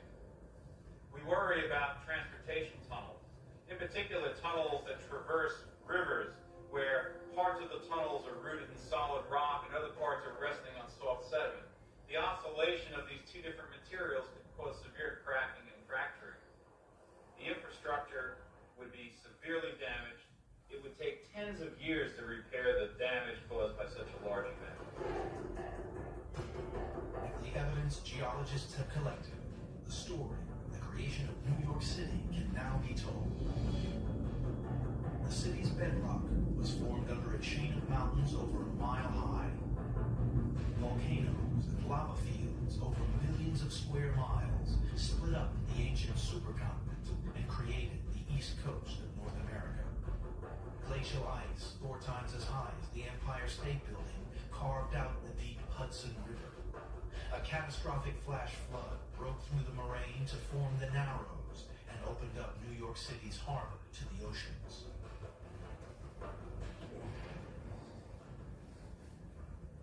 Looking ahead to the distant future, geologists see more challenging times for the city. In 40,000 years, they predict this region will be engulfed by another ice sheet. And in 250 million years, the Atlantic will start to shrink again. Europe and Africa will eventually crash back into the American coast. The fossilized remains of the once great city of New York will become just another layer of rock in a vast new mountain range. A footnote in the immense, ever-changing story of planet Earth. Earth, a 4.5 billion-year-old planet, still evolving. As continents shift and clash, volcanoes erupt, glaciers grow and recede. The Earth's crust is carved in numerous and fascinating ways, leaving a trail of geological mysteries behind.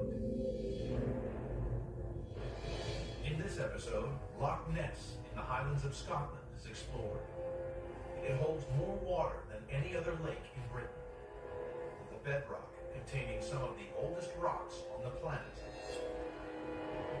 Set in a landscape that was once part of America, Loch Ness is a lake with an enduring myth, the Loch Ness Monster. A team of scientists investigate how Loch Ness was made. The clues they uncover also provide a window into the formation of the Earth itself.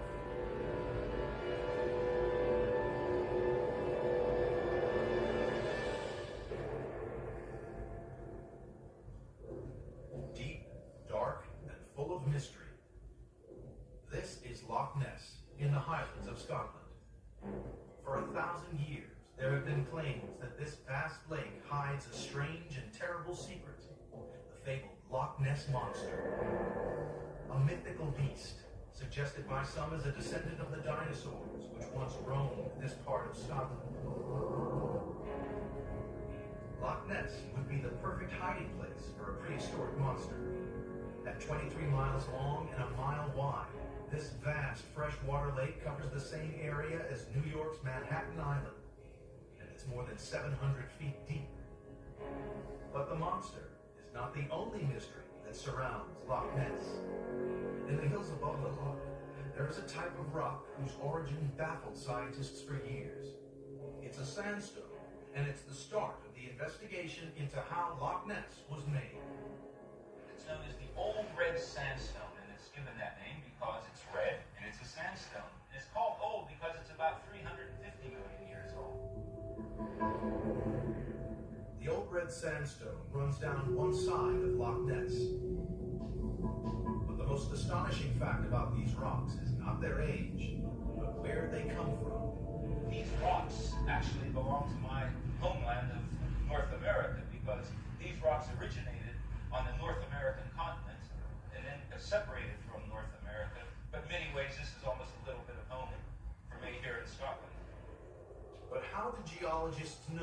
This old red sandstone comes from 3,000 miles away, on the other side of the Atlantic Ocean. These rocks are identical in age and character to the rocks that actually form the Catskill Mountains. And so this part of Scotland belonged to northeastern North America. For more than 1,000 years, old red sandstone has been used for building castles in this part of Scotland. But it's also been quarried in the U.S. and used for brownstone buildings in New York City. Under the microscope, rocks from both continents have an identical crystal structure, and chemical analysis has also proved that they're exactly the same age. But how did part of America end up on the shores of Loch Ness? To answer this crucial question, the investigation must go much further back in time to look for evidence in the ancient bedrock of northern Scotland. It's here that the story of Loch Ness begins. The trail starts north of Loch Ness, where the bedrock comes to the surface. This landscape is full of the extraordinary mysteries of an unimaginably ancient past. It's made of a type of rock called Lewisian gneiss. Recent drilling and blasting for a new road cut have exposed evidence which uncovers an amazing chapter in Earth's history. The long straight lines are the drill holes left in the rock face. Modern radioisotope dating has given geologists the first clue to understanding the origin and formation of these rocks. These rocks are very special to geologists. They're some of the very oldest rocks in the world. We see them in very few places, perhaps a dozen places across the globe containing rocks of this age. Talking about 2.5 to 3 billion years old. The origin of the grey Lewisian gneiss lies in the first crust that cooled on the surface of the Earth. After its formation 4.5 billion years ago, parts of this crust were mixed together with the earliest sediments, buried, remelted, and forced back up again and again for more than 1 billion years. These extraordinary rocks are the result of that devastating period in our planet's history. And there's more evidence exposed in this road cut, revealing crucial information about the early history of the Loch Ness region.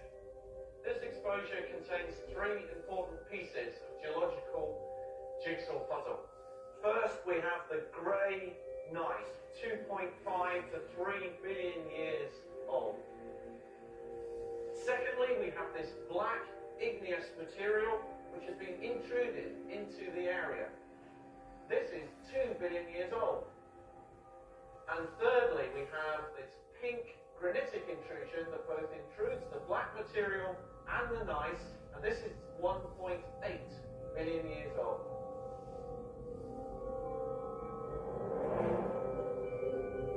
This evidence reveals that after the formation of the Lewisian gneiss, much younger rocks were then melted and mixed into the ancient crust.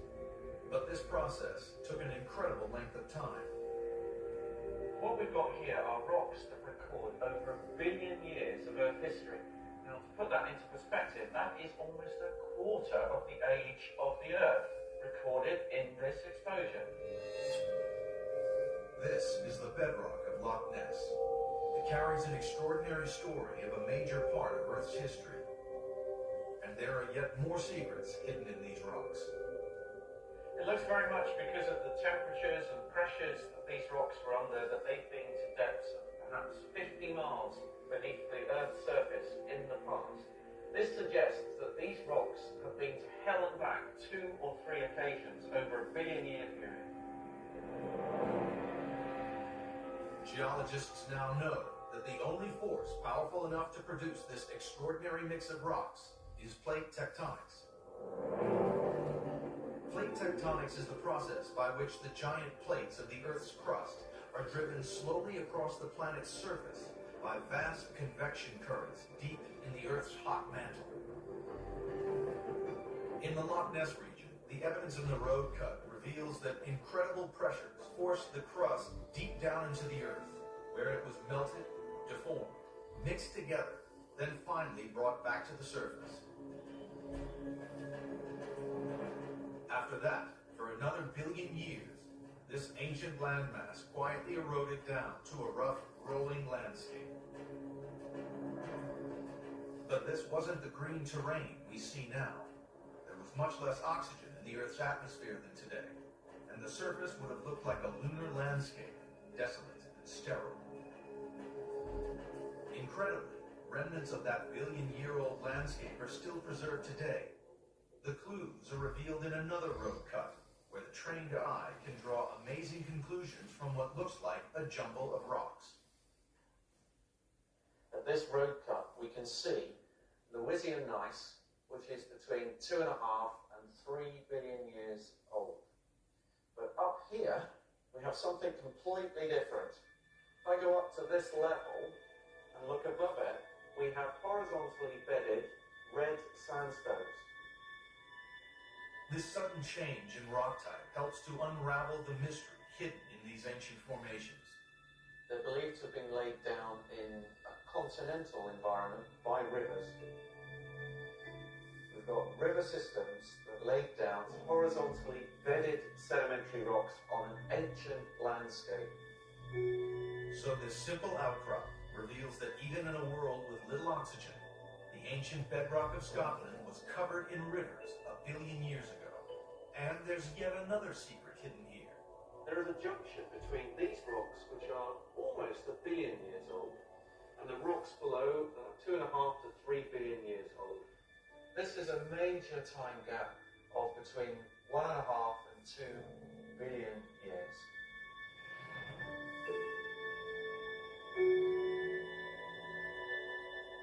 The time gap revealed here is extraordinary. It shows that after the traumas of their early formation, the rocks of the Loch Ness region went through a period of calm, which lasted more than 1/3 of the age of the Earth.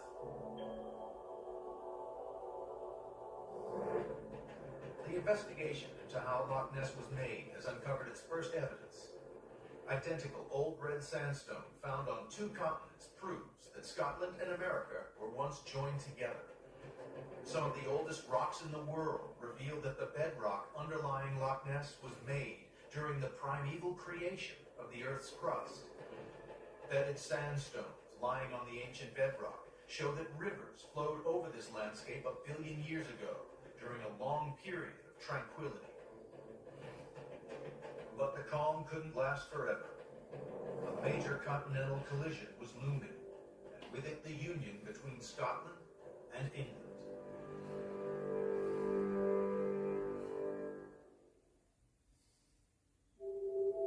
The investigation into how Loch Ness was made will next uncover the geological structures which would eventually create Loch Ness.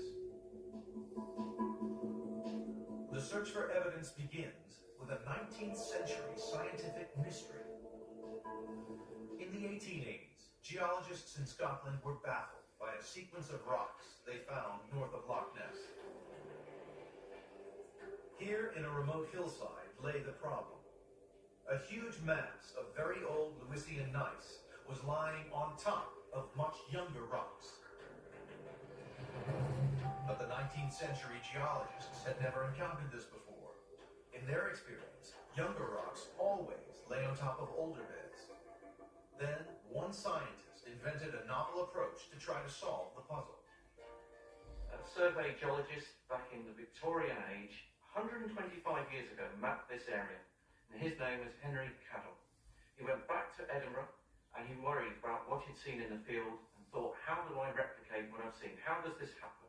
So he built a model and he attempted then to show, using the model, what it was that he saw in the field. Cadell's model was simple. He suspected that some force had squeezed the rocks horizontally to make this upside-down sequence. So he built an apparatus containing layers of sand and clay to test his ideas.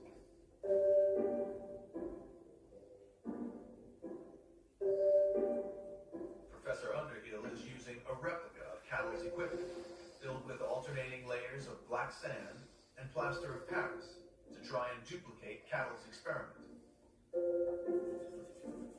Turning the screw winds the block forward, imitating the horizontal pushing force that Cadell thought was the culprit.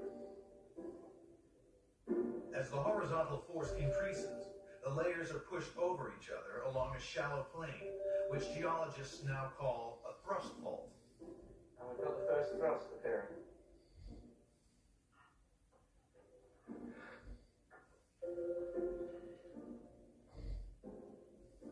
Oh, look at that.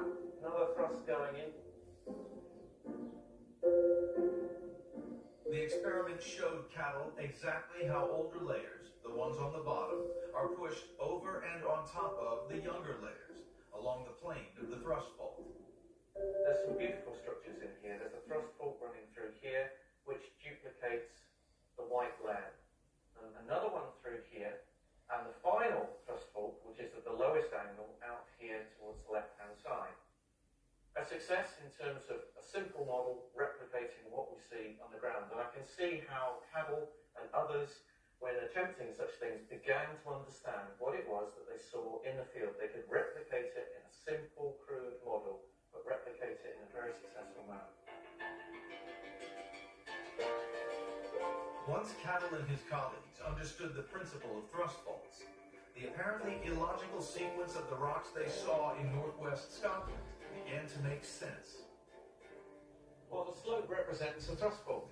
What we have underneath it is a bedded, younger quartzite succession, which is pink.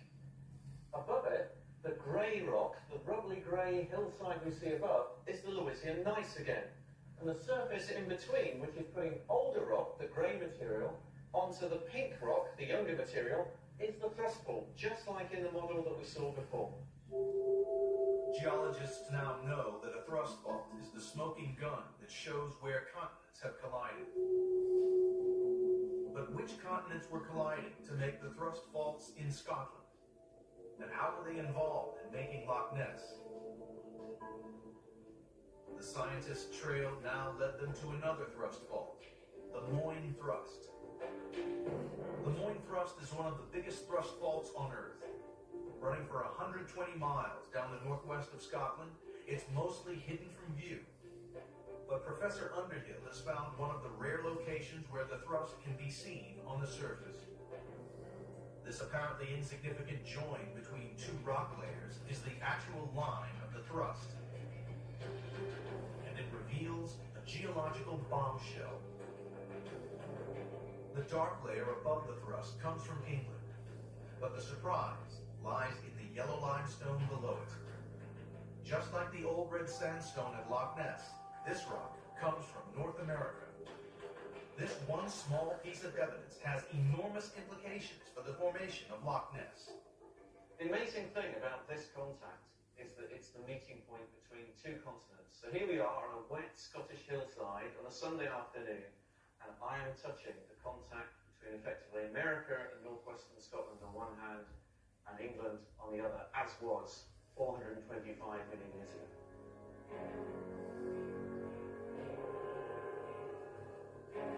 But how did these two ancient continents collide? 450 million years ago, a supercontinent containing North America and Scotland lay deep in the southern hemisphere.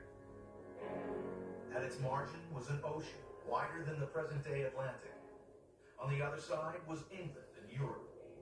But the forces of plate tectonics were slowly pushing the two land masses together.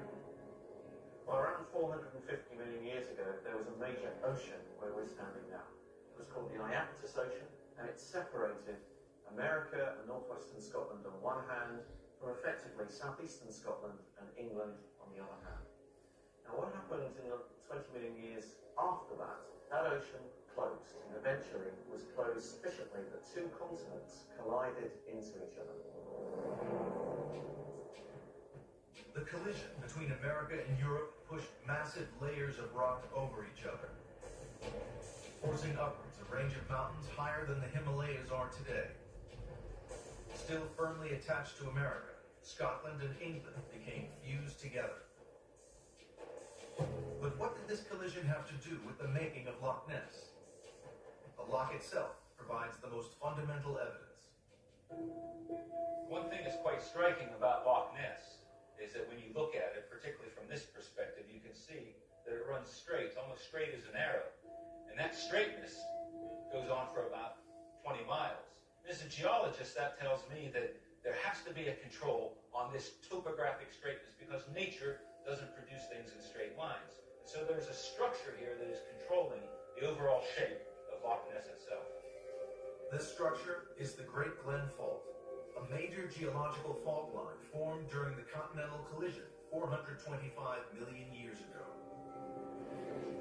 It runs for more than 300 miles right across Scotland, slicing the country in two. Loch Ness exactly follows the line of the Great Glen Fault. The Great Glen Fault is not a thrust fault like the Moyne thrust, where material has been pushed up over. It's not a normal fault where material drops down vertically. It's lateral motion. The Great Glen Fault is Scotland's version of the San Andreas Fault. It's just 400 million years older. The Great Glen Fault is no longer active, but this giant split in the Earth's crust has been a feature of the Scottish landscape for more than 400 million years. It's the foundation of Loch Ness, and without it, the loch could not exist, nor could the legend of the Loch Ness Monster. The investigation into how Loch Ness was made has uncovered more evidence. The discovery of thrust faults showed geologists what happens when continents collide. Yellow limestone from North America found at the Moyne thrust proves that America and Scotland crashed into England 450 million years ago. And the shape of Loch Ness reveals the straight line of the underlying Great Glen Fault, formed during that continental collision. After the collision, the forces of plate tectonics drove Scotland south round the surface of the Earth. Now the investigation must follow its amazing journey.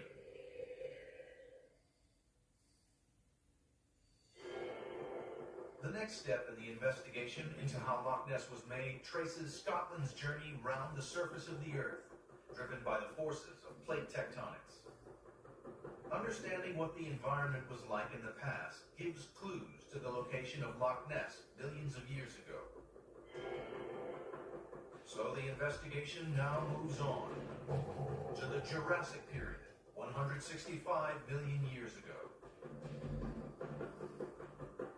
The trail leads to the Isle of Skye, an island off the west coast of Scotland.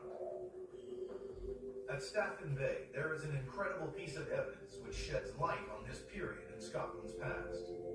Astonishingly, it lay in plain sight but undiscovered until 1994, when an amateur geologist made an extraordinary find. On the flat, rocky shoreline of this popular beach, he discovered a fossilized footprint of a giant dinosaur. Dr. Anjana Katwa has come to analyze the details of this remarkable evidence. When you walk across these ledges, it's just an incredible feeling to think that dinosaurs walked on the same ledge that I'm walking on now, 165 million years ago. This ledge, we've got this wonderful Megalosaurus footprint. The Megalosaur was a 25-foot high carnivorous dinosaur, quite a formidable predator during Jurassic time. With some individuals standing as tall as a football goalpost, Megalosaurus was a fearsome monster. But how could something as temporary as a footprint be preserved for 165 million years? The footprint is so unique. What's happened is that a dinosaur has travelled over a kind of sticky, gooey mud, and their impressions have been left behind. That mud has dried off and it's hardened, and then over time, wind-blown sand has come in and covered that footprint over. And then as further time has developed, we get layers of clay and sand building up over that footprint, and that footprint becomes fossilised over time. Now, over a few million years, erosion occurs, and those footprints become exposed for us to see today. Dr. Katwa is making a plaster cast of one of the footprints, so she will be able to examine it more closely.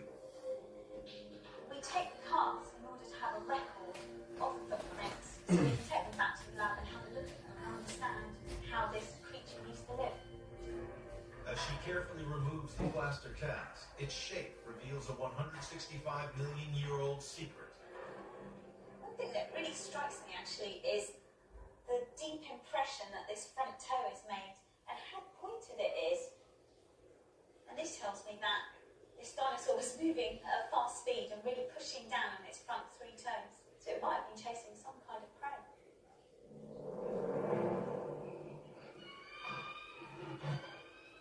But Megalosaurus wasn't the only dinosaur to leave its footprints in these rocks only 60 miles from Loch Ness.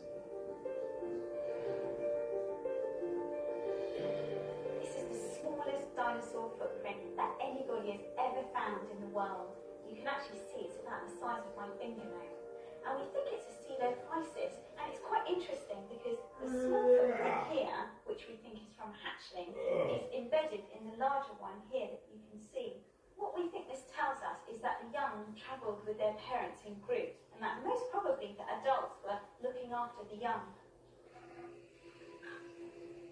Geologists have used the amazing evidence of the footprints of Coelophysis and Megalosaurus, together with the muddy rocks they were found in, to better reveal the story of Loch Ness in the Jurassic period. At the time, Scotland was still attached to America.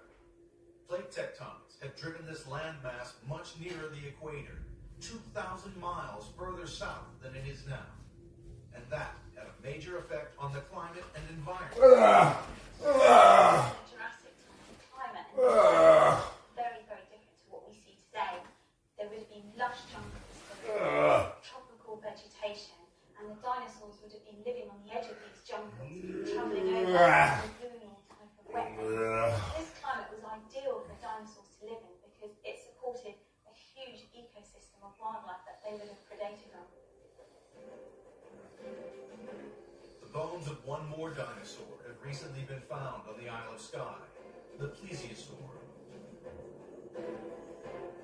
But this discovery generated a completely different kind of interest. Enthusiasts see a strong resemblance between the shape of the plesiosaur and some descriptions of the Loch Ness monster. Could a descendant of the long-extinct plesiosaur really be the source of the legend? The evidence to unravel the extraordinary geological history of Loch Ness is getting stronger. The findings of Megalosaurus and Coelophysis footprints prove that dinosaurs lived in Scotland 165 million years ago, and that Loch Ness was then a subtropical paradise 2,000 miles further south than it is today. But about 60 million years ago, 5 million years after the dinosaurs became extinct, plate tectonics would tear Loch Ness and America apart.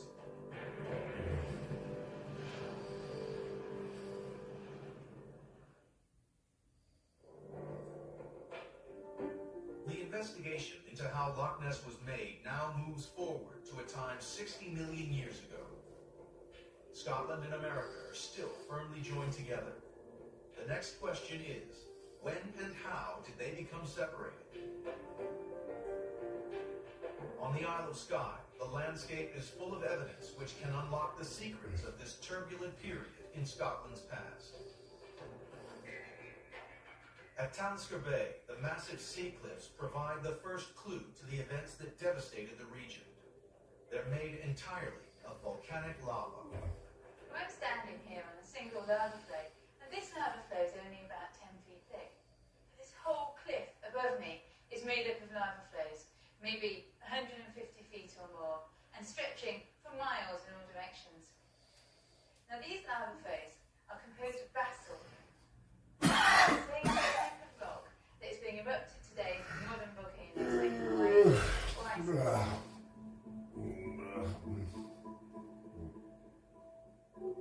Geologists have calculated that these basalt lavas on Skye are about 60 million years old. But where is the volcano which erupted them?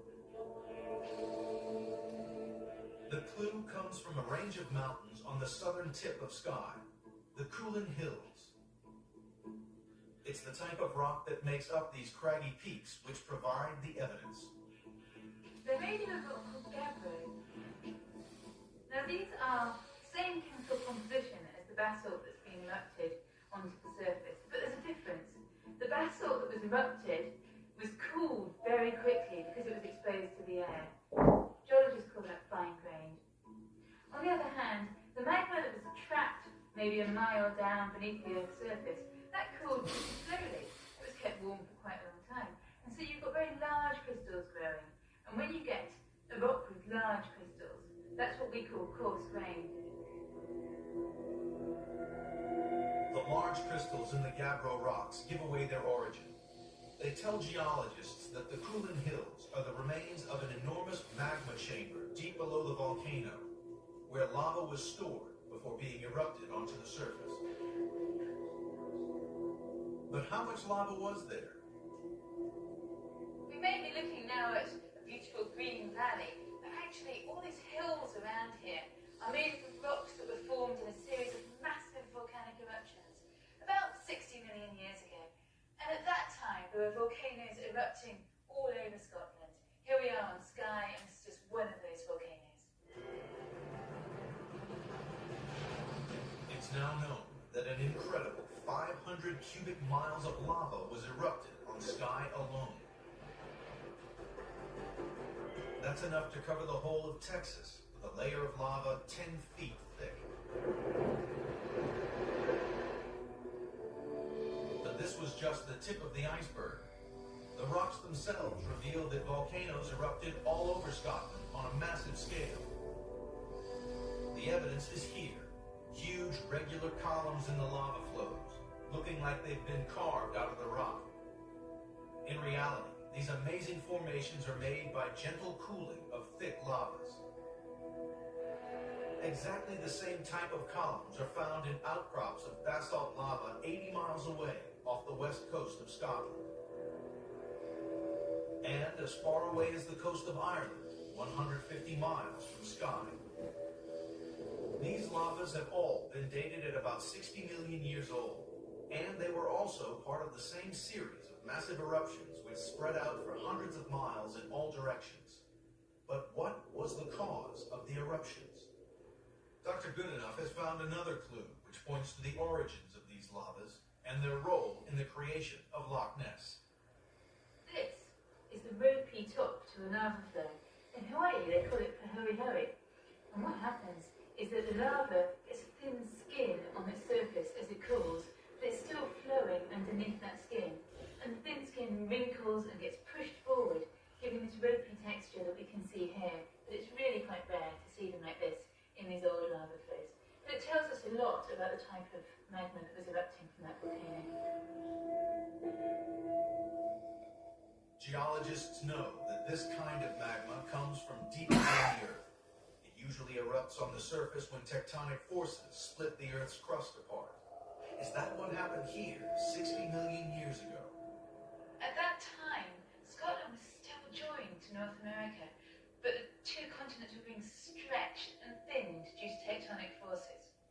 And that allowed molten rock, or magma, from deep within the Earth to well up and to be erupted from those volcanoes. And eventually, that volcanic activity led to the development of a new ocean between Scotland and North America, the Atlantic Ocean. So the lavas are the trail of evidence which show that the opening up of the Atlantic Ocean began with volcanic eruptions all over Scotland. As magma erupted under the ocean, the seafloor spread out, slowly pushing Scotland and America apart. The birth of the Atlantic Ocean had a direct effect on the making of Loch Ness. As the ocean grew, the huge forces involved reawakened the 400 million year old Great Glen Fault. So faults like the Great Glen, these are zones of weakness in Earth's crust. And they're like scars or wounds. They can reopen. And in the case of the Great Glen, it was reactivated when the Atlantic began opening 50 to 60 million years ago. And this is why you see this feature now present in today's landscape, even though the fault itself is 400 million years old. The massive geological movements shattered and weakened the rocks along the fault. Along this line of weakness, a river started cutting down through the shattered rocks, slowly carving out a valley.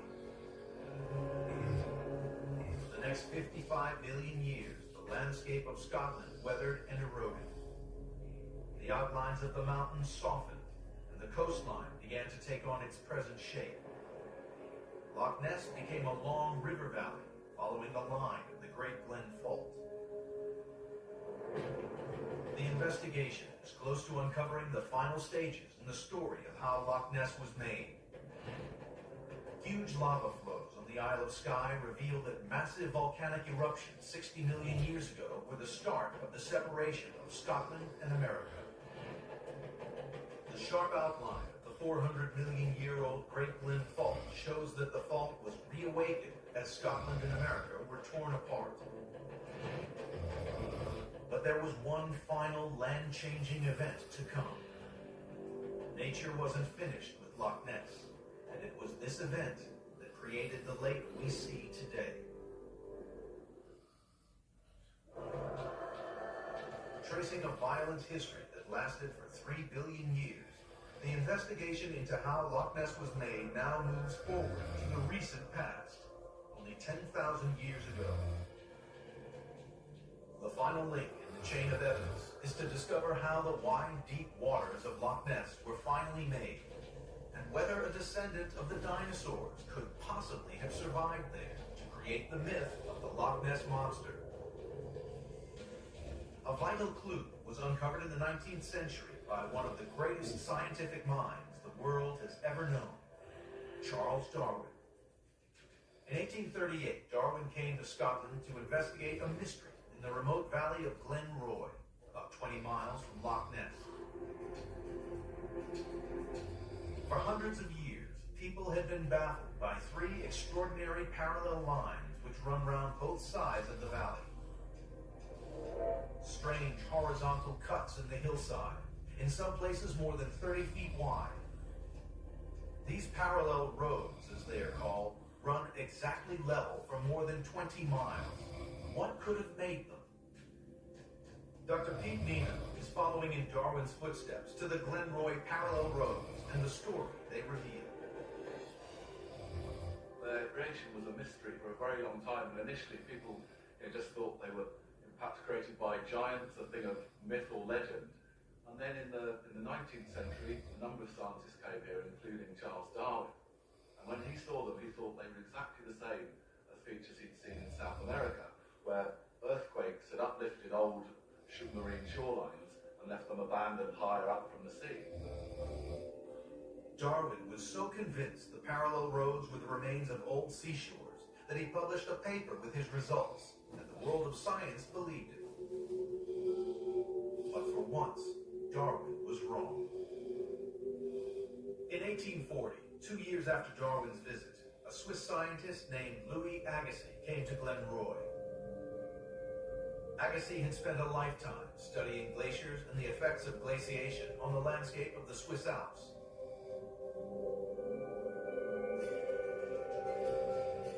When he examined the parallel roads, Agassiz realized that they were ancient shorelines, but that the valley had been filled not by the sea, but by a freshwater lake.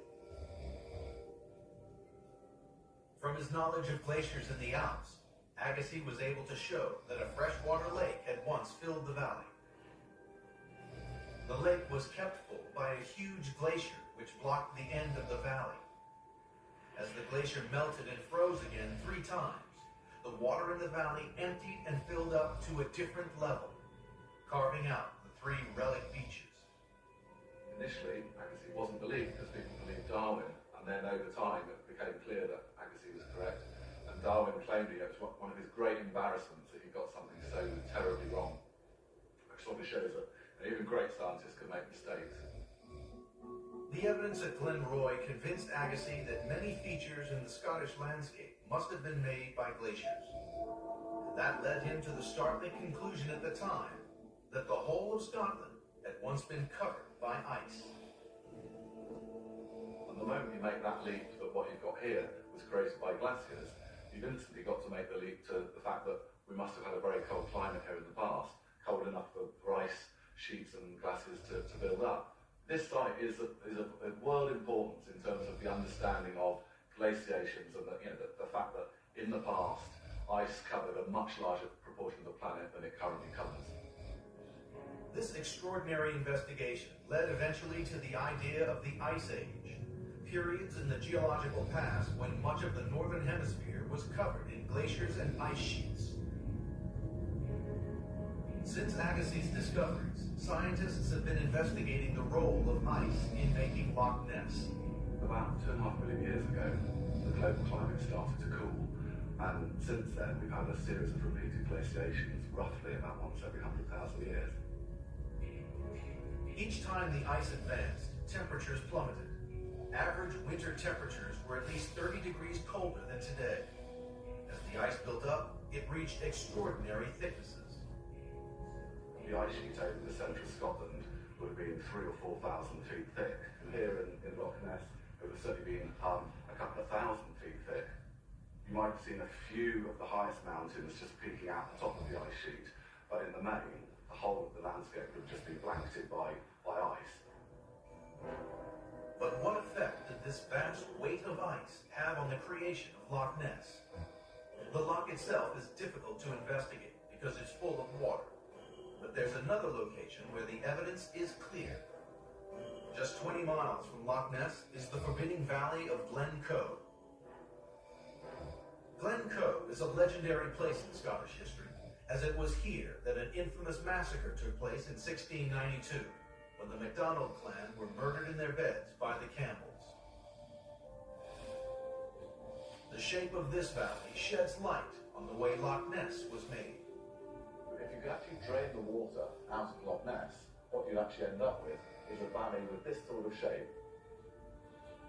And looking down Glen Coe, you can see it's a very, very steep-sided, flat-bottom valley. And it's basically been created by glaciers repeatedly flowing down the valley, eroding it, and basically gouging out what was originally a V-shaped valley and turning it into an over-deepened U-shaped valley. Glaciers are extremely efficient at eroding the landscape. They pick up vast amounts of rock debris, which is carried along at the base of the glacier.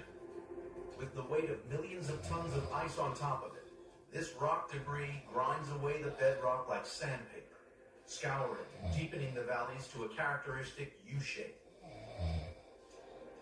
Across Scotland, there are hundreds of valleys with this distinctive U-shape, bearing witness to the huge number of glaciers which once covered this whole region. At Loch Ness, underwater mapping has revealed that the loch has this signature U-shape. It's flat-bottomed with very steep sides. In some places, only 50 feet from the shoreline, the water is over 500 feet deep. Further proof that Loch Ness was made by a glacier. There was already a long river valley which had formed along the line of weakness created by the shattered rocks along the Great Glen Fault. Then, during the last ice age, a giant glacier flowed down the valley, slowly carving out Loch Ness. As ice flows down it, it scours it out, deepens it, and over a series of glaciations, it deepens it to the extent that it's now a loch 750 feet deep. The investigation is now faced with two final questions. How did Loch Ness fill up with fresh water, and what keeps it full? Loose rock and boulders found on a huge ridge 250 feet high at the head of the loch could provide the answer. The immediately obvious thing about these large rocks is that they're extremely smooth and well-rounded. And that indicates that they're being transported by water. They're also very large, this is very heavy, so you need a lot of energy. So that tells you that you've got a lot of meltwater that's carried it and then subsequently dumped it where we are now. This evidence, combined with discoveries about climate change, shows what happened here. About 10,000 years ago, global temperatures rose rapidly, the ice began to melt, and the glaciers retreated. Glaciers down there have been eroding Loch Ness, bringing up large amounts of sediment, and that sediment is then being transported in this direction by the flowing ice and also by flowing meltwater. As the ice melted, a huge river formed under the Loch Ness Glacier, carrying with it vast amounts of rock debris. And then what we've got here, what we're standing on, is effectively the zone where the glacier is now dumping that sediment. Millions of tons of rocks created an enormous plug which dammed the river and stopped the water from escaping. As the ice melted, the valley filled up, finally making the lake we know as Loch Ness. Loch Ness is only 10,000 years old, but the investigation into its history has revealed an amazing story. Old red sandstone rocks show that Scotland and the US were once joined together. The shape of Loch Ness is controlled by the Great Glen Fault, formed when Scotland and America crashed into England more than 400 million years ago. Fossilized dinosaur footprints placed Loch Ness near the equator during the Jurassic period. Lava flows revealed that massive volcanic eruptions 60 million years ago began the separation of Scotland and America. And the profile of Loch Ness proves that it was carved out by glaciers 10,000 years ago, finally creating the Loch Ness we know today. But what of the Loch Ness monster? The iconic image is now known to be a fake. But is there any way that the mythical beast could be a descendant of the dinosaurs? We have two geological facts that tell us that Loch Ness could not be inhabited by a dinosaur. One is the dinosaurs died a long, long, long time ago, and the loch itself, geologically, is very young. Dinosaurs went extinct 65 million years ago. So 65 million years to 10,000 years is a long time distance, and there is no chance at all that you would have preserved in this loch an ancient monster from times millions of years ago. The loch's too young. So the geological evidence proves that Loch Ness could not be home to a dinosaur that somehow survived there since the Jurassic. The also geological history of Loch Ness has thrown up many mysteries. But for science, the Loch Ness monster is not one of them.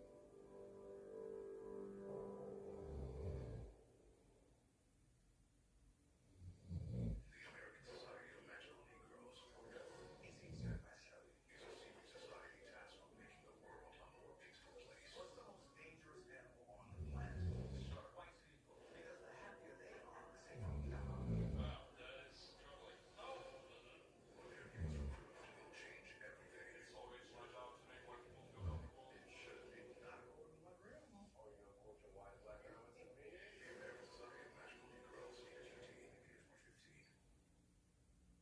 Hey, also, I just downloaded the Experian app because I wanted to check my FICO score, but it does so much more. This thing shows you your FICO score, you can get your credit card recommendations, and it shows you ways to save money. See all you can do with the free Experian app. Download it now.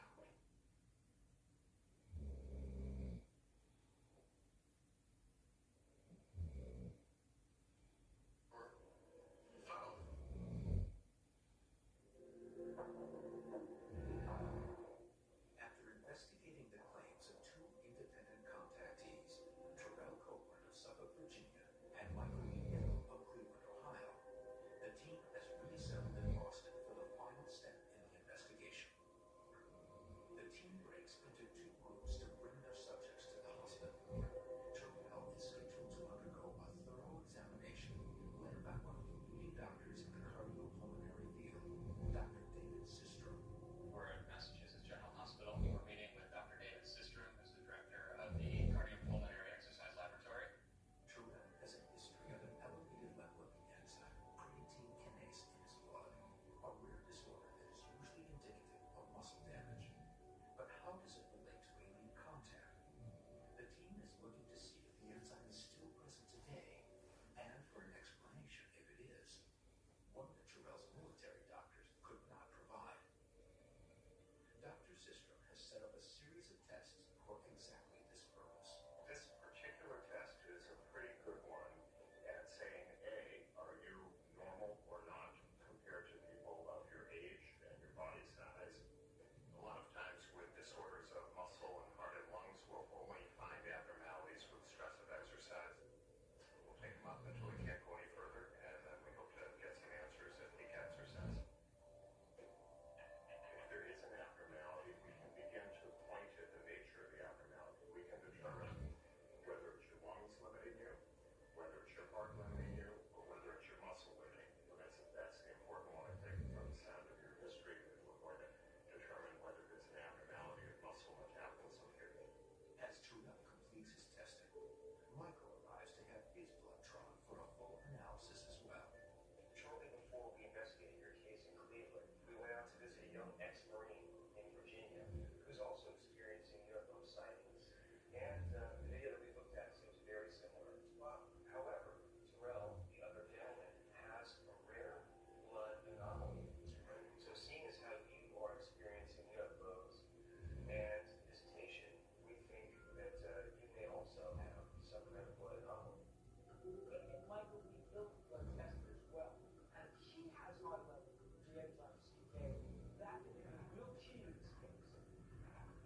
source of the anomaly could have been. Both Terrell and Michael have the elevated enzyme in common. With these surprising results in, the team decides it's time to bring Terrell and Michael together for the very first time. Both of you are not abductees, you're contactees. Very unique. I've seen different crafts, different shapes, sizes. A lot of times I go there because whatever I feel is, it's not an energy that you can hear, but you can feel it. And I know that I think it's some type of communication.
since then. Many Texans have been paying closer attention to what's in the sky. I have to stress that this is an ongoing investigation. This just happened last month. It's very fresh. And just talking to some of the locals, you really get a feeling that there is something going on here. Pilot Steve Allen and his friends reportedly spotted UFO on January 8th, describing it as having lights spanning about a mile long and a half a mile wide. Leroy Gaten, a police constable, describes it as one red and white glowing light moving very fast. What was this anomalous object? Government officials first state there was no military craft on the evening of January 8th. Soon after, a reversal. The military issues a second statement, saying that actually, yes, 10 F-16s were launched for a training session. The residents find something peculiar about that. It's totally silent. No sound. I've never heard of sounds. There wasn't any noise. How can multiple jet fighter aircraft not produce a sound? This was an unusual object of some sort. We have multiple eyewitness accounts, so what we have to do is go out and meet these other people. Each one of these is a puzzle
seen these kinds of shapes before. What is the object? Is this image the result of operator error? Or could Chrome have actually videotaped a UFO? Well, we could simply try to reproduce this effect and see if we can get something similar to that. Let's do it. Good-sized university. Dr. Ted Atwood, along with experiment producer John Tyndall, head to Tarleton State University to see if it is possible to recreate the alleged UFO footage. To me, it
small night vision camera.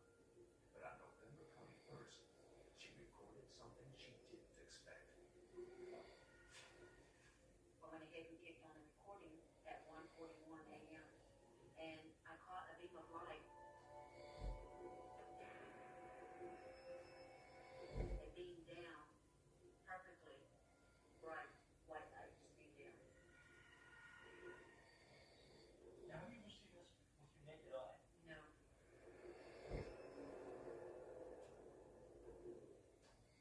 I see it. The camera records a light for 4 minutes. Unexplainable. The mysterious beam of light is cone-shaped, probably the length of a car. And surprisingly, it does not seem to touch the ground. Searchlights don't do that unless there's something on the ground that's raised that's stopping the light. People do commonly report beams that actually are truncated coming down from your I've heard this scores of times. Ever since witnesses have claimed to see UFOs, there have been frequent sightings of beams of light.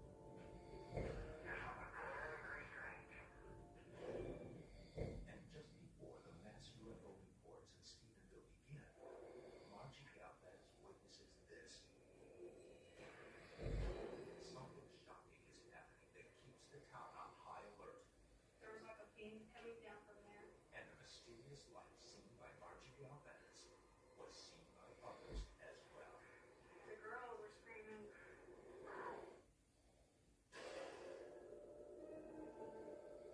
Hundreds of UFO sightings swept across the small town of Underground County, Texas. Approximately 200 different sightings over a 3-month period. They just took off. Very bright, they were in it. And neighborhoods are riddled with paranormal activity. I sighted a beam light. One witness claims to have video of a beam of light that hit her backyard, but never touched the ground. There it is, right there. I'm open to the possibility that some of these lights in the sky are here for whatever reason we can't understand. Maybe they're watching us. We need to see what we can corroborate with other sightings, right? That and basically see who saw something at that point in the sky. Let's do that. Bill finds a 45-year-old woman who also believes to have witnessed a UFO in the same suspicious beam of light. For the sake of her job, she wishes to remain anonymous. January 19th, and like I said, it was right after 10 o'clock. Once we got to the stop sign, we had seen an object that was just right above the trees. While driving, she and 3 teenage girls in her car spot bright lights in the sky. The lights were like going like in circular motion. I mean, they were huge lights. We're following the object. We can see the object going very slow. As we started coming around right here, that's when it started kind of moving a little faster, and then it just zapped out.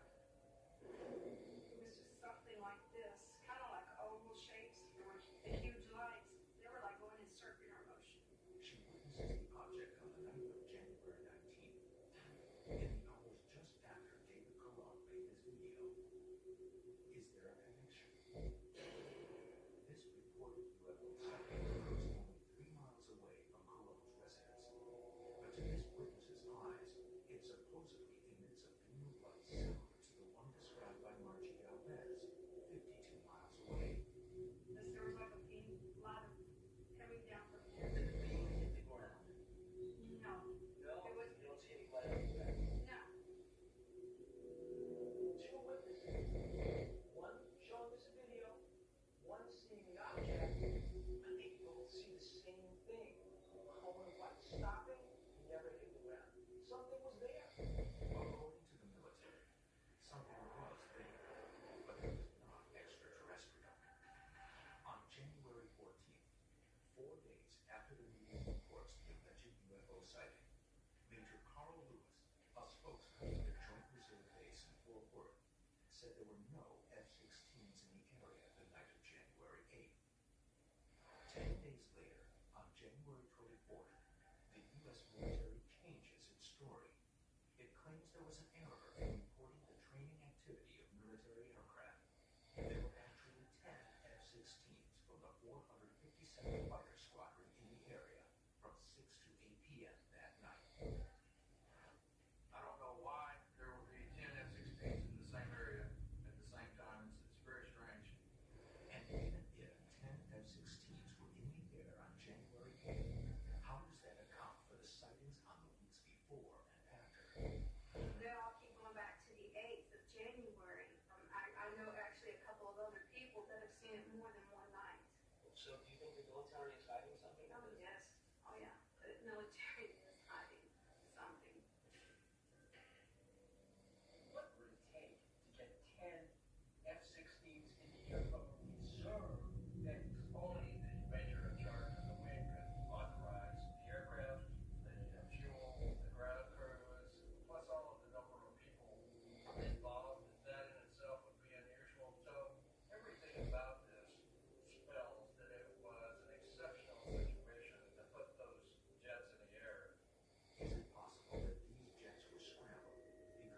the Dallas Morning News reported that the only things surviving the crash were a note written in indecipherable hieroglyphics and a charred copy of the pilot that did not appear human.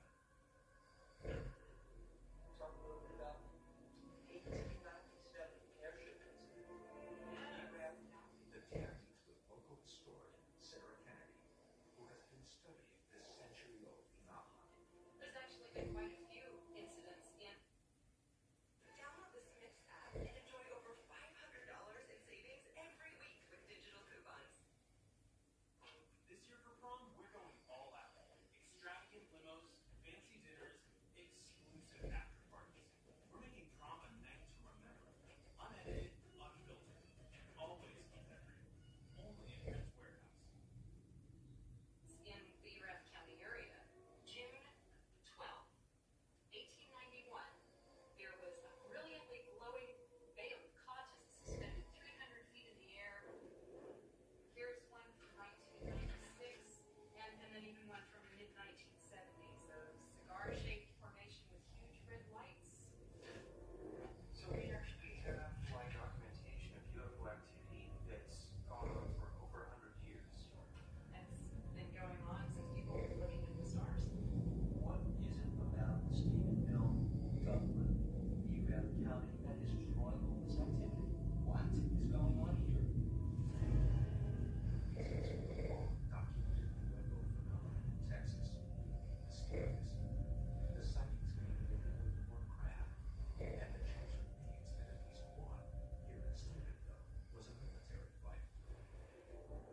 The team circles back to the three eyewitnesses with corroborating testimonies. Using the witnesses' accounts, the team attempts an experiment that has never before been tried. It's the first full geographic scale experiment of a UFO sighting. What will it tell us if three people saw the same thing in exactly the same place at the same time? The answers could be as frightening as the UFOs themselves. There wasn't some dot out on the horizon infinity, it was right over town.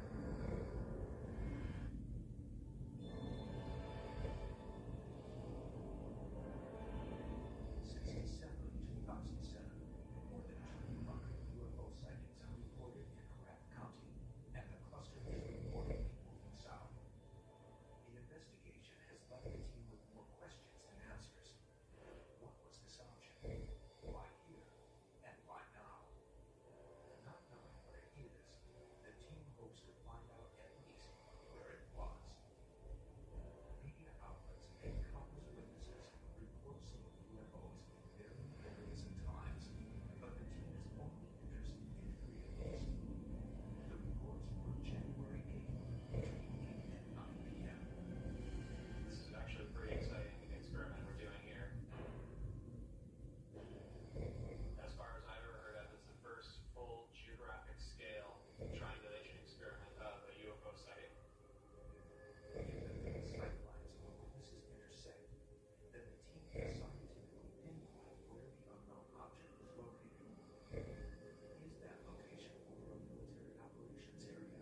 Do our images account for a craft there? Are the townspeople listed in military jets flying out of their designated airspace? One thing is evident. There was something in these skies.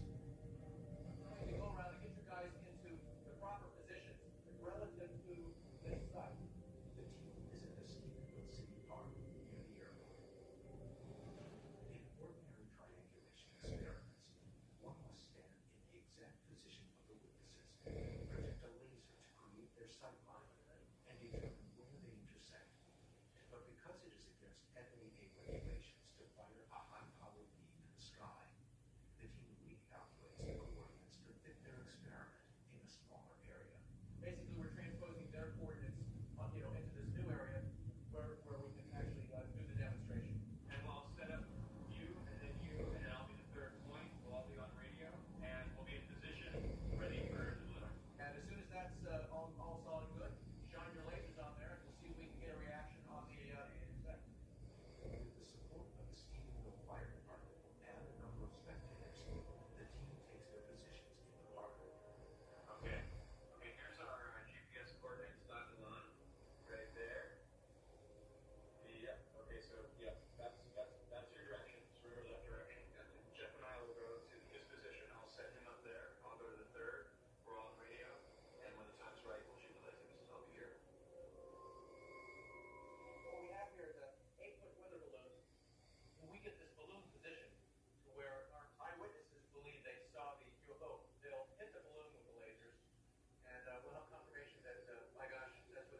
way through the object and would have clearly destroyed anything in their path, including a weather balloon.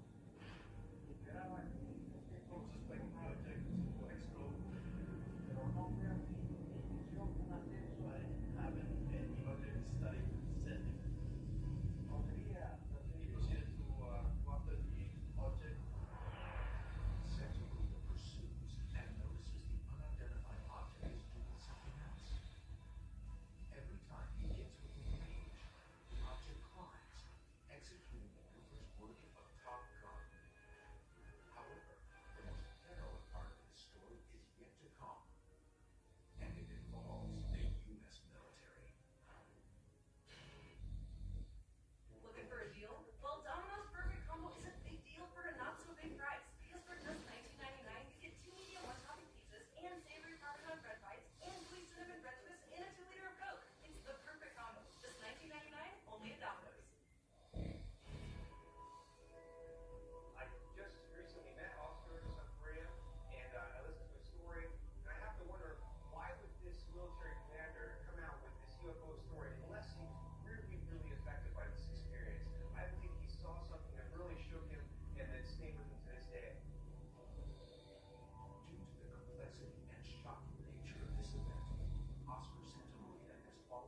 Santa Maria began to lose control of his plane. The SU-22 has a ceiling of 60,000 feet and could no longer operate at this altitude. So without a capacity to attack one last time, he started getting back to the base. After briefing the pilots on his specific flight plan and maneuvers, Barron, Joker, Ted, and Bill Scott prepared for takeoff to demonstrate the details of this strange engagement.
totally not maintained, that exceeded all known like performance characteristics of anything that we have the rest of it. How the fuck did my phone go dead?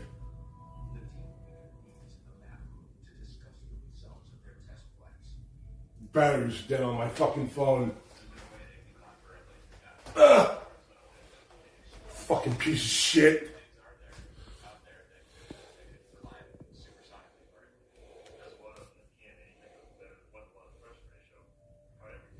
Completely fucking dead. I need to fucking hydrate.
Welcome to my world. Shit.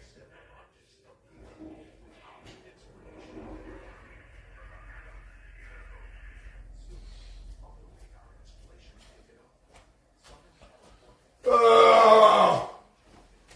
Oh! Oh! Oh!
My life?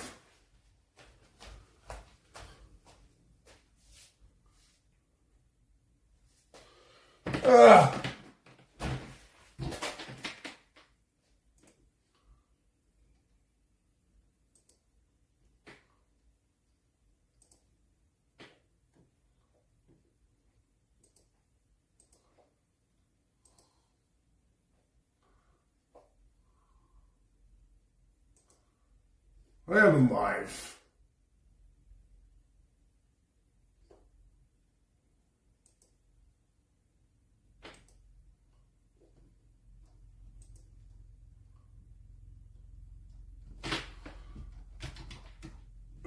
Show up on my fucking TV.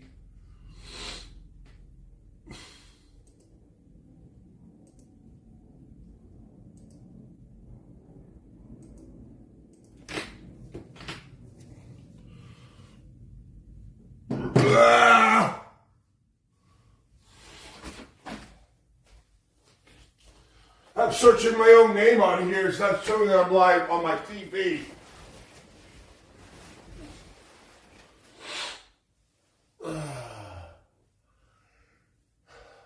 Oh, shadow banned.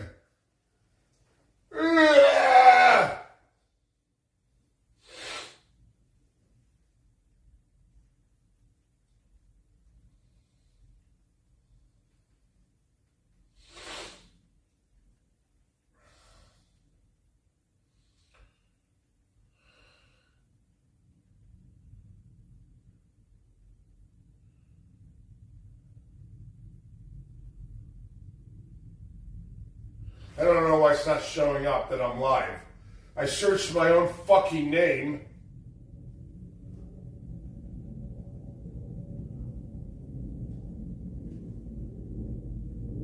I'll just search my name again.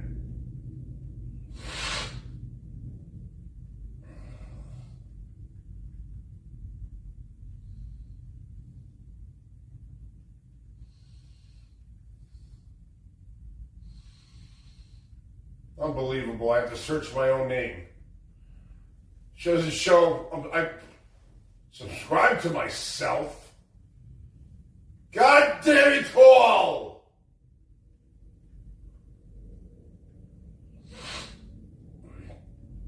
OG Majestic Lion.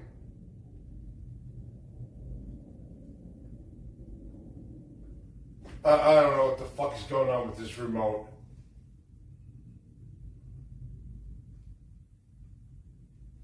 Fucking niggers.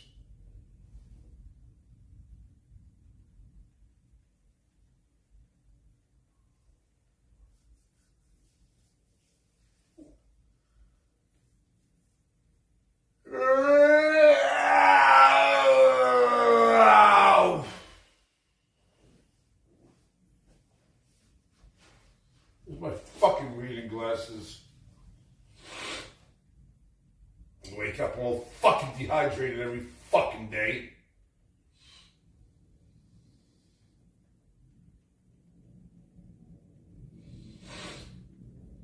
OG Majestic Wine.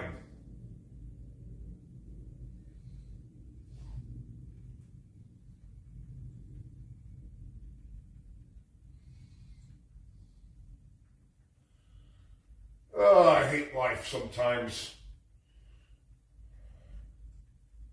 The Monday.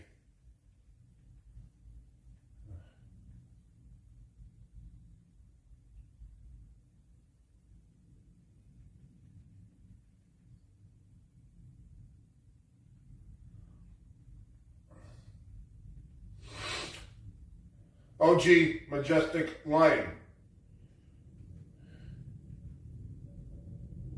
I think I'm shadow banned. It's not showing that over here. God damn it all!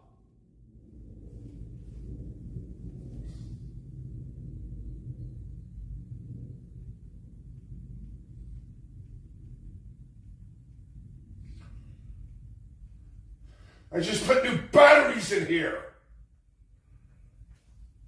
New batteries in the fucking remote.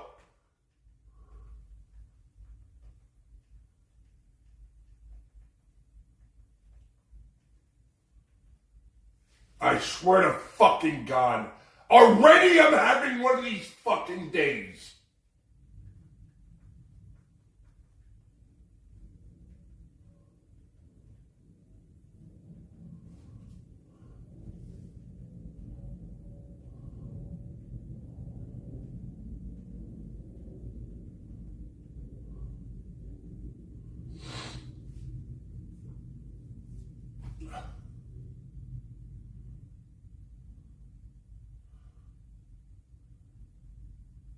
It's funny because I'm a fucking Yeti, and everything that's next to a Yeti looks a lot smaller than what it is. Because I'm such a huge motherfucker. It's when I make the pizzas and shit, the pizza always looks so much smaller than what it is because I'm such a huge Andre the Giant looking motherfucker.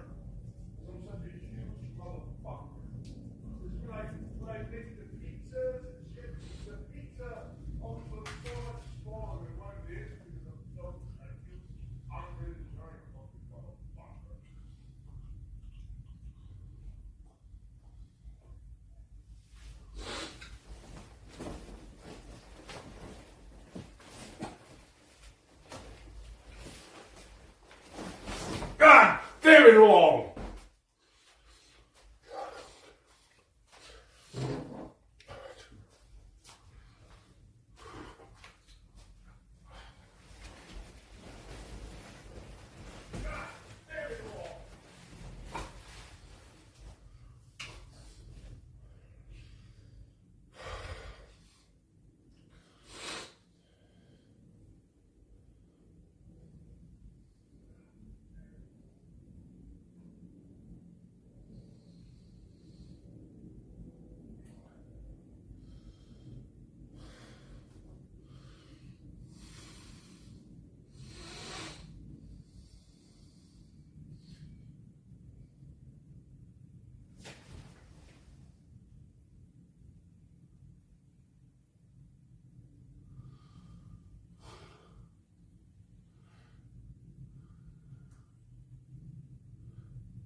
I hate motherfuckers like you. A JORDZ. Don't compare me to a fucking loser.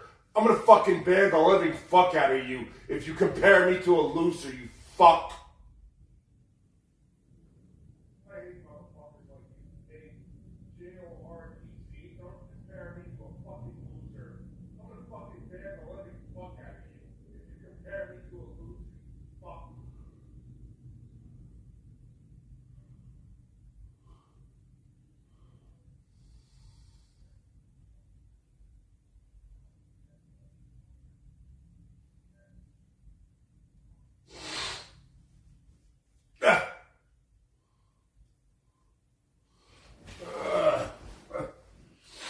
With both baby feet. I don't know what you mean by that.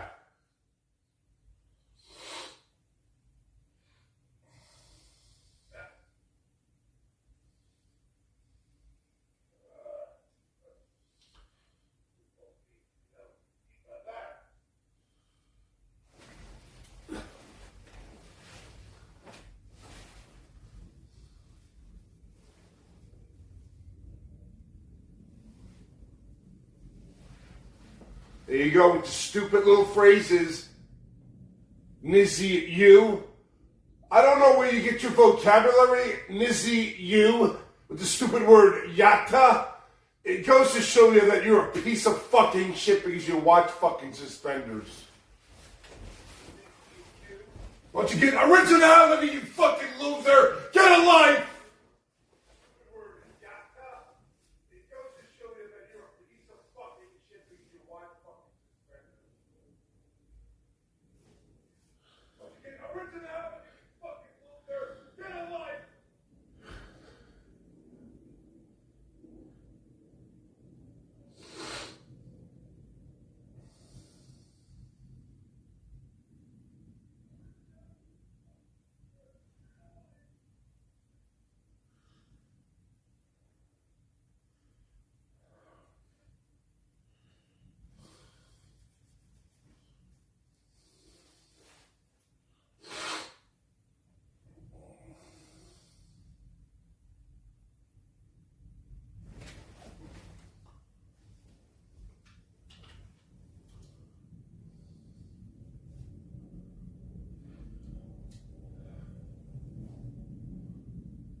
Oh, you call Ice Poseidon Paul by his first name? Oh, you're on a first name basis with Paul? Ice Poseidon, Paul Danino, he's a fucking goofy doofus piece of fucking shit. A narcissistic fucking loser. You like Ice Poseidon? Evidently, you loser!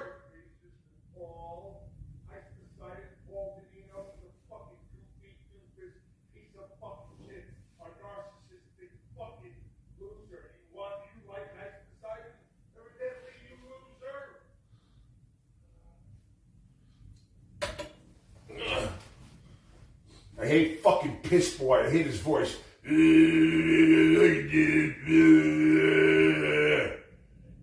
a really deep voice so everybody can hear me. I talk very loud. We go on the cruise ship and I'll upset all the people with my big fucking loud, obnoxious voice. Man, Dick White. Man, fucking dude.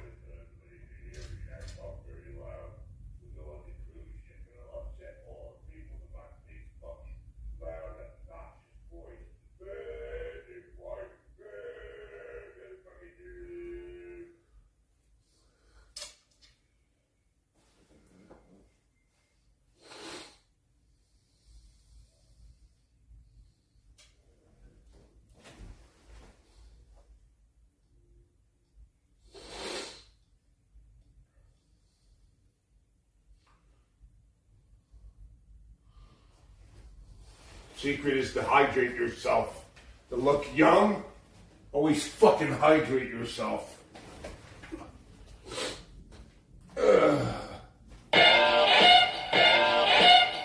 Anonymous sent $4. Yeah, fact. Kein Rotters.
Anonymous.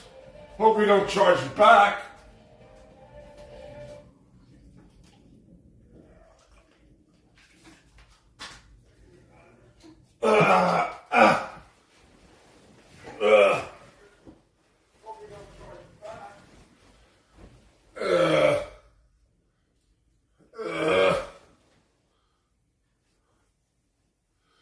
Hey, Mike Harris, you're banned, bitch. Hey, Mike Harris, get the fuck out of my chat, loser.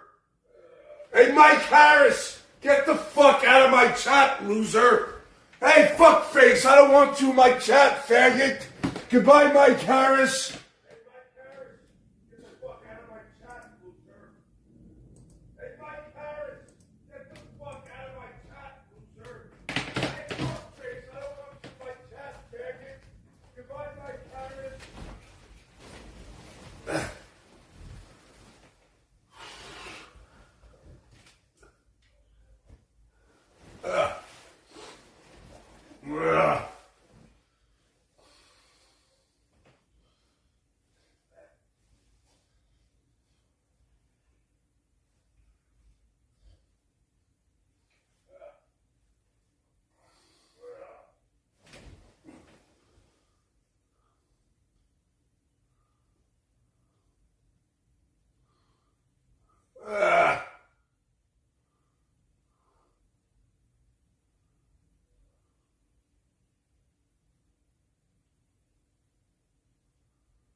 Sweaty balls, and they're irritating me, and I don't want to scratch my balls live, so I'm going to go to the restroom and get some toilet paper and wipe my balls.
Balls were a little bit sweaty.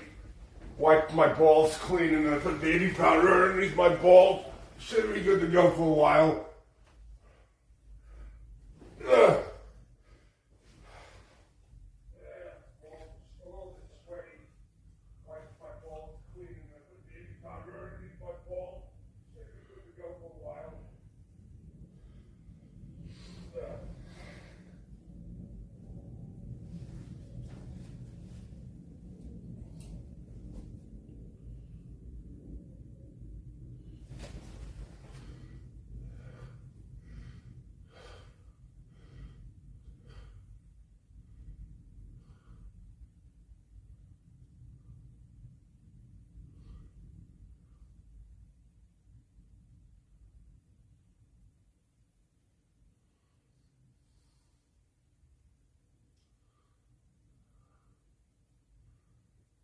You want to buy this hoodie? All right, $100 because it's personally a one of a kind item worn by the geezer. $100. That includes shipping.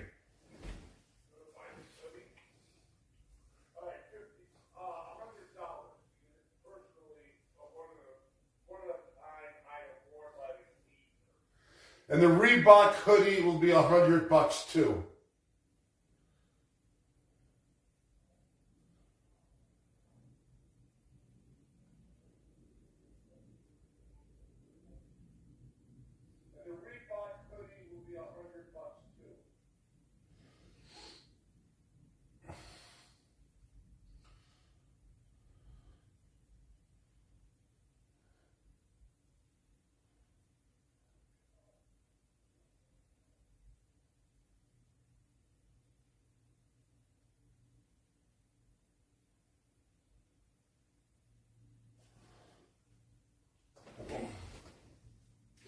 How much for reading glasses? Well, they cost me, well, one-of-a-kind reading glasses. Listen, I got the reading glasses I'm wearing were like, I don't know, like $8 or $10. So we'll let the reading glasses, because I wore them, and it's a celebrity reading glasses, would be $50 for the reading glasses.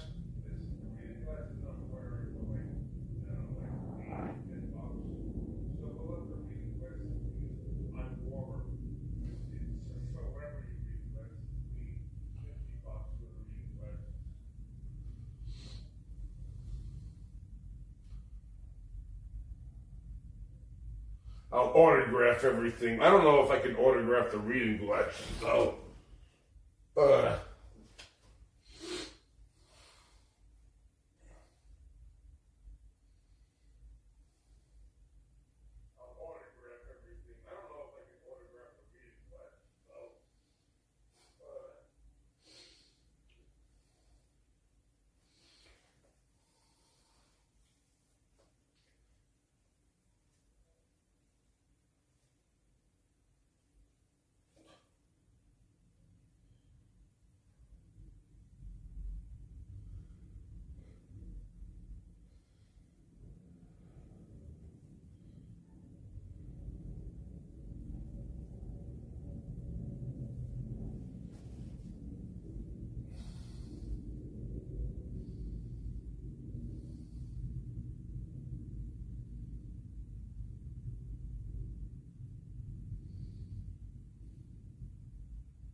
Another way to maintain your youthful appearance is getting good sleep. And if it feels like your body needs to rest, don't force yourself to wake up. Just get the full rest.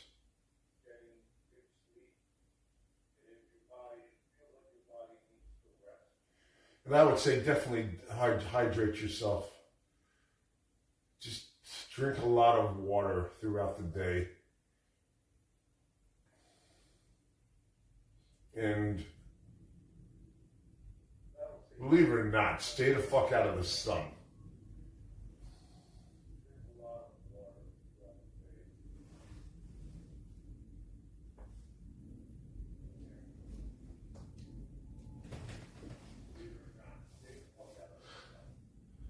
I don't do any creams or anything.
Yeah, don't smoke cigarettes.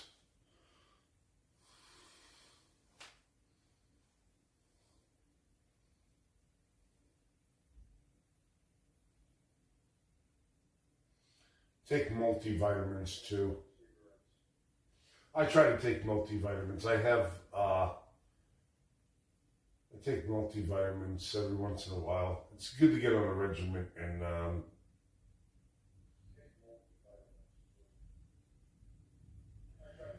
and I used to do a daily regimen of wheatgrass.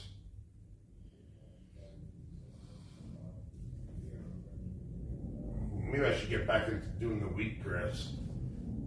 Like do a shot of wheatgrass per day.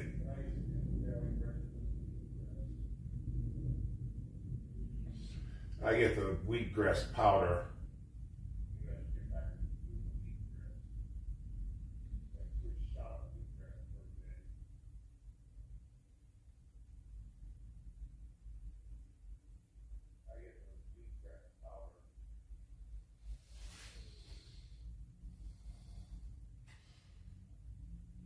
No, I don't get any compliments.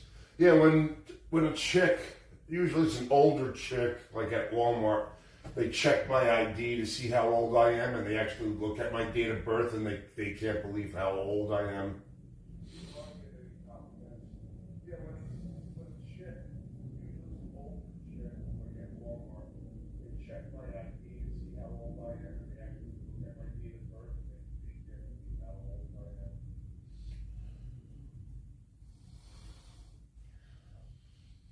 Not a lot of bitches they don't know my age.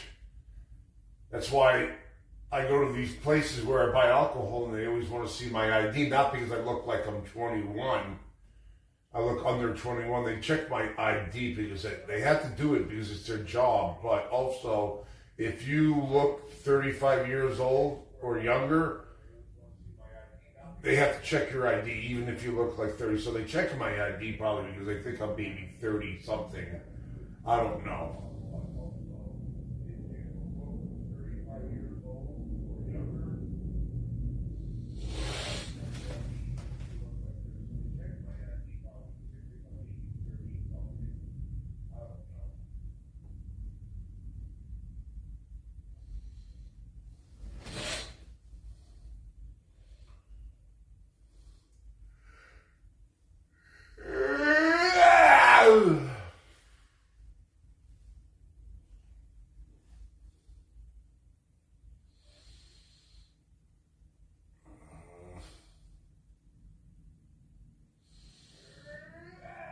Another thing about maintaining your youth or whatever is to sleep with the television on, and always do like sleep streams. Also, it helps you maintain your youthful look. It must be something with the ultraviolets.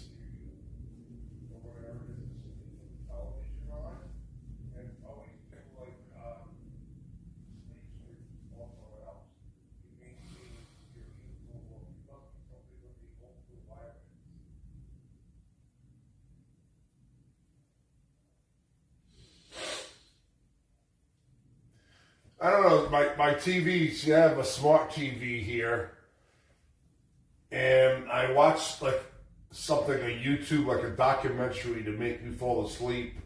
Then it's on autoplay. So keep playing the next documentary or something. And I don't know, it must have been something about the other night or the other morning, it was 100 fucking George Washington fucking documentaries going on. And I don't know what was just going on. Then it was like the old Egypt documentary.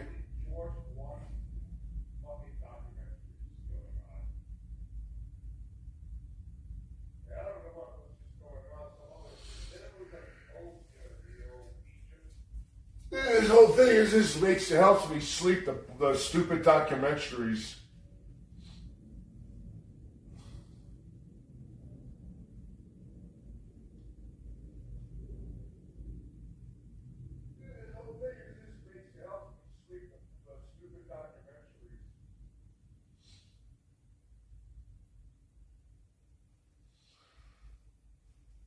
I don't know what it was.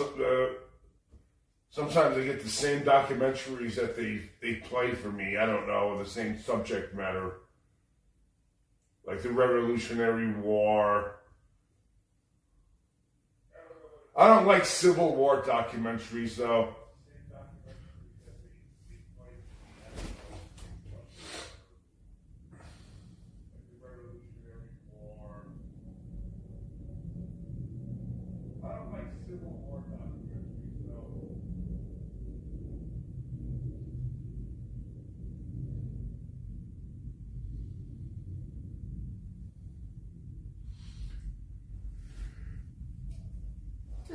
That's shit like ancient Egypt, Rome, the Roman Empire, stuff like that.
I never woke up at night confused.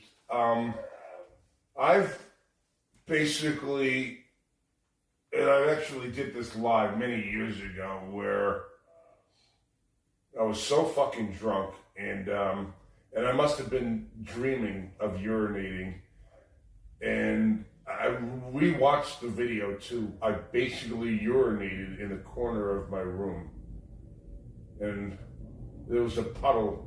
I woke up in the morning and I'm like, what is this puddle doing here? Unbeknownst to me, I woke up and I must have been dreaming about walking in to go to the restroom, going to my bathroom.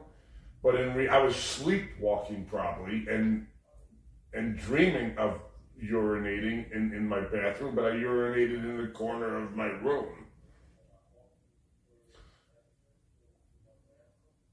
But I don't piss myself, though. I don't piss in my bed. I don't piss myself. But it was that occasion, and I was really fucking drunk, where I pissed in the corner of my room. It was all documented, too. It was all my live video.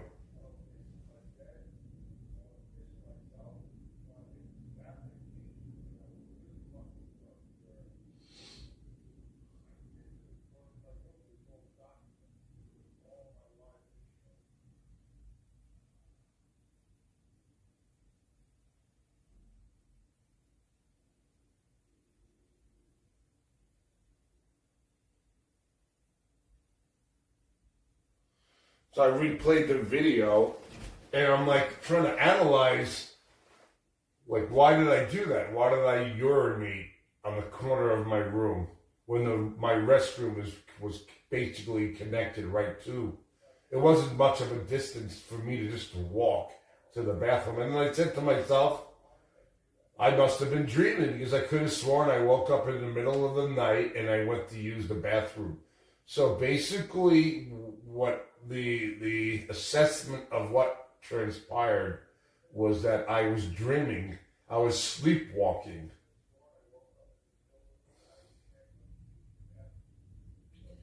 And I was sleep urinating, basically.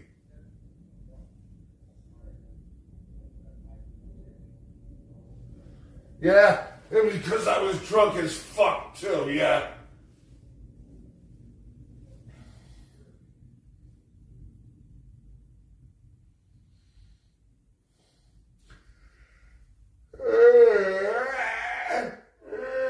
Shamil.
I don't want you to order many Temu. You know, it's not like they don't have like a Temu wish list like they do in Amazon. Thing about my Amazon wish list that my address is basically censored.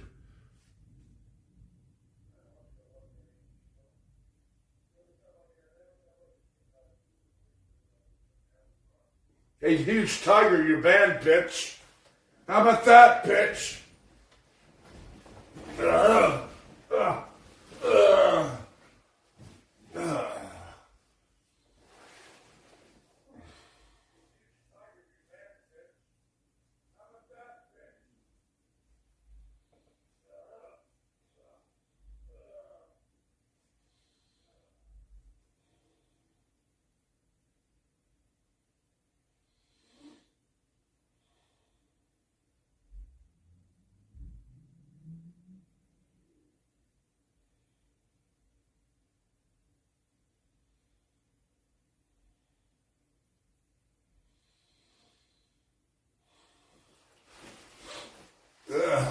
Echo, what is the temperature outside?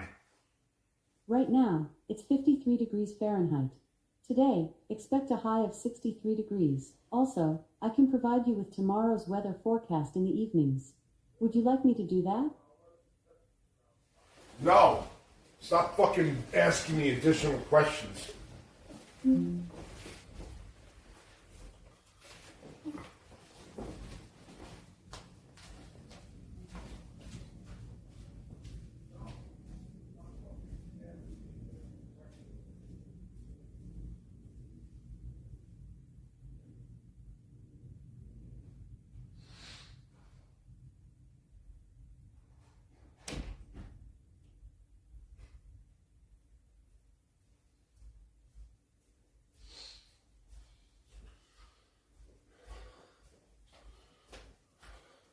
And enjoy the weather while you can, because then the summertime's going to come and it's going to get excruciating hot. And then my electric bill's going to go up because I have to run the AC.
I live right by next to the airport, but you get used to it. You get used to the fucking helicopters, the planes.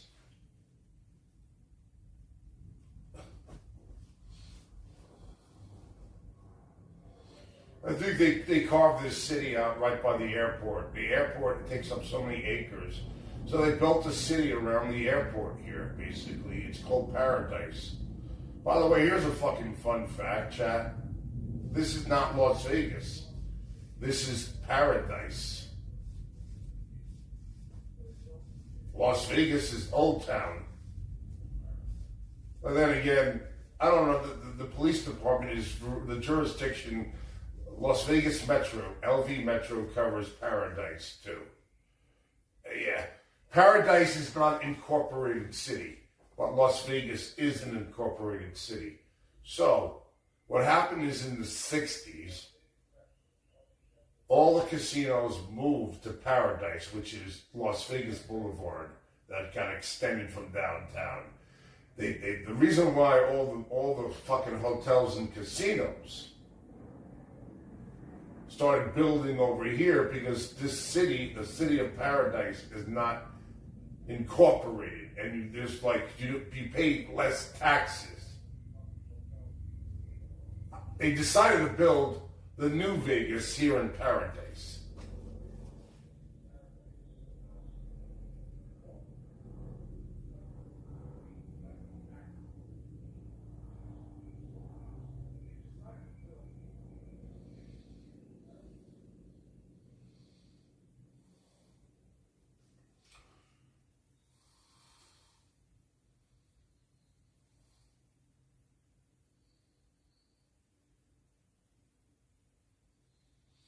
You know what I do? I've walked before from the airport back to my house, but it's a long-ass walk. It's about 40 minutes, because remember, you're coming out of a terminal. But I don't even call an Uber from the airport, because I know exactly what bus to take. And it's like, well, I walk to the bus stop from getting off my plane. I have a carry-on bag or whatever, a small little bag.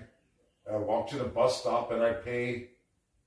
If I buy an all-day pass, it's $5 out here, or $6 for an all-day pass. I just give $6.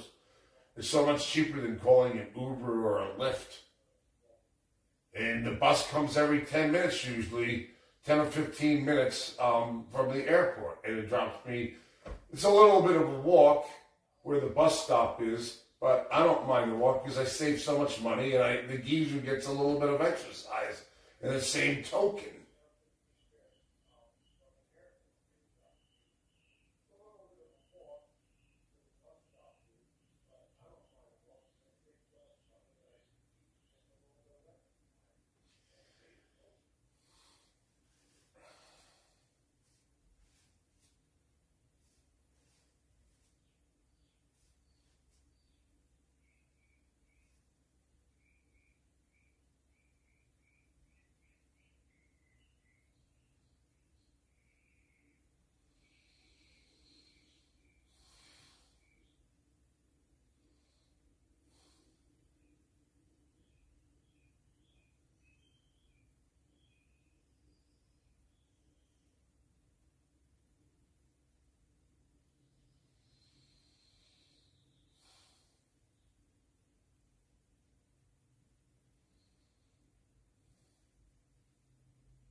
Good old Mondays, chat.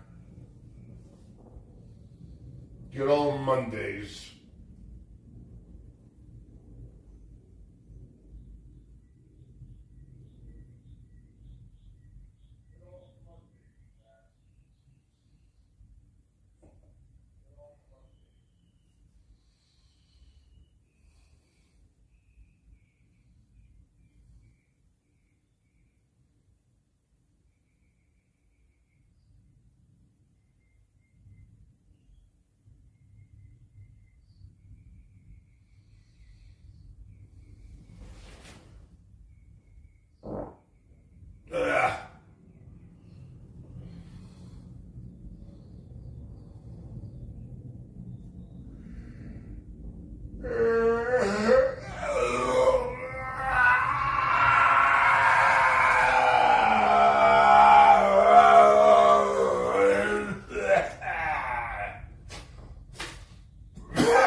Echo, what is the wind speed? Currently, the wind is calm at 0 miles per hour. Today, expect a light breeze around 5.8 miles per hour. Where's my do-rag?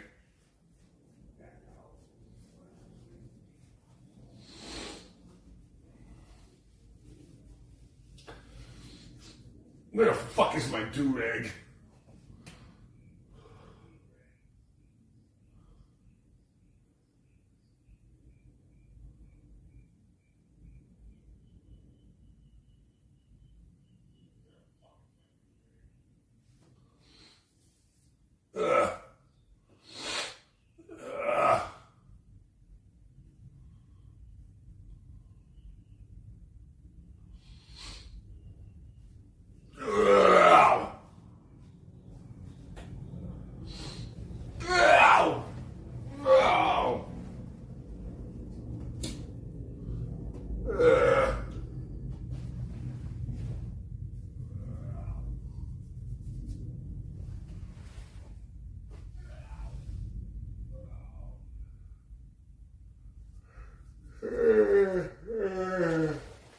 Come on, minutes of sleep. I should be fine. I just need 10 minutes.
Pizza Hut has this new thing called hot honey pepperoni.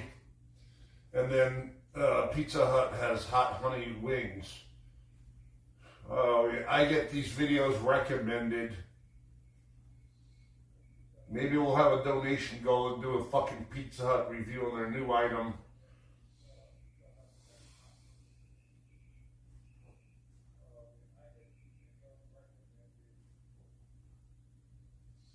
I still haven't had the Popeyes. Popeyes now has wings.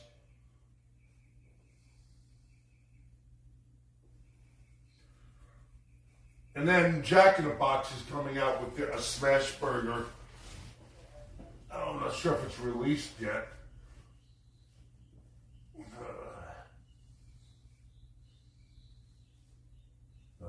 Been eating a lot of my own burgers lately.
Hear the birds?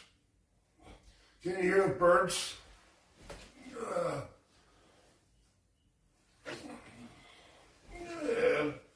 Maybe the birds are talking to me.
light bulb too.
I need some privacy in my life.